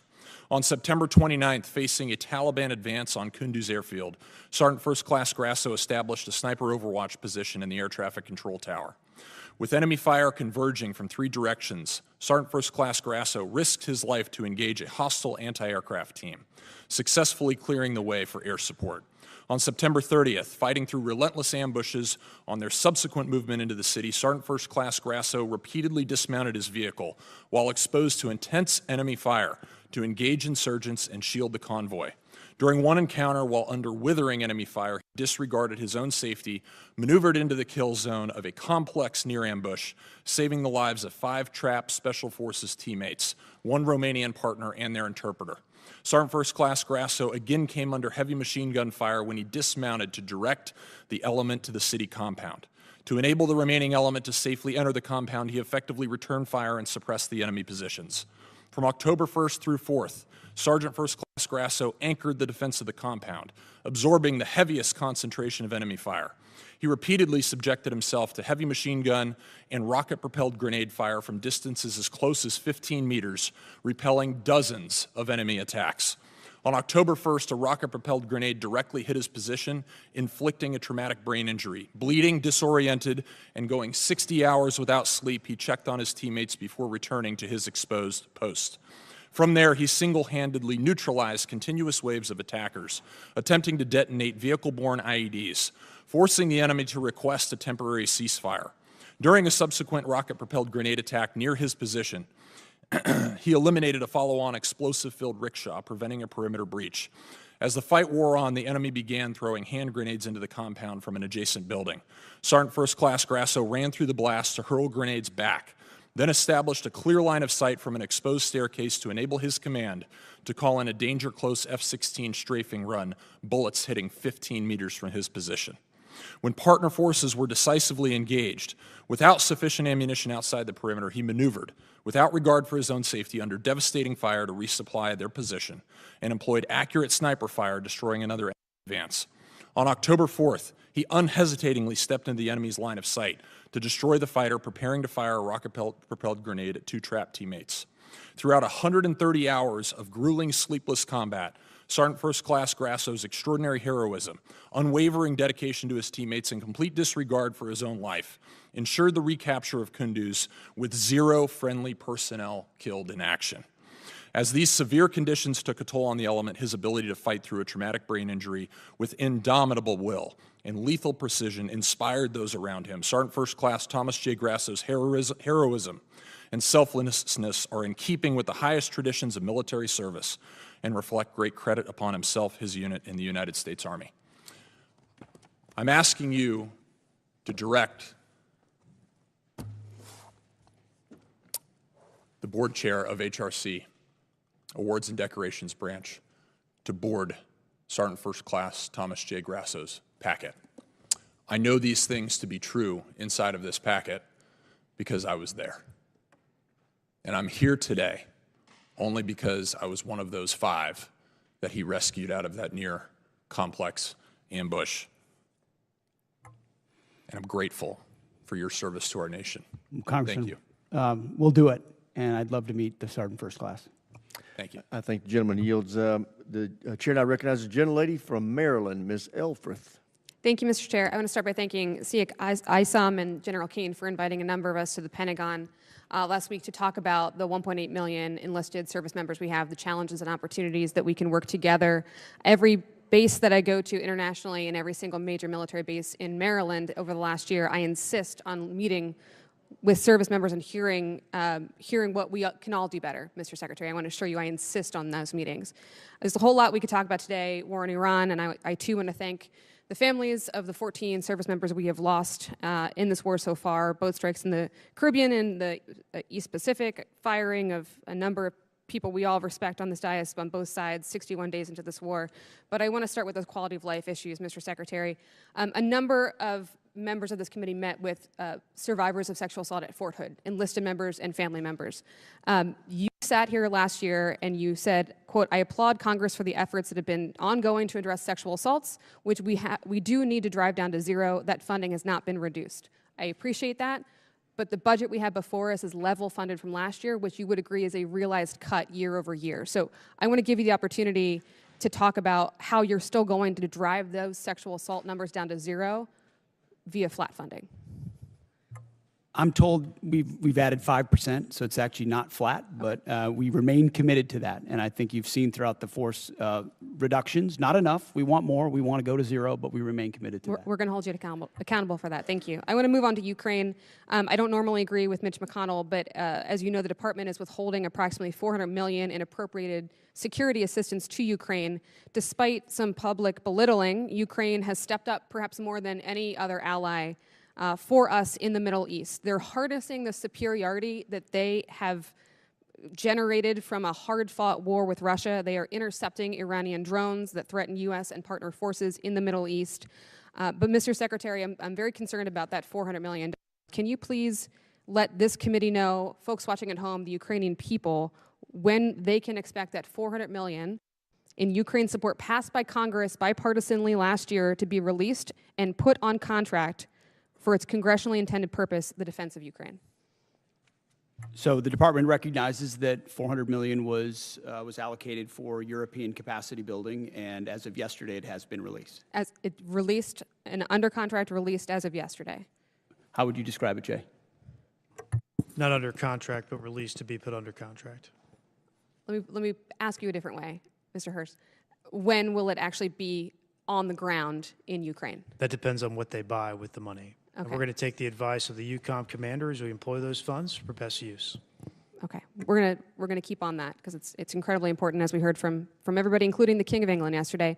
I'm gonna stay on our allies here. It's clear that the president didn't account for the Strait of Hormuz being closed, global market, oil market disruption, gas prices skyrocketing. Mr. Secretary, gas in my district, Maryland, not California, $4.11.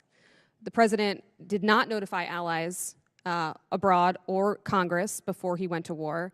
He has repeatedly berated and belittled our NATO allies, and I am not interested in Twitter diplomacy. I'm interested in our actual exit strategy from this war. So I'm actually going to pose it to General Kane, if I could. Well, the president did understand the risks and had the courage to undertake the endeavor nonetheless, which the American people voted for, that kind of courage in taking on that Iranian nuclear threat. General Kane. Have you, or what have you formally and specifically requested of our NATO allies and European partners for operations in the Strait? Can you tell me escort duties, air defense, peace enforcement, specific requests of our NATO allies? Both us and state have reached out through a variety of mechanisms to pulse our international partners, not just in Europe, but in the Pacific as well, to see what capabilities could be brought to bear down there, as this is largely this is largely a we don't move much trade through there. I'll defer to energy, commerce, and treasury to But we've been comment on. specific with our allies about what we need. We have. Okay. Can I ask you for specificity on another issue that's been brought up today? From a military perspective, not a policy perspective, what will it require of our service members to actually eradicate any Iranian nuclear threat? Can you help us understand that? There's such a wide range, ma'am, of options in there, all of which are classified. It would be out of my swim lane, but we always deliver the full range of options, the associated risks, and the advice to go do the things that we would be asked to do. There's many. I can't speak for everybody on this committee, but I know we would like The more gentlewoman's details. time has expired. The chair now recognizes Mr. Mesmer from Indiana for 5 minutes. Thank you, Chairman, and thank you, Secretary Hegseth, General Kane, and Comptroller Hurst for being here today. Congratulations to all of you for rolling out the $1.5 trillion defense budget. I'd like to offer special thanks to Mr. Hurst and his Comptroller team for the work that it takes to put this budget together. It's a monumental task and important for our nation and our well-being. Secretary Hegseth, as you know, the theme of this year's NDAA is expanding the defense industrial base, and one of the key bottlenecks to that expansion is our workforce size. We are not producing enough skilled young workers, and too many regions with strong manufacturing potential remain underutilized.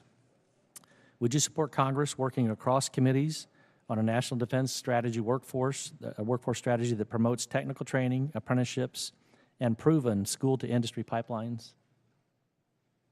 Absolutely. I think you'll find our budget fully aligned with the theme of the NDAA, and when it comes to skilled workers, whether it's DODEA schools, whether it's the Patriot Pipeline or any form of trades, we're investing in that because we need those folks invested in our industrial base. Excellent. I'd look forward to working with my team to ensure those efforts align with the department, defense, and the industrial workforce priorities. So my office will be reaching out. Also, Secretary Hegseth, we are in a shipbuilding crisis as the department implements President Trump's vision for a larger fleet. Should the Navy leverage a model of distributed modular shipbuilding that taps industrial strength outside of traditional shipyards, such as in the Midwest, in the Great Lakes, and Ohio and Mississippi Valley regions, to help expand capacity, to ease pressure on overburdened shipyards, and cut down on maintenance backlogs? In short, yes, and including international options where we can work with partners who have specific capabilities that would speed up the timeline on shipyards that are behind in our own country. But you'll find $65 billion in this budget on shipbuilding, a lot of which builds on those types of capabilities. Excellent. Would you also agree that platforms like unmanned surface vessels, tenders, and other support ships seem well suited for production outside traditional shipyards? Absolutely. And in fact, some of those facilities were precisely the ones we visited on the Arsenal of Freedom tour, USVs, UUVs, where you don't need the same capabilities you would in a traditional shipyard, or you can invest in a new type of shipyard, specifically tailored to those more bespoke capabilities that can be scaled for the fight of the future, for sure. Perfect. Thank you. Secretary Hegseth and General Kane, many from the department have reiterated support for the nuclear sea-launched cruise missile, and I believe President Trump needs more support options in the form of expanded theater nuclear capability. From your perspective, what specific deterrence problem does SLCM solve that current capabilities do not, and what risk do we assume if that capability is not fielded? Take it first. SLCM provides, it's part of the multiple layers of nuclear deterrent that any president has to have at their disposal that creates dilemmas for enemies who are either nuclear capable or not, and ensures the kind of leverage required and defense required, deterrence required, that the nation that sort of underwrites everything we do. So more options on that the adversary can't account for is only good for us. Only thing I'll add is, as we mentioned a little bit earlier, sir, we continue to modernize the full range of the triad. This is another tool in that regional normally, so it's something I support. Thank you. As we look beyond the current program, should the department be thinking about a future sea-launched nuclear system with greater survivability, maneuverability, and potential hypersonic capability? Yes, and I know we are. Thank you. Secretary Hegseth and General Kane, one of the major bottlenecks in expanding the defense industrial base is test range access. Companies are waiting too long for range time, and that slows fielding at speed modern conflict demands. What is the department doing to expand and modernize the testing architecture? $5.2 billion worth of investment, but I'll tell you, when we sit with industry, and I simply ask the question, what can we do for you? How do we empower you? Test ranges come up almost every single time, and the limits and the timeline limits they create. So we're trying to blow that open and create a lot more options for them. Okay. Thank you. Secretary Hegseth and General Kane, I'd like to extend an invitation for both of you to come and visit Naval Surface Warfare Center Crane and see what a great work is being done in Southwest Indiana to support the warfighter and ensure our military edge. And with that, I'll close and surrender the rest of my time. The chair now recognizes Mr. Whitesides from California for 5 minutes. Thank you, Chairwoman. Secretary Hegseth, General Kane, Mr. Hurst, thank you for testifying today and for your service to the nation. Over the past few weeks, military and civilian leaders of many of the DoD components have testified about their FY27 posture. We appreciate their professionalism and their service to the country and the time that they've spent to testify before us. I want to start with Mr. Hurst. Mr. Hurst, you testified at the beginning of this that you said that the estimated cost of the war is about $25 billion. In March, you stated that the first week of the war cost $11 billion. So is it right to say that the following 7 weeks have cost about $14 million total, or $2 billion per week? Yeah, the most intense phase of the conflict was obviously the beginning. That's when most munitions were used. Okay. And that's the base expense from the war. Right. So that you also said just now that the $25 billion includes the cost of the munitions deployed. Is that right? This question is for the CFO, sir. Yeah. That's correct. Okay, so I guess I'm confused then. It makes sense that if that's the cost, then the cost to refill those stocks would be no more than $25 billion. Am I right about that? When we estimate cost of the conflict, we're using current replacement cost for these weapon systems. Right, you're using current replacement costs. So it's frankly pretty surprising that the estimate for the supplemental would be $200 billion. You don't, if you'd like to explain that, you can, but. That's not accurate. We don't have an estimate for the cost. Okay, that's what's publicly reported. So it's good to hear that it's going to be less. Mr. Hurst, do you have Signal on your phone? I'm sorry, why is this relevant? Do you have Signal on your phone? What does this have to do with the budget? I'm going to take that as a yes. Mr. Kane, sorry, General Kane, do you have Signal on your phone? I do, sir, yes. Okay. So I want to talk about Signal. Last year, the Secretary and other administration officials discussed sensitive and almost certainly classified information about a strike in Yemen using the unclassified Signal app. Mr. Hurst, what's the current policy for Signal on official DoD devices? I'm the comptroller. I don't do CIO work. So therefore, it is allowed? Is that your statement, that it is now allowed to have Signal on your device? Mr. Whiteside, my statement is I run the budget for DoD. Yeah.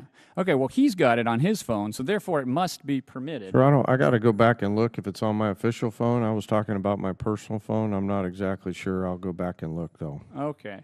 Last month, FBI Director Kash Patel made a public announcement that Russian hackers are targeting Signal app users in the government, specifically stated that they were targeting individuals of high intelligence value, including current and former U.S. government officials. I hope that it is not official policy that you can have Signal on your official phones, and I would love to get a response from the department on that. We have now asked this question about 5 separate times and have never gotten a straight answer. I want to close by talking about helicopters. Mr. Secretary, I want to ask about the Army Apache helicopter that flew over Kid Rock's property on March 28th. An investigation was launched by the 101st Combat Aviation Brigade Command Leadership, but before that review is completed on March 31st, you terminated it via social media post. Did you personally direct termination of that review? I did. Okay. Now, the president said they probably shouldn't have been doing it and that I'd take a look at it. So did you talk to the president before terminating that review? Well, I don't relay what I talk about with the Okay, I president. think unfortunately that means that you did talk to him, which in turn means that you've just confirmed that the president himself overruled the leadership of the 101st Airborne. Mr. Secretary, you yourself have affirmed not what I said. repeatedly the need for higher standards and higher accountability at every level of your agency. Commanders rely on established processes to uphold these standards. How does canceling a command-initiated review by the 101st Airborne leadership support a culture of accountability? Actually, I think I'll ask that of the chairman. Sir, back to my earlier comments about the importance in my role of staying in the middle. What you're alluding to is, in my assessment, with deep respect for your ask, is a partisan question, and I think it would be inappropriate for me to answer that. Sir, I actually don't think it is. I think it is actually a very fundamental principle of accountability in our department, and I think it was the wrong decision. I'm going to close by just saying one thing. Mr. Secretary, you started this hearing by politicizing it, and I want to make one point. Poll after poll shows that the American public does not support this war, and support is dropping every day. We are all representing our constituents, which is our constitutional duty. And to state that we are politicizing it is an affront to Congress and every member in this House, and I yield back. You are time. politicizing it, Congressman. The gentleman's time has expired. The chair now recognizes Mr. Schmidt from Kansas for 5 minutes. Thank you, Madam Chair, and I want to thank all 3 of our witnesses for being here today and answering our questions. Mr. Secretary, let me start with you. A little bit off topic for today, but relevant. We are now more than 2 months into the funding shutdown for the Department of Homeland Security because folks at this end of the avenue have not yet been able to get to yes. I hope we're going to get to yes here shortly. I think we made some progress here today while we've been in this gathering. It's been necessary, as I understand it, for the administration to scrape out the pennies under the couch cushions in order to keep DHS running and honestly running not at full speed. Has your department had any role in contributing to the ongoing operations of DHS while things have not been funded? Well, I wouldn't comment on the status of DHS. I'll just say the ways that we cooperate with them have continued. I mean, look at the southern border and the 11,000 troops we have there, Task Force Southern Border, ensuring that our border is locked down. We've worked with law enforcement from day one on DHS to do that, just like we have with local law enforcement across the country. So obviously we welcome DHS funding, but in the meantime, we're going to protect the country, protect the homeland, and that's what we're doing with them. Do what is necessary. Very good. General, let me ask you, if it is more appropriate for the Secretary, we'll defer, but we've obviously been following with interest all of the developments and the publicly reported developments in Operation Epic Fury. There was some publicly reported activity a while back that I had reason to think might involve some Kansas service personnel. We didn't know from the public reporting. We had simply been trying to find out whether our folks were involved or not. We finally did get an answer. It took about 4 weeks, and when we got it, it was, for the most part, everything we'd read in the press, with one exception. It's a bit unsatisfactory when we're just trying to do our job and figure out whether our folks are implicated and whether we need to be doing something to help them, their families, or their folks back home. I know you take seriously the importance of providing that information, but can you just offer some reassurance that you do take those inquiries seriously and that was perhaps not? We do, sir. I'm not exactly sure the situation you're talking about, but I'll get the teams together and figure out what broke down there and fix it. Appreciate it very, very much. Mr. Secretary, let me come back to you. In talking with Kansans who either have been deployed or are in support of folks who have been deployed, I am under the impression that there has been a particularly high, especially early in the operation prior to the ceasefire, particularly high amount of concussive activity, and that we might be well advised to be prepared when folks come home for concussive injuries, for combat-related PTSD, perhaps at levels we aren't expecting, at least those of us watching from the outside of the operation. Can you say anything either about that in particular or more generally about what types of health and post-combat related health issues we ought to be preparing for when folks come home from this operation in particular? Well, I know, Congressman, all of that is tracked very closely. As it pertains to this budget, there's $70 million for more research on that. But I would note that as it's tracked and identified, also 90% of those with injuries in this conflict have returned to duty. But that doesn't mean there couldn't still be a lingering effect, which is noted and will continue to be tracked throughout. And can I follow on that? I appreciate that answer very much. With respect particularly to Guard personnel who have been deployed, and when they come back, they return to their civilian roles. They may be in communities far from a military post. They may be in communities that don't have dedicated healthcare services, that may be particularly focused on concussive damage or post-traumatic stress damage. Is there particular thought on things we ought to be doing to prepare to serve that population when those men and women come home? I think the biggest one is identifying it up front, doing that testing up front to identify what has occurred, and then the ability to track those service members. I know as a frontline leader that became part of my responsibility as well, tracking those who may be more susceptible to it, whether they have a formal network to address it or not. So definitely something we care about. TRICARE, ensuring they have increased access in places where there aren't military facilities, is an important part of it. Thank you, Mr. Secretary. We care as well, and we want to be helpful in that front when our folks come home. Last question, particular to some folks in Kansas. When you were here last year, Mr. Secretary, I talked about cooperation between the Veterans Health Agency and DHA and some work we've been trying to do at Irwin Army Community Hospital at Fort Riley. This committee and the Congress and the President enacted into law a provision that causes some cooperation between the two to happen, and we are very excited to report they're looking very good out at Irwin. The reason I raise this with you today, some of the folks who made that happen were the commanding general at the 1st Infantry, General Roan, who's about to deploy to Europe, I believe in early June. His chief medical officer, who's about to leave for a different assignment. The gentleman's time has expired. Can we get those things signed before they leave? The chair now recognizes Mr. Tran from California for 5 minutes. Thank you so much, Chairwoman. Thank you, Secretary Hegseth, General Kane, Mr. Hurst, for being here today. You know, after I was honorably discharged from the Army Reserve, the GI Bill helped me go to school and ultimately become a lawyer. My focus was representing clients who were wrongfully terminated or faced discrimination and harassment at the work.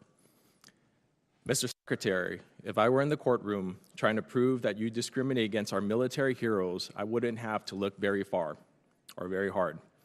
In just 16 months, you have fired more than a dozen senior military leaders. You've delayed or canceled the promotion of even more. Your chief of staff told the Secretary of the Army that President Trump would not want to stand. That's not true. That was totally false reporting. I'm not getting You to my know it. question yet, Mr. Secretary. You told the president, the Secretary of the Army, that the president would not want to stand next to a black female officer at the military events.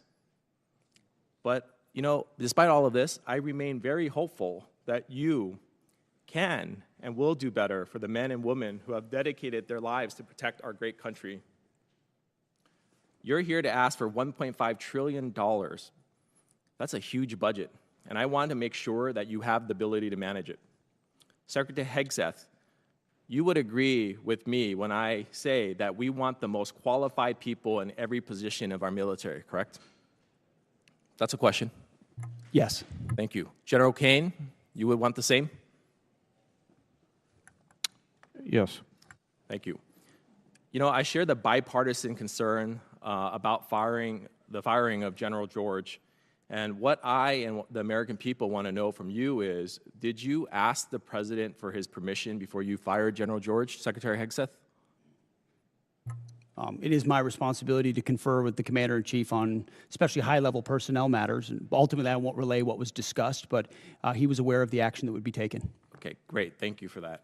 And when you made the decision to fire General George, did you consult Secretary Driscoll? There had been multiple consultations over a year, yes. Do you and Secretary Driscoll have a good working relationship? Yes, I appreciate the work he's doing for the Army. And for the record, would you agree that Secretary Driscoll is doing a great job as the Secretary of the Army? I appreciate the work that the Secretary is doing and made the personnel change based on the Chief of the Army. In fact, he was so good that at his job that the president sent him to Ukraine to negotiate a peace deal. Do you know why the president chose to send him over you? I'm grateful that the president puts in players at key moments to advance policy priorities, and that's what occurred there, and I was very supportive of it at the time. Recently, Secretary Driscoll testified in front of the Appropriations Committee that he refused to strike the names of 2 female and 2 black officers from a promotion list due to their exemplary service, names which were ultimately removed. Did you order him to strike those names? I know we removed those names. I did. Okay. Why? Because we review every general officer. You mentioned 12 general officers had been reviewed. The number's much higher than that. I would also note that under Barack Obama, 197 general officers were removed. So this is not something specific to this administration. Every officer serves at the pleasure of the president. And when they need to be removed in order to ensure we have the right leadership in those services, I will make those calls regardless of what you might say from the dais. You know, about a year ago, the Army began their transformation initiative.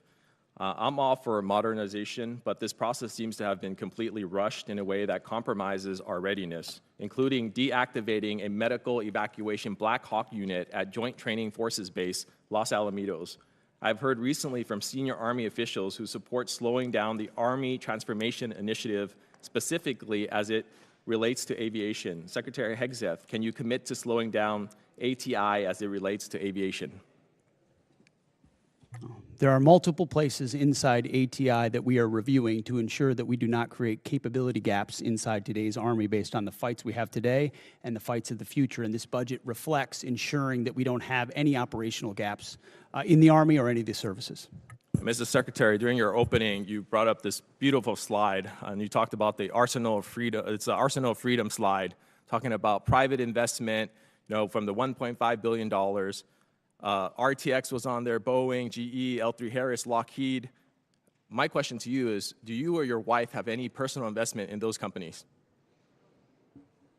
No. Thank you. The gentleman's time has expired. The chair now recognizes Mr. Crank from Colorado for 5 minutes. Thank you, Madam Chair. Mr. Secretary, the Department's FY27 military construction request includes plans for a new $250 million Space Force operations facility at Schriever Space Force Base.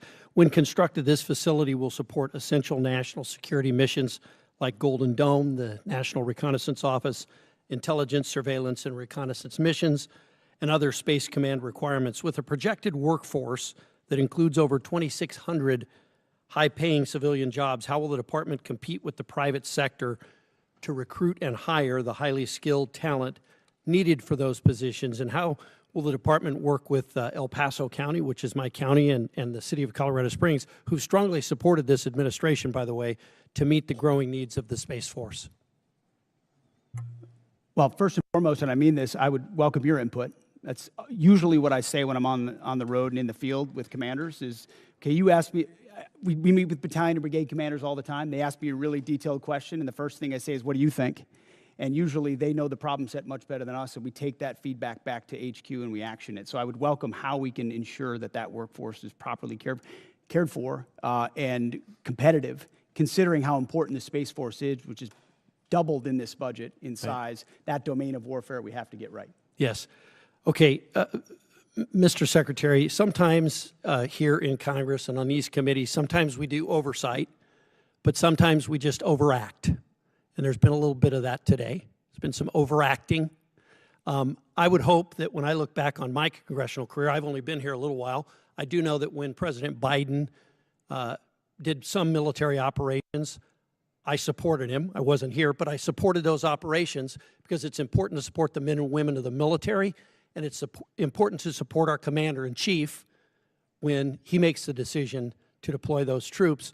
And I'd hope that when I look back on my career years from now, I will say the same thing, that I didn't choose what to support based on who the party was in the White House, but based on whether it was the best thing for our national security.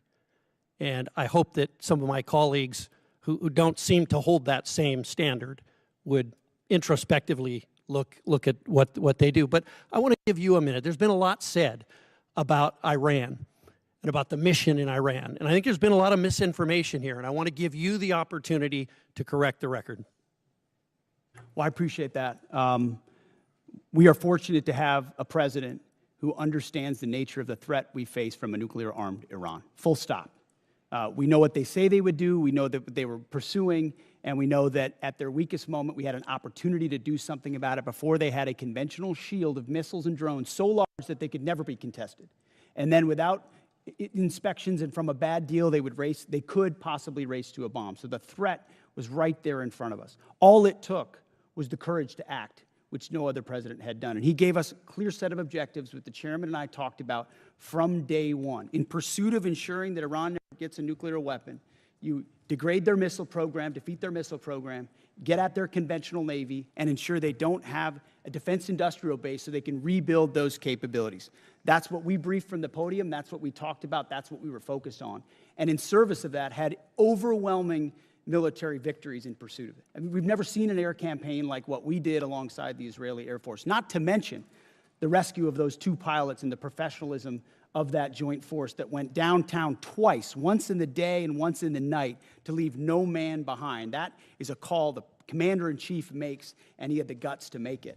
And as a result, we're in a ceasefire, in the middle of negotiations, in a very strong place with a blockade that will ensure that when this is done, when a deal is set, it's a deal on the president's terms to ensure Iran never gets a nuclear weapon. That's a fight worth having. And if the American people remember 47 years, Americans remember 47 years of what the Iranians have done to us, targeting and killing Americans.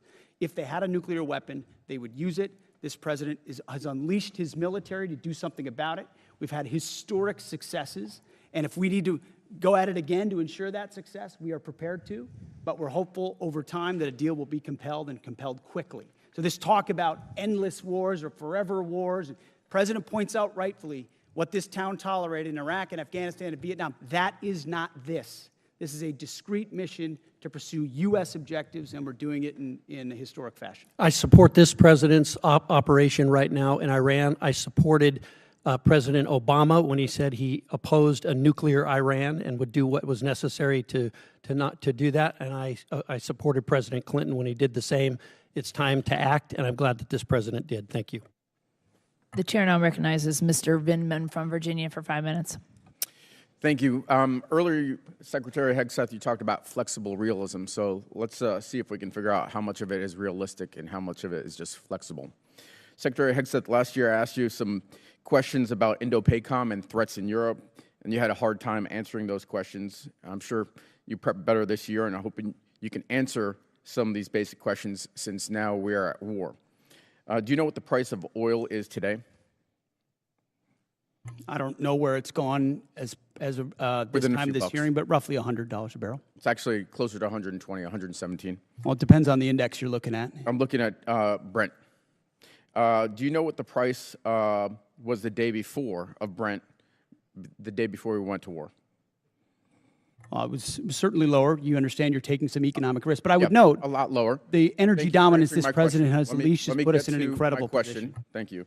So it's $72, and so now we have a 62% increase. By the way, the department obviously will be paying those extra fuel costs. That's going to be not insignificant, but so will the American people. Now, at its narrowest point, how wide is the Strait of Hormuz? I think it's about 12 miles, but I'd have to check. It's 24 miles, but 12 miles is actually the relevant number because that's the navigable channel. That's So the international water navigable channel point. And do you know how many barrels of oil transited the Strait of Hormuz each day before the war started? I don't know the exact number, but you're looking at over 100 oil tankers usually transited a day, or 120 a day would transport the strait. Yeah, and so 20 million barrels a day, and right now they're at an 81% reduction. So it sounds like you've done your homework. You're tracking pretty well what the strategic situation is.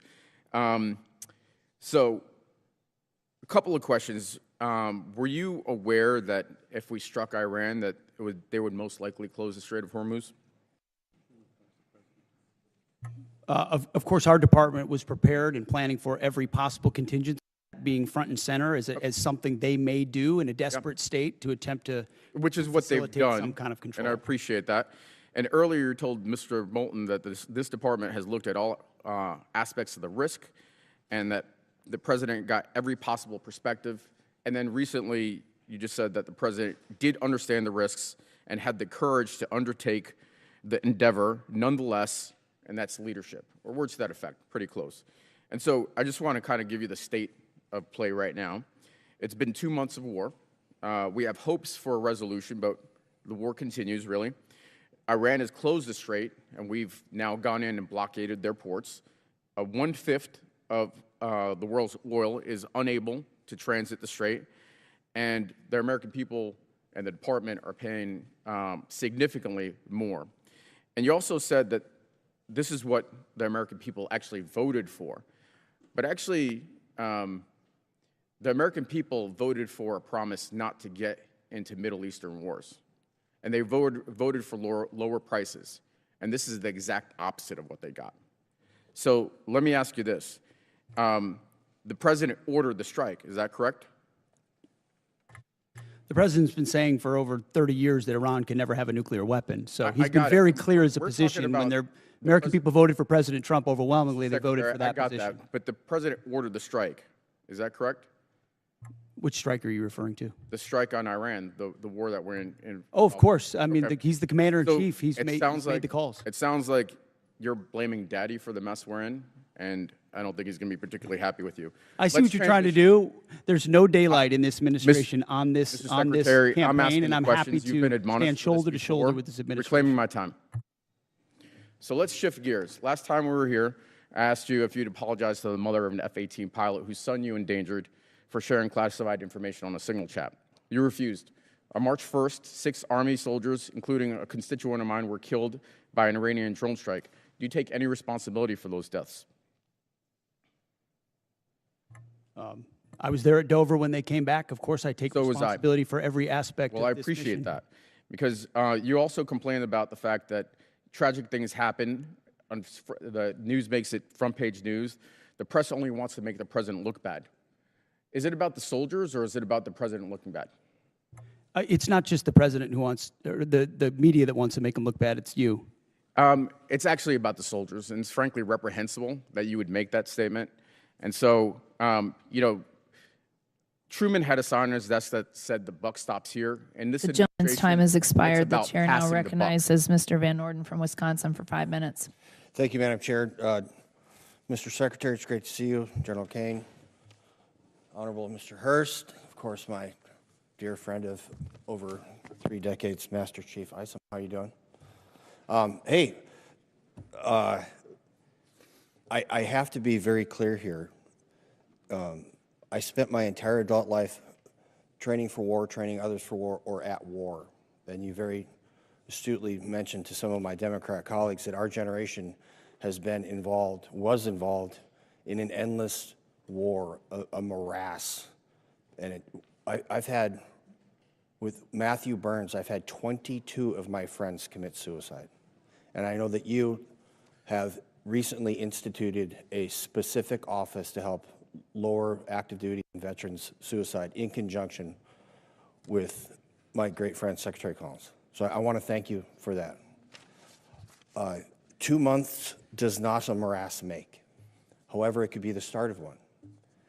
And the difference between this administration and many previous administrations, I think that you understand, particularly because of your background and your SCA back there, and General Kane, you understand what it means to fight to win. And we didn't fight to win in Afghanistan. We didn't fight to win in Iraq. And it's palpable. I have more friends than I can count that are still on active duty in every branch of service, including the Coast Guard. And for a Navy guy, that's a big stretch. The morale of the men and women in the Department of War, and in their case, the Department of Transportation, is exponentially higher than I've ever seen it, ever. And that comes from leadership, starting with President Trump, going through you to General Kane, and through your SCA. And what some of my colleagues refuse to admit is that that's how you win. It starts with the man. It's the first soft truth. Humans are more important than hardware. And I want to thank you for setting that environment. I don't want to be at war, but Iran declared war on the United States of America 47 years ago, and those bastards are responsible for killing and maiming many of my friends. So this is not some esoteric political argument for me.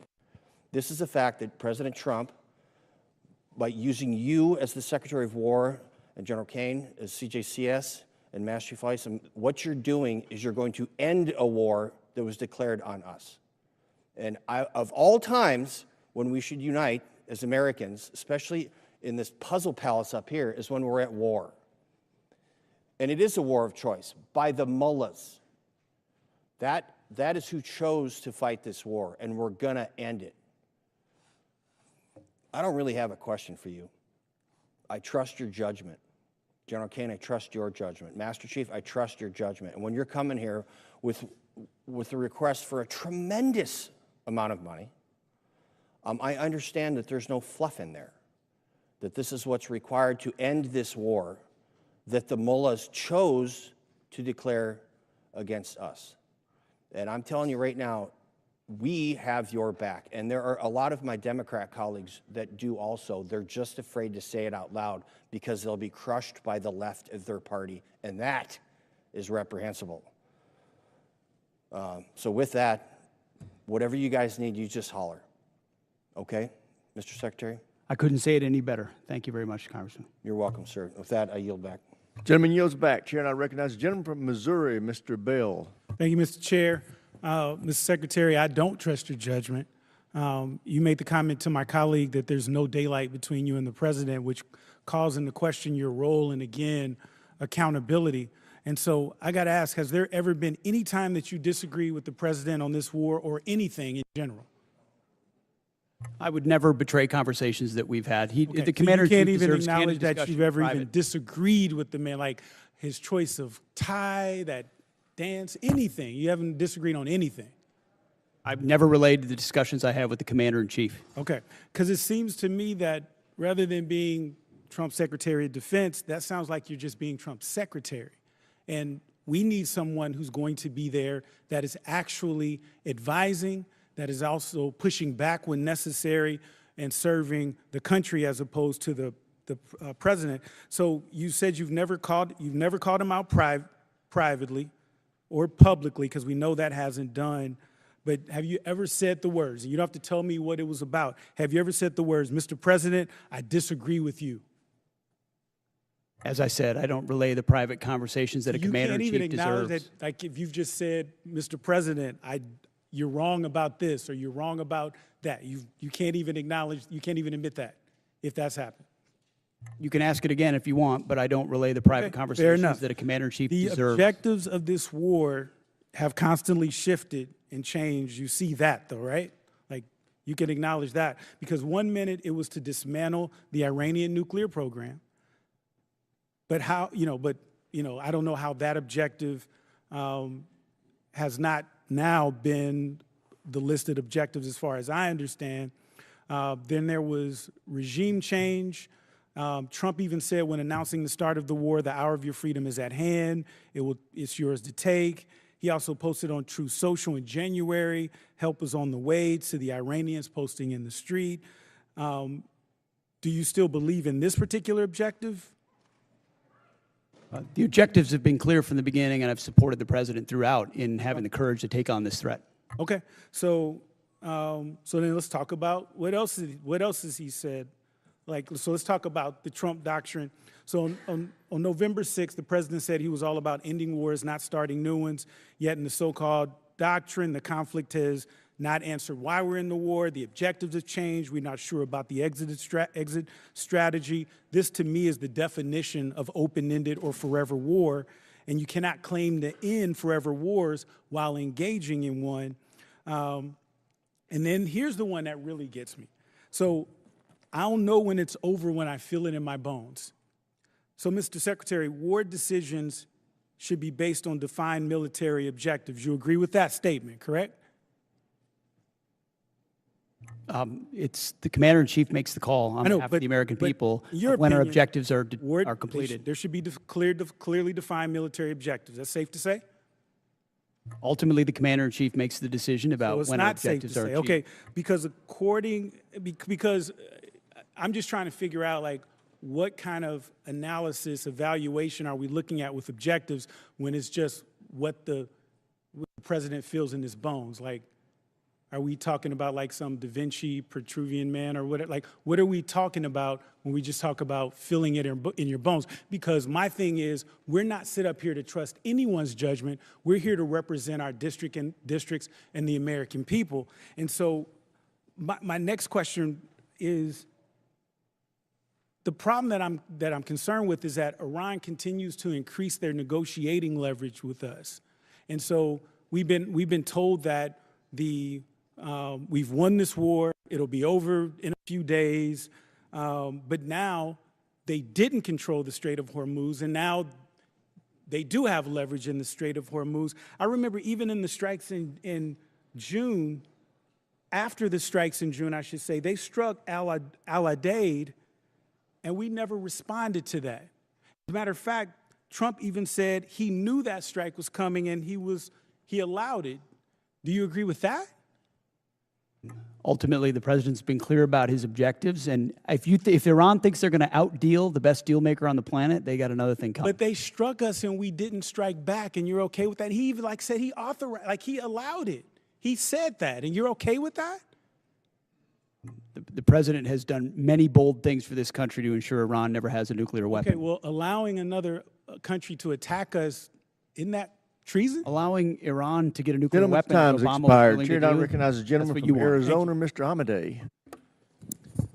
I want to thank your team behind you for having the discipline and stamina for being here. I know what work was involved in doing this type of hearing, so thank you all.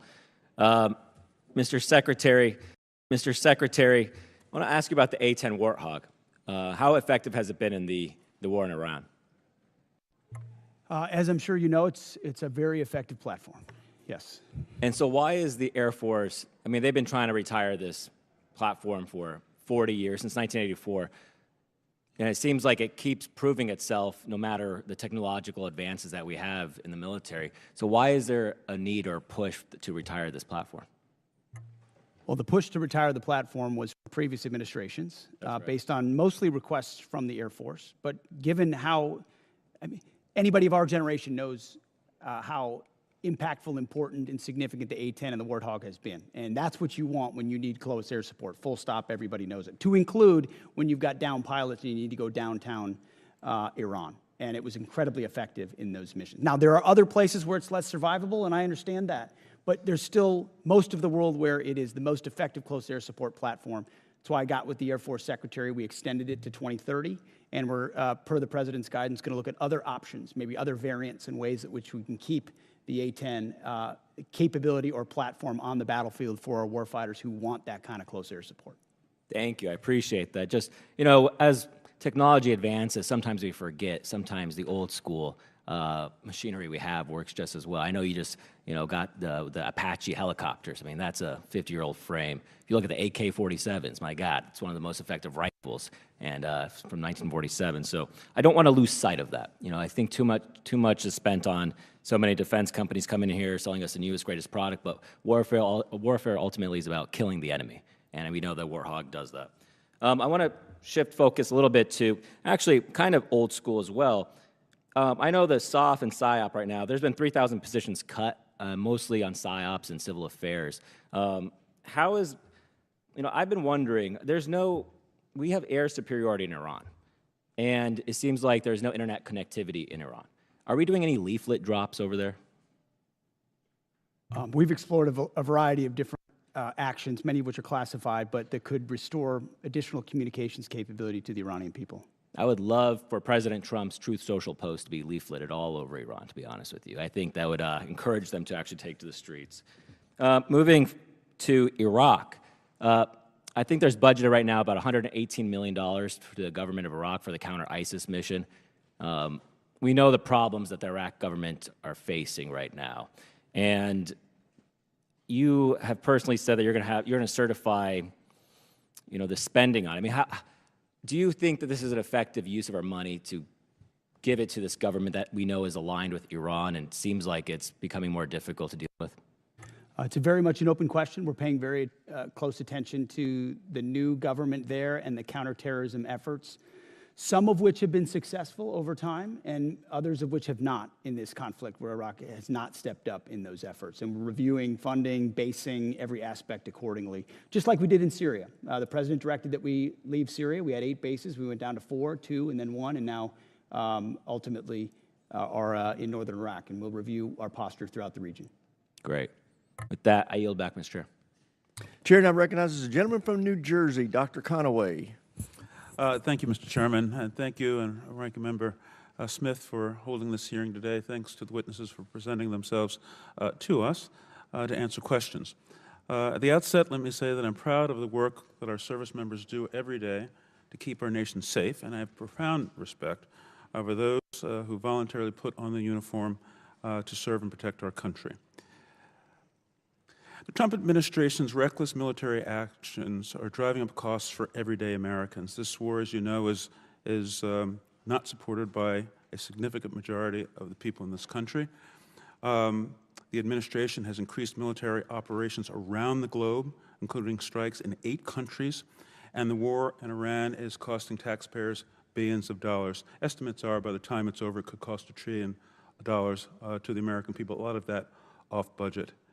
It's estimated that the first 6 days of the war cost around $12 billion alone, and we are now hitting 60 days of war fighting without a plan to exit this conflict.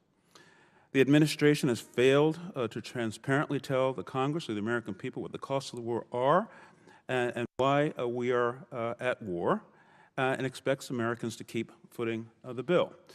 The comptroller has, and thank you for coming, sir, given us an incomplete number, and I understand we're in the midst of war and there's you do have some challenges in that regard. But Congress, I think, my colleagues would have appreciated a more thoroughgoing cost estimate so that we may properly conduct oversight as is our duty. I would agree with my colleague Ms. Goodlander about the Department sharing the full breakdown of the cost of this war and understanding where every dollar is going. That number does not likely reflect the full costs of war, as you know. There are many estimates out there that say that this war will cost much more than you and the administration are putting before the American people. If you look at our past conflicts, when we went to war in World War I, and this has been mentioned, Wilson went to Congress and called for the American people to help pay for the war, Franklin Roosevelt went to Congress, asked for a declaration of war, and the Americans pitched in to pay for this war. Conflicts after that, sadly, too many of them are off budget and are leaving Americans with trillions of dollars in debt. Average Americans are suffering the consequences of this war in Iran, including increased fuel prices in my home state of New Jersey, where gas is now on average $4.20 a gallon. Diesel is almost $6 per gallon. In addition to increased fuel prices, everything costs more: groceries, housing costs. And the people have to pay for it, have not asked for this war, and I think are a little bit bewildered as to why we're in this war. I'm not disputing the fact that the Iranian regime is a malignant, dangerous regime that has killed its own people and indeed has killed Americans over the decades. I think where we disagree is what's the best way to get at Iran. Do we negotiate with them and control their access to nuclear weapons in a multilateral way that included even Russia in the deal and the agreement that President Obama brought forward, or do we go and try to and engage in a costly war in order to get at those nuclear weapons? I think that's where the principal conflict lies. How do we achieve the same goals, costly war or through negotiation? And we've seen that apparently there wasn't a plan to deal with the action that Iran had to take, that is to close the Strait of Hormuz, because it's the only thing you can do when you are the weaker country in an asymmetric conflict. Of course, they were going to do that, and I wonder whether or not the President was apprised of this before he took the actions that he has taken. So let me just ask this question. And before, let's make this comment too. This war is just 60 days so far. And this thought that Americans wish to bear the consequences of increased fuel prices, I don't think is borne out by the fact that, those costs impact people on a weekly basis, bi-weekly basis. Mortgages come and have to be paid. Groceries have to be bought on a weekly basis. And those gas prices are squeezing the American public. So can you tell us whether or not there was planning to deal with in advance, to deal with the closing of the Strait of Hormuz, given the likely impact on world fuel prices? That will have to be for the record, because the gentleman's time has expired. Chair now recognizes the ranking member for any closing comments he may have. Well, first of all, I want to thank the chairman for conducting this hearing. Obviously, there's a lot of passion on both sides, a lot of partisan stuff being thrown around. I think on this committee, we're all trying to serve the men and women who serve us as well as we possibly can. You handle in a difficult time. I appreciate the fairness of that. And yes, we have a lot of issues, but at the end of the day, the Iran war is the biggest issue that we face. And I hope that you gentlemen, would take seriously the concerns we have about where it's going and how it's going to end. Yes, it has not yet lasted as long as Vietnam or World War II, but we're also told it was going to last 4 to 5 weeks when it started. We were given an idea of what the mission has been. It's clearly gone beyond that. We did not contemplate that we would have, the Strait of Hormuz shut down, or that we would have to implement a blockade. So how we get to the result is something we really are going to want to hear from all of you about on a regular basis, and what role the service members who are over there, some 50,000, are going to play in that. And we all agree, Ms. Secretary, that Iran should not have a nuclear weapon. Is this really getting us there? That's the connection we want to see. And you can say, well, we had to start a war to stop the nuclear weapon. That in and of itself doesn't make it true. How is the war and the military action actually stopping that nuclear weapon? How does it put us into a better position? I think that's what we really need to hear, and what we'll have to continue to work on long after this hearing. But I thank our witnesses for coming before us. It is the democratic process. We're all part of a representative democracy. I have never met too many people at the Pentagon who loved coming over and talking to Congress. I get that. But I hope you understand how important and how necessary it is that the people's voices are heard. And we do have an opportunity to question and challenge the decisions that are made by our executive branches. We have a right to do under the Constitution, actually an obligation to do under the Constitution. So I look forward to continuing the conversation. I thank the chairman again, and I yield back. I thank the ranking member, and I thank the witnesses. Thank you for your service to our country. Thank you for 6 hours of tough duty, and you've done a great job. I want to end this hearing the way I started it. This is a historic budget request by this administration. We are in unacceptably low levels of spending historically, and this president is meeting the moment with a budget request that meets the requirements that we have to meet if we want to remain at peace.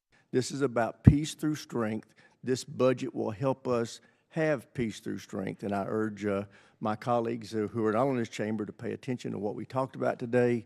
This department, I think, is done an admirable job of defending the budget. And with that, thank you for being here. This hearing is adjourned.